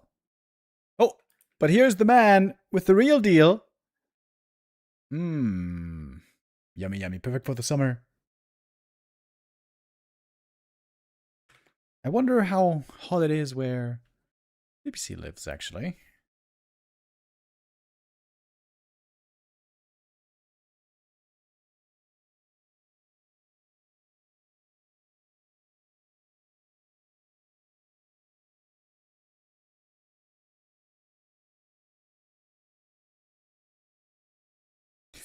My nose is so itchy as hell. We're loading into map 3. Playing the standard didn't serve LawLiet too well on map 1. Playing unconventional with a keeper fast expansion, he got that win. Maybe more reason to stay creative. I was hoping he was gonna go for a tavern build here, but no, he doesn't. Too bad. Got an early altar.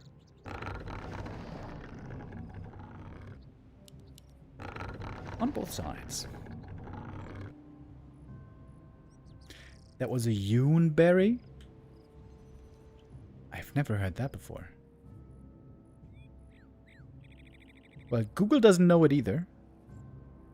Yumberry. Ah, it's called a yumberry. What the hell?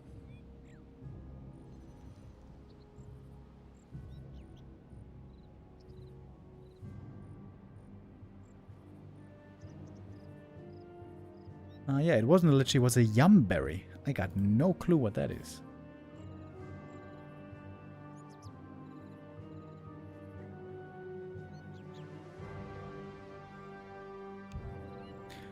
Also known as bayberry.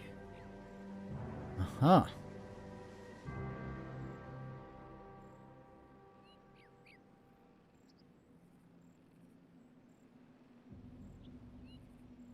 Yeah, I've never seen that before.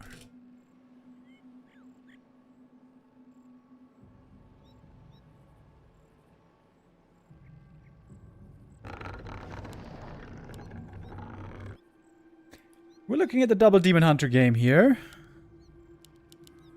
You know, this LawLiet guy, he was teasing me earlier that, you know, he showed me, he played Firelord before, he played Podum before. No Firelord, no Podum here. But we do appreciate the one keeper game.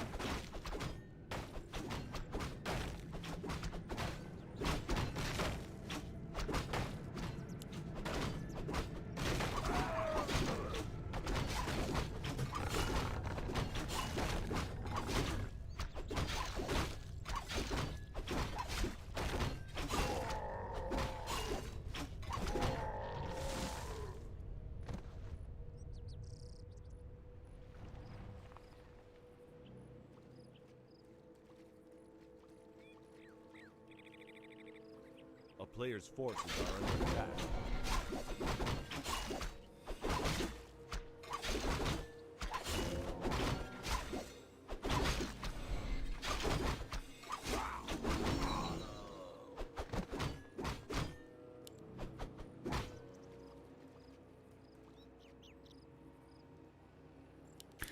Looking like a very standard start so far. A player's forces are under attack.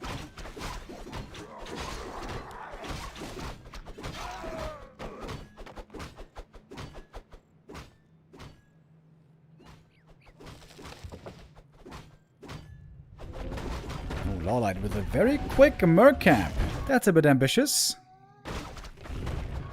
Well, I guess both are going for it. Gentleman's agreement. Just a free journey to level 3 early on. A player's forces are under attack.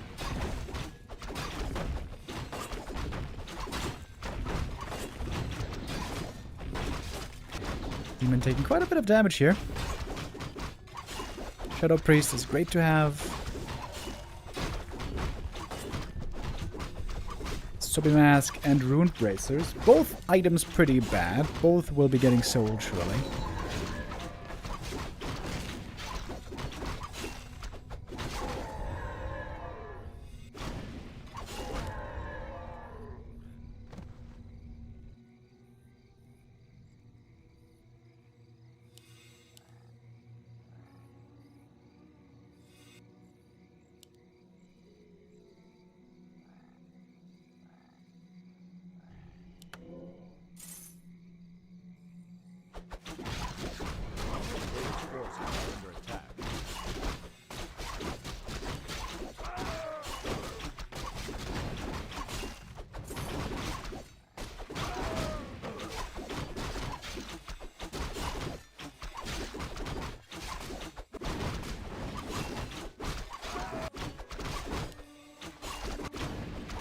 Pretty similar inventory here. Kaho even sold the TP. That was kind of punished on map 2 when he lost the expansion.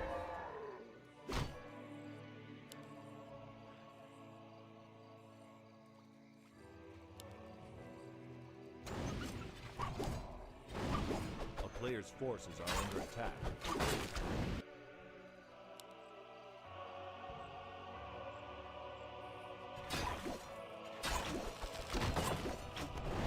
What's your top 5 GOAT list? Number 1, Happy. Number 2, Moon. Number 3, Lin. Number 4, Infi. Number 5...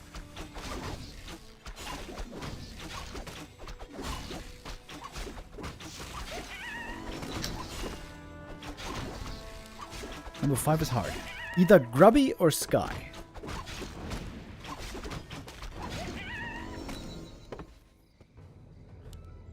A player's forces are under attack.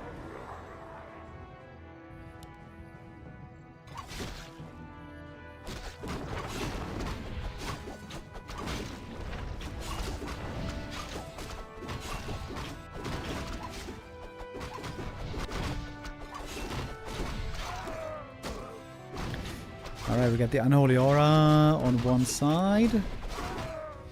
Cloak of Flames. I think in Bear Mirror this item might be better than in most other matchups, because normally you can stand statically in the front line for quite a while.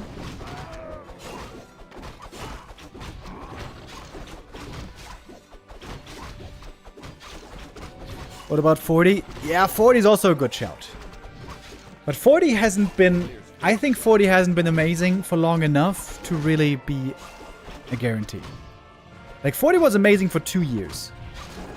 40 also wasn't amazing this year, to be honest. I feel like to be in the GOAT conversation, you have to have some period of dominance.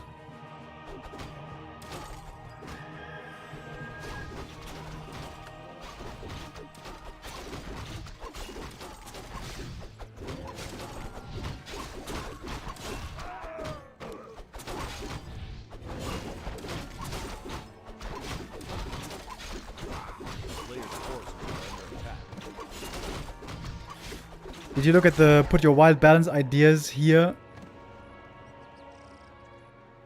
Reddit thread on what? Wait, what? Reddit thread, by the way? I did look into a lot of the balance suggestions, yes. I didn't see all of them, but I saw quite a few suggestions.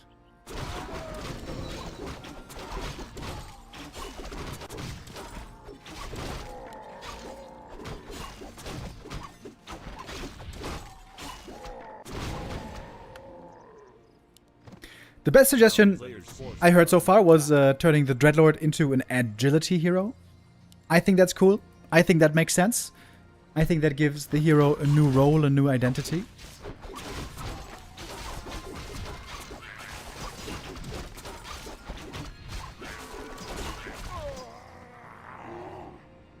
Did you take a look at the Google Doc?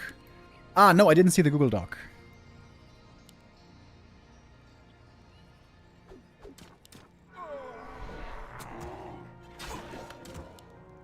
Okay, the Chimroost here by LawLiet, by the way. Up on the high ground. I don't think Kaho saw that so far.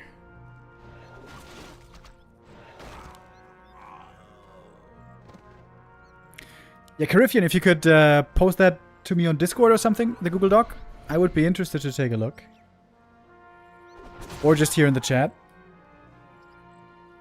A player's forces are under attack. Don't you think if the upkeep was moved to 60 or 65, it will enable more expansions?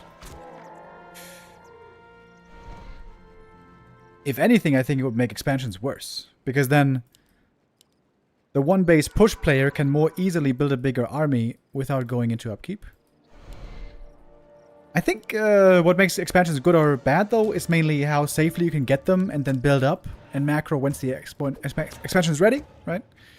And that mainly happens before 50 supply. I think the supply change wouldn't be Yeah, I think the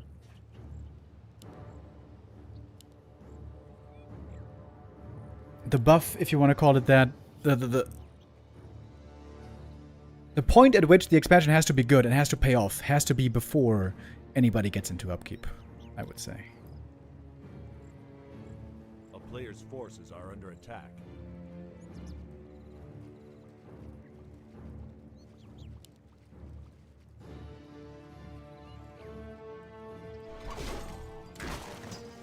I think there's many things to improve in the game. I feel like supply and upkeep numbers are not a concern, in my view. What is a concern is that many of these heroes here and in other altars are unplayable. That is really mind-boggling to me. Like in any game designer is going to try to make the things that are unplayable, playable. Things like Dreadlord, things like Chemical Rage, things like Pardon in many scenarios.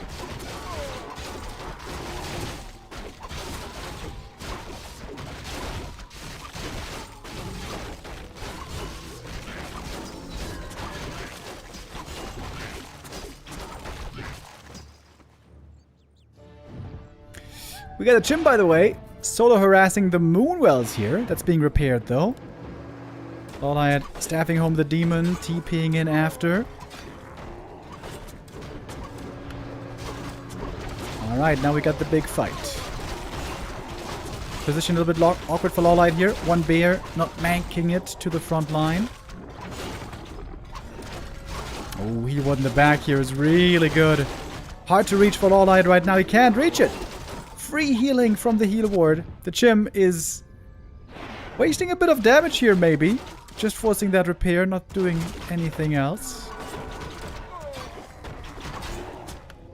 Meanwhile, Kaho is going for his own Chim Roost and an Ancient of Wind.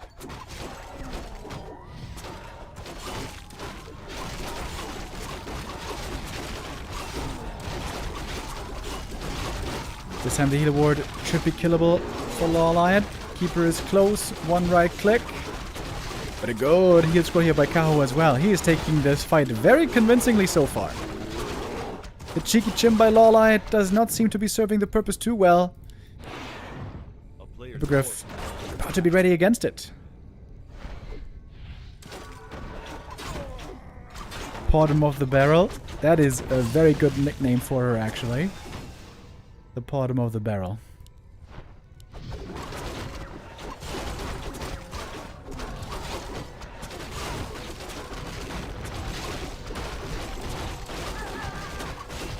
Demantor now very hurt, but has that Invo Potion, getting level 5. LawLiet about to get it as well, but he has suffered way more losses here. Gets a staff ready for this demon. And the Chim is about to die, by the way. That's going to be a lot more experience once more. Chim dead, thanks to the hippo.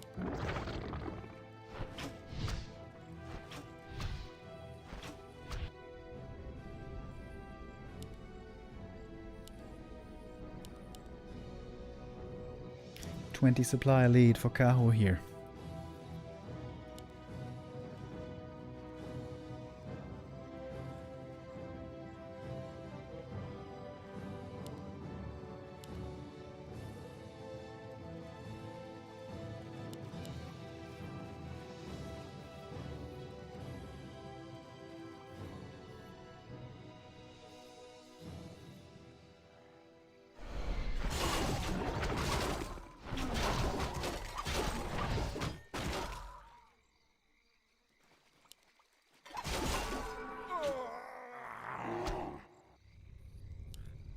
Player's forces are Hippogriff now scouting the main base. Nothing too interesting to find, really.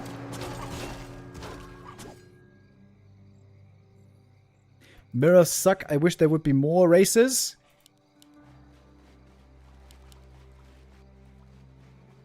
I wonder how it went if we actually got the Naga race in Warcraft 3. All of a sudden we would have to balance a lot more matchups that would make things a lot harder. But the Naga race is like 80% finished. Could have been turned into a race. If there had been another expansion for Warcraft 3, I'm pretty sure the Naga race would have become a playable race. You would have to create new heroes, though. A town is under siege.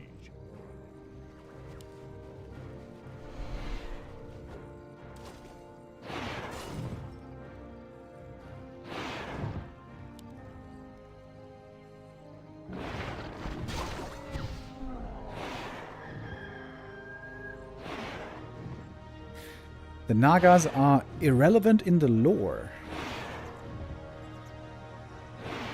What do you mean? Do they only exist in Warcraft 3?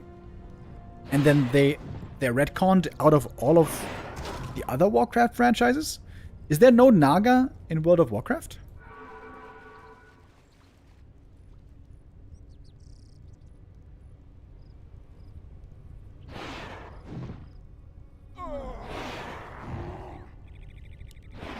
What would be the Naga specialty? Well, the way they work right now is all the Naga can swim in water. Player's force is under attack. At least in the campaign. Of course, the Naga hero Sea Witch can't do it.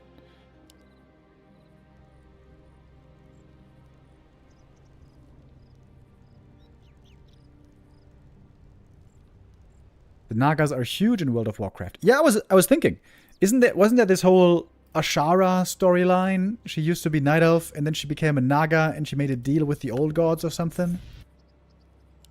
I don't really know about World of Warcraft lore, but I think I saw some cinematics.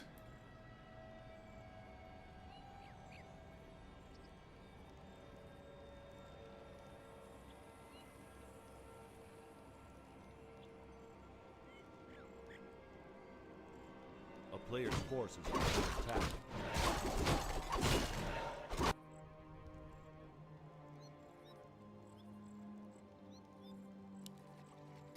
In Warcraft 3, there's one more race than in StarCraft 2, but they are much more symmetrical in Warcraft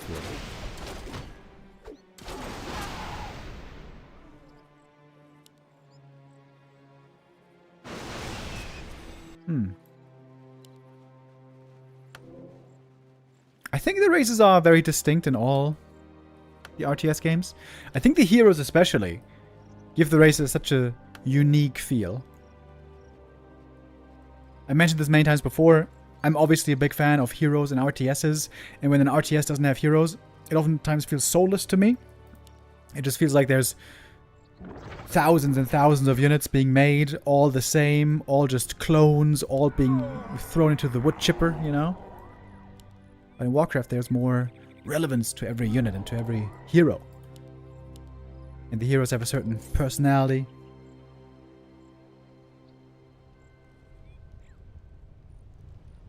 I'm here for the Draenei race in Warcraft 3. Oh yeah, true. The Draenei race was also built out over years. The Worgen race. Anyways. We got Chimps and Hippogriffs and Bears and Dryads. This is a beautiful army by Kaho. Not just pure Dryad Bear as most of the time. And Kaho is smashing this fight right here. LawLiet trying to go crows, but they're gonna get countered by the Hippogriffs. Bonk, bonk, bonk. Down go the crows. And it is GG. Kaho takes map 2. Takes the lead. LawLiet, why are you not playing the Fire Lord? Where is our Fire Lord Fast expansion, buddy? Where is it? I thought he was going to play it at least once today, with how cheekily he replied to my question. So far, not the case.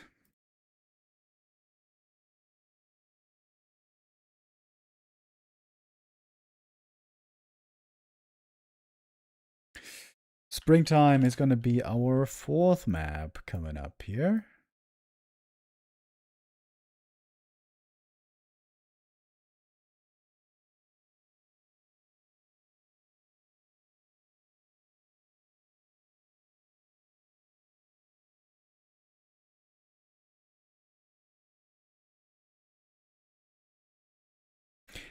After this series, Neo's going to be taking over, by the way. There's going to be the Gladiator Cup 320 happening today. This is going to be another standalone show match. Colorful versus Sock. Very fun encounter, actually. Sock is right now on quite the impressive win streak against Colorful. 6 wins in a row. But we had, of course, the Sock versus Moon series yesterday as well, where Moon got an impressive return to form, owning Sock pretty much in that series. Oh, wow. Look how 50-50 this is between Colorful and Sock. 50-50% in matches, 50-50% in maps. Just a slight, tiny deviation here.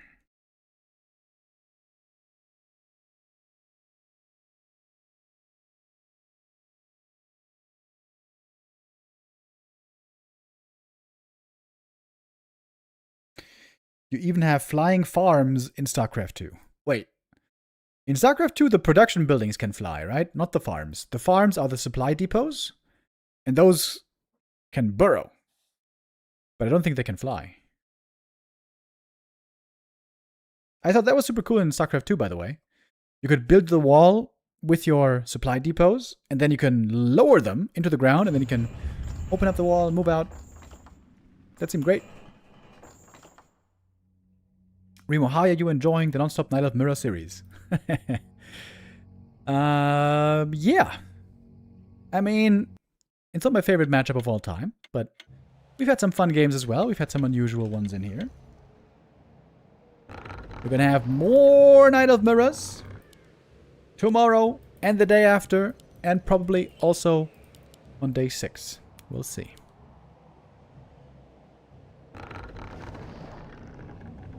The Zergs have overlords that fly. Ah, yeah, true. True. Yeah, that is certainly something very unique.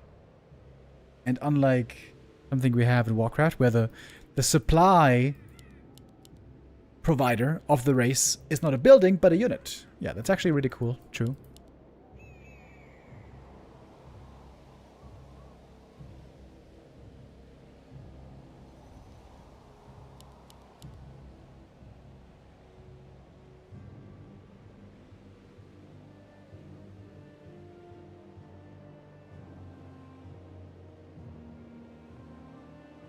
What if Blizzard announces a new race for Warcraft 3, but it's only for Reforged like they did for Diablo 2? Wait. But you can still play Diablo 2 with the new Warlock and just play it on old graphics, right? Surely. You need to own the new game, maybe. I imagine that's what you mean.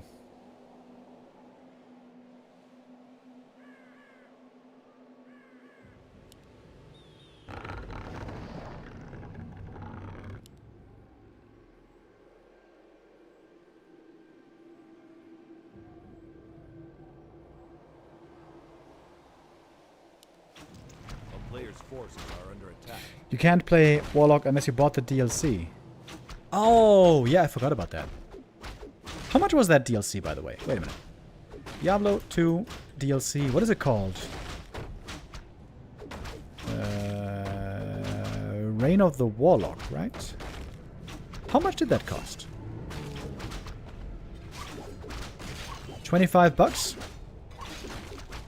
Yeah, alright. This is like a normal price tag for a DLC, right?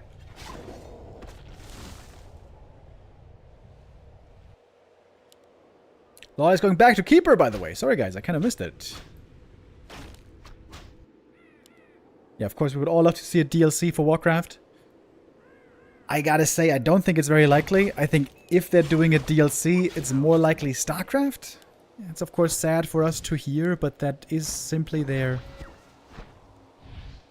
prime RTS, it seems. But with so many rumors and apparent leaks going around, if those leaks are not just fake, it's going to be interesting to see what's going to be happening at BlizzCon. I am curious about this BlizzCon. Of course, we also have the Blizzard Classic Cup happening at BlizzCon.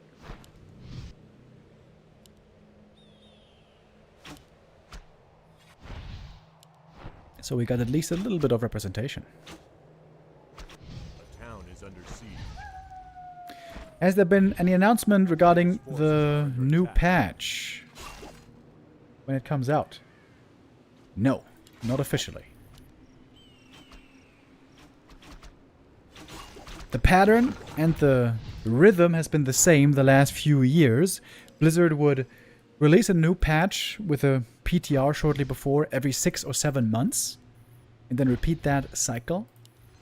And the last one, the last PTR was in December, with the patch coming out in January. So if that holds, then June or July or August could be what we're looking at. Forces are under attack. But that's only if the pattern holds, which we don't know that it must.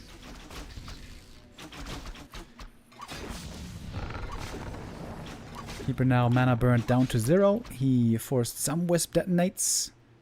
Was trying to get cute here with the Ancient of War, but that one was also cancelled.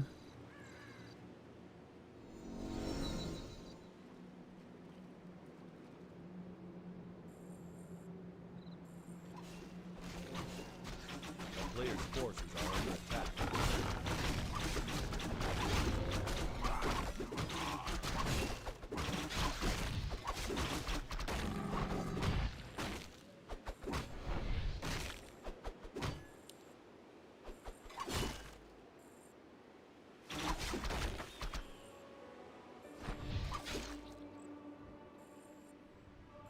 This is a Hippo Rider game, isn't it?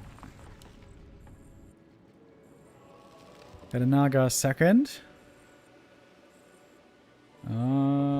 Wait, there's a Hunter's Hall. There is a Hunter's Hall. What does that mean? More Wisps.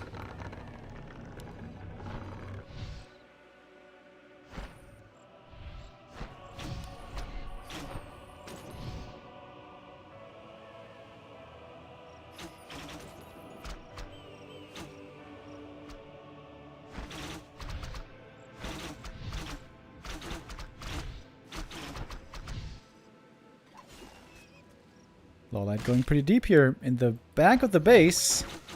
Stopping a lore from coming up. Killing quite a few Wisps. Counter Naga now by Kaho.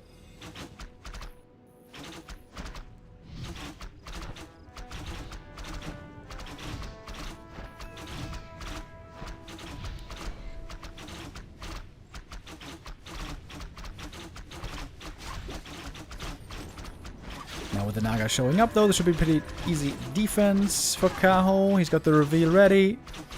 TP out. Gonna cost 2 archers for LawLiet. Back home he goes. Okay, he's going tier 3 again, lures again. No expansion this time. Keeper, Naga, and then maybe again a Podum third. A player's forces are under attack.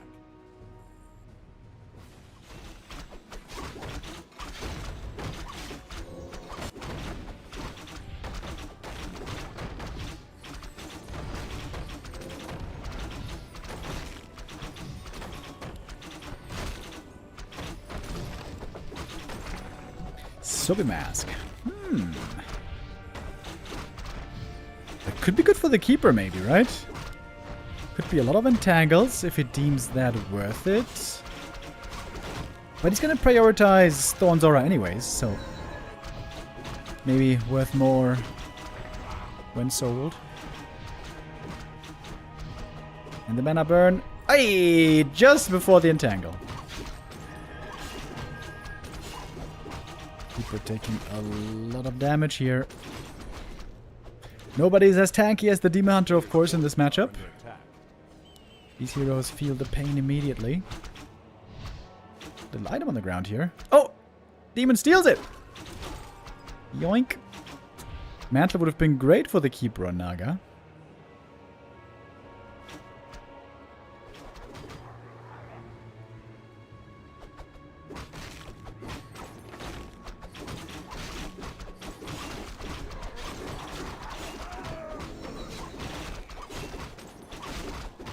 Player's forces are under attack.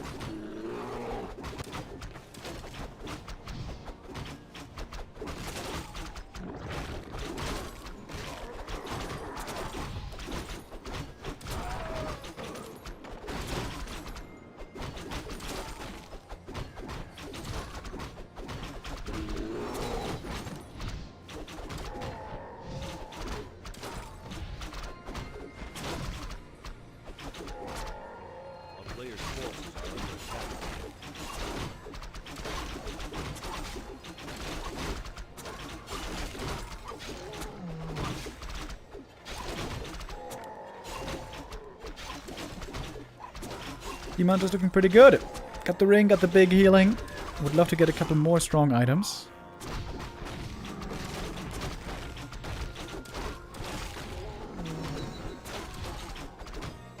What's the keeper gonna get here? Thorns, indeed it is. Now on level 2. Of course, Kaho, he went for the Naga here, being very worried about a push earlier. He's not gonna have the Thorns for the late game. What's better in the late game? Demon Hunter or Thorns in Bamera? We'll find out.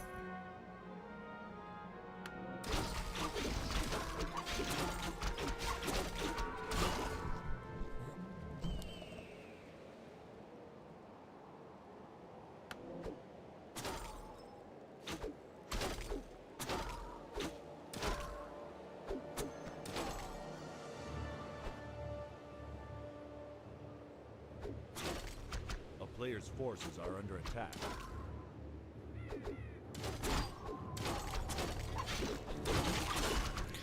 No third hero for LawLiet. This time he's going for Wellspring, which is also not super common in Bamera.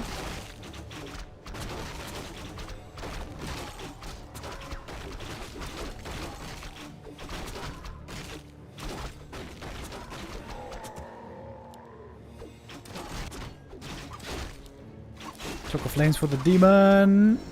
I do kind of like that in the Bamera. Hood of Cunning on the other side. Also a good item for the Naga. Level 3 for her here. Of course, Kaho's frontline is going to be a lot more sturdy with the Demon Hunter there involved.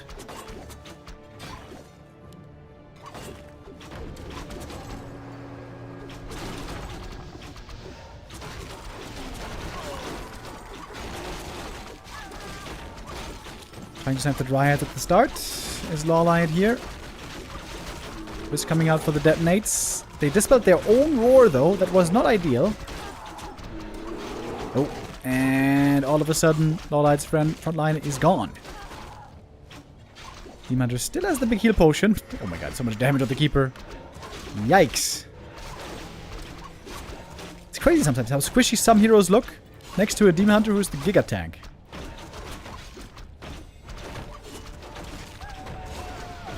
Fork Lightning for the kill as well. Shop goes down. Uh-oh. That doesn't look great for LawLiet. Kaho now very close to the win of this series. A player's forces are under attack.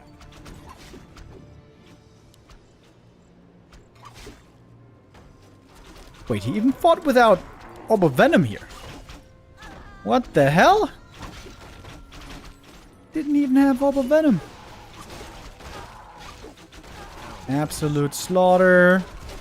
GG. And Kaho wins our third series of the day.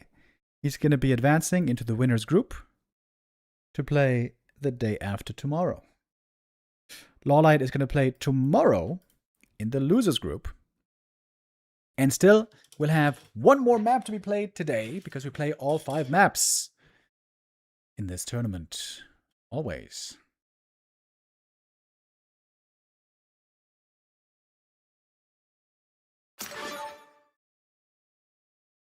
Last map for us is going to be Tidehunters. Seems like that could be a possible expansion map, maybe.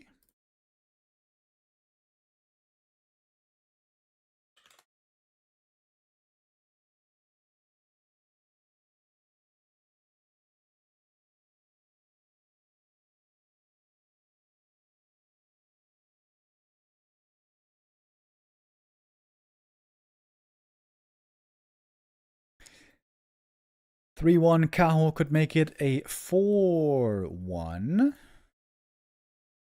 If he wins this map as well. Kaho builds on a really good record against LawLiet lately. Beating him in the Gladiator Championship 3, in the B Cup, in WSB. Season 1 this year. LawLiet got a win.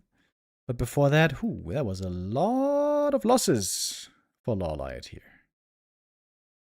Seems like LawLiet isn't really the greatest in Elfmera. I think also in years past, especially in big tournaments, Elfmera was rarely the matchup we could rely on. We got a significant elo gap as well. Elo rank 9 versus elo rank 18. between these two players.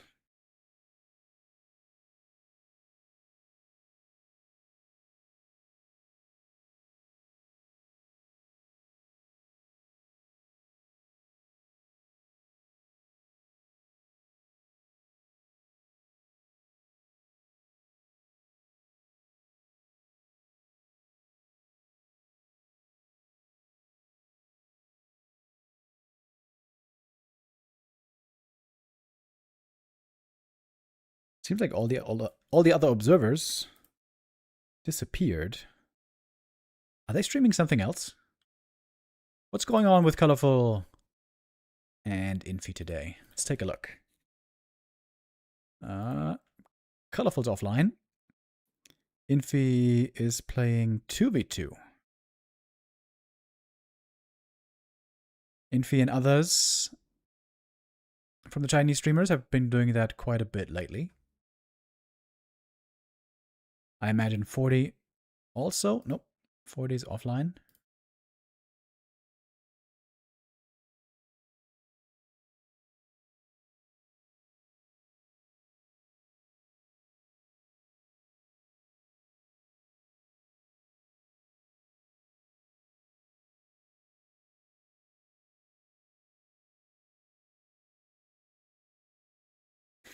After this series, of course, we're not going to be done yet. Neo's going to take over, guys. Don't forget, it's going to be Sock versus Colorful in the Gladiator Cup show match. Sock, after having a wonderful week against Moon especially, and also against other top competitors, the last time we saw him looked a little bit flat. Trying to make up for that today.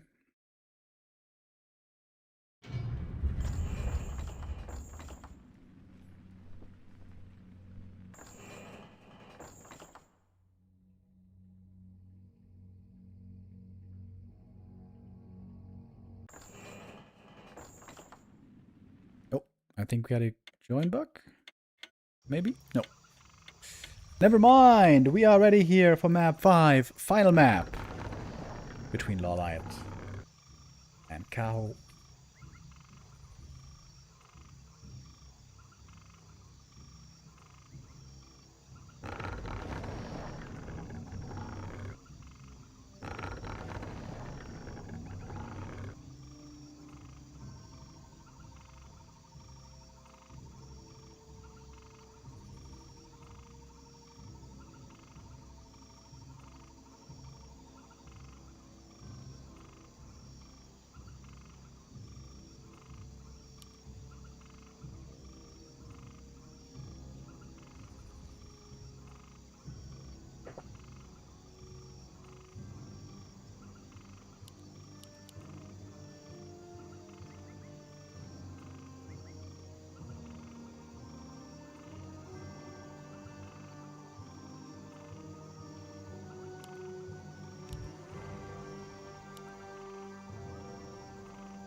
Back to Double Demon Hunter start. Looks like we are not expecting an expansion play here. Couldn't this also be a good map for Phylor Expo, by the way? You creep that camp first. You finish that easily before the demon arrives. You can put the Tree of Life here. I gotta say, a little disappointed with LawLiet today. No Fire Lord, no Portum. A player's forces are under Sad. attack.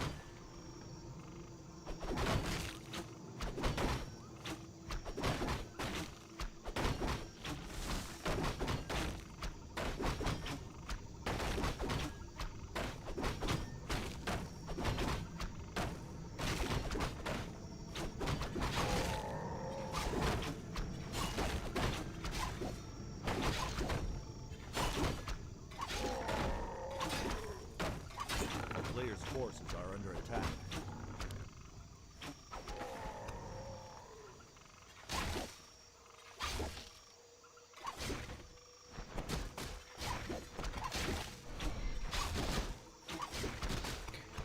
Clean creep here by both players. Quick level 2, quick double item pickup. LawLiet, I guess, took a little bit more damage here. A player's forces are under attack.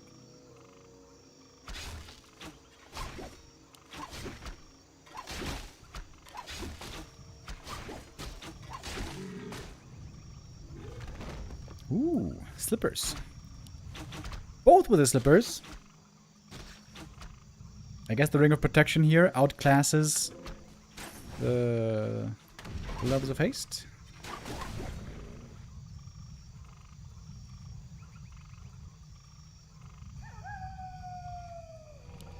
A player's forces are under attack.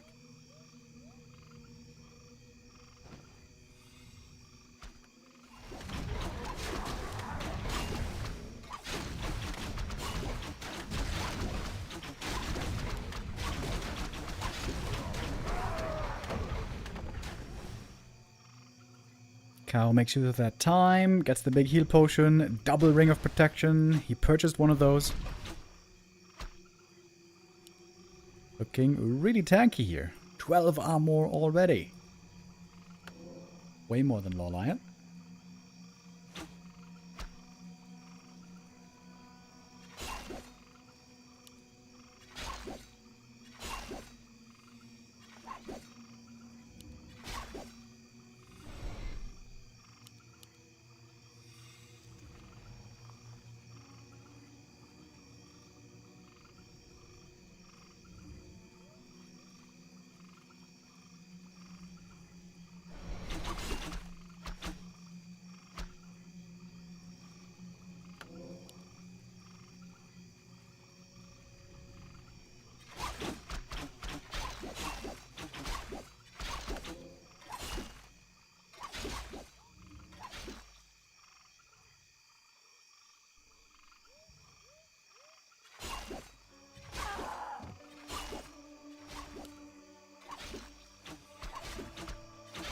Is Remo muted? No, not today. I was muted 2 days ago, but today and yesterday I made it through the entire day not muting myself or staying muted by accident.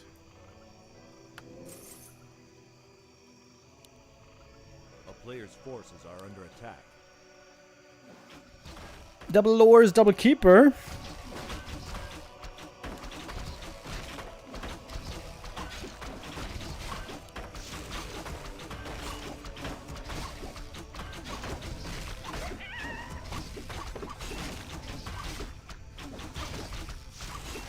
Didn't you start muted yesterday? No!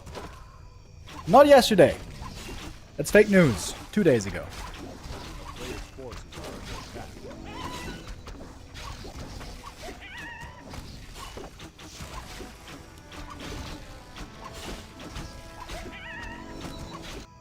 Pretty mirrored game here all around.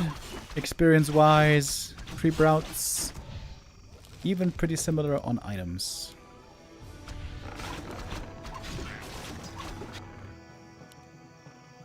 Oh, but Kaho a little bit faster, a little bit healthier. Ooh, getting the big consumable here would be great. It's a tanky boy though. I always forget the name. What's he called? A player's Murgle Marauder. 1,000 hit points. The town is under siege.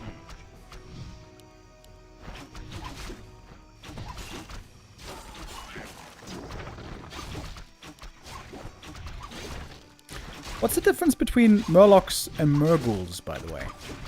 Are there any WoW lore experts in the chat? Is that like two warring factions, Murlocs and Murgles? Player's forces are under attack.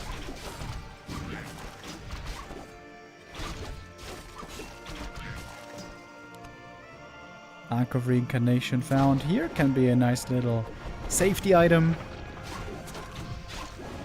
For the mask on the other side. Likely one for the shop.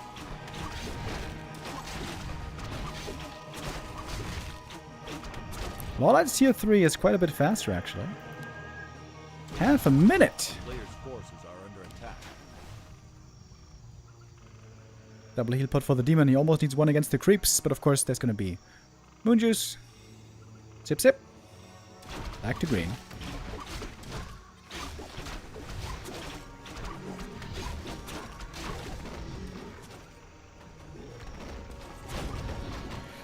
Murgle are essentially a specific, more feral subgroup or variant of standard Murlocs.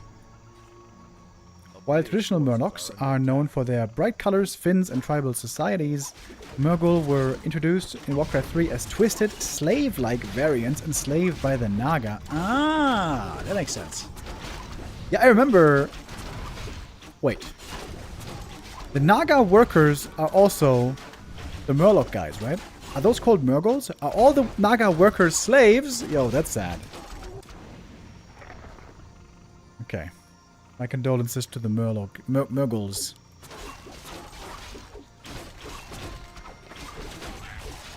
Player's forces are under attack.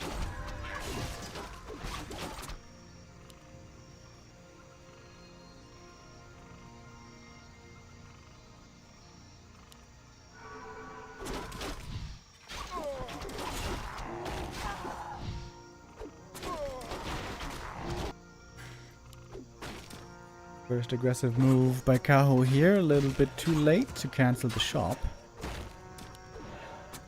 Hoi! This demon is looking crazy, by the way. Level 4, Quel'Thalas, double ring, slippers, and big healing. Holy! That's a Giga Chad Demon Hunter right here.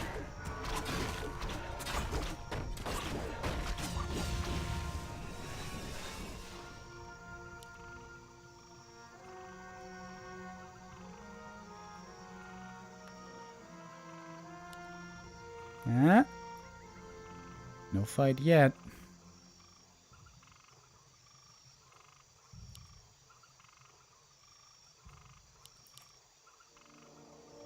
We got the orb here on the Keeper. LawLiet has more experience actually, especially on the second hero. A player's forces are under attack. But lower on item quality.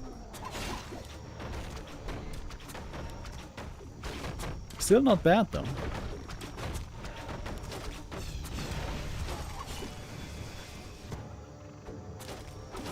Kaho trying to catch up on the Keeper. This camp here should be enough. Tome of Knowledge! Tome of Knowledge! The secret knowledge! Player's forces are under attack.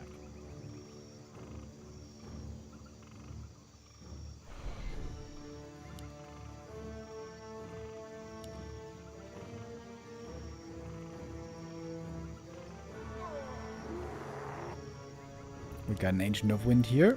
Fairly early by LawLiet. This one, though, might be getting cancelled. Town is under siege.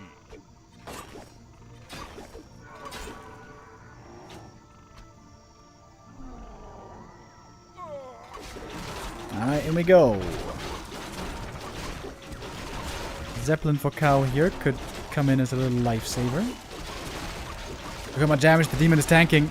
Oh, he's so tanky, bro! He's so tanky! Big heal potion! Still tanking! Heal scroll still available. Yeah, this demon is just owning me. Ownage! No dispel by LawLiet. The Rejuve is just fully running through! I think that might just be game here. Giga tank demon. In will pass. Saves the Keeper at least.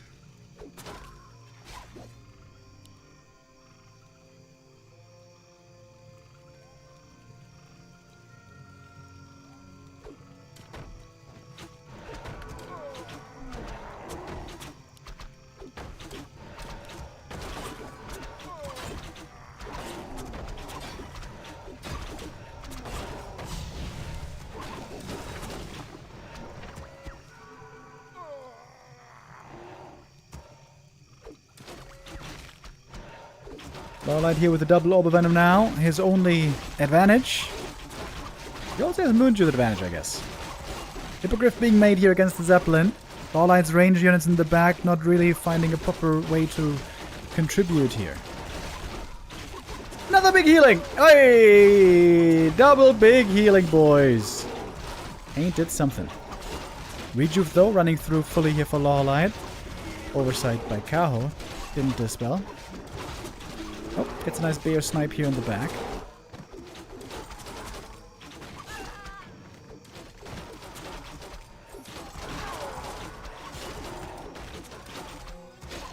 Rejuve running. No Dryads in this position to cancel on the demon. Oh my god, he's been healing so much. Ridiculous.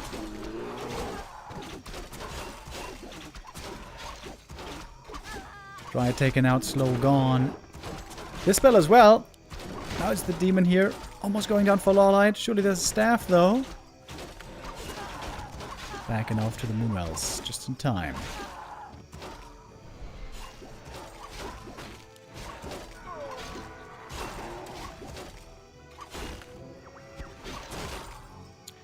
Useful.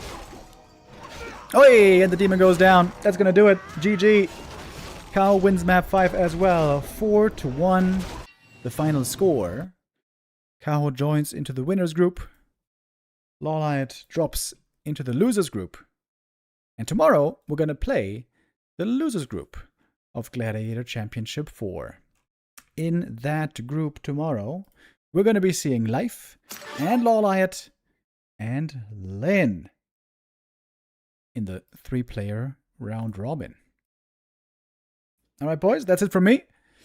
I say goodbye to you now. I'm gonna go to the movies and see you back here tomorrow, 2 p.m. when we continue with more Gladiator Championship. Stay tuned. Neo's gonna be continuing, taking over the stream with the Colorful versus Sock show match. Bye-bye.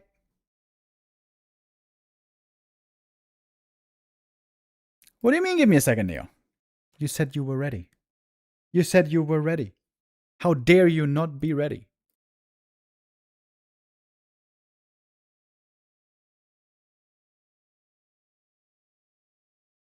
Are you watching Backrooms? No, I'm watching Disclosure Day. Steven Spielberg. What's the last film he brought out? The Fablemans? Was that the one? I thought that one was great. I will give you some info tomorrow. All right. Good night, goodbye. See you tomorrow. Bye-bye.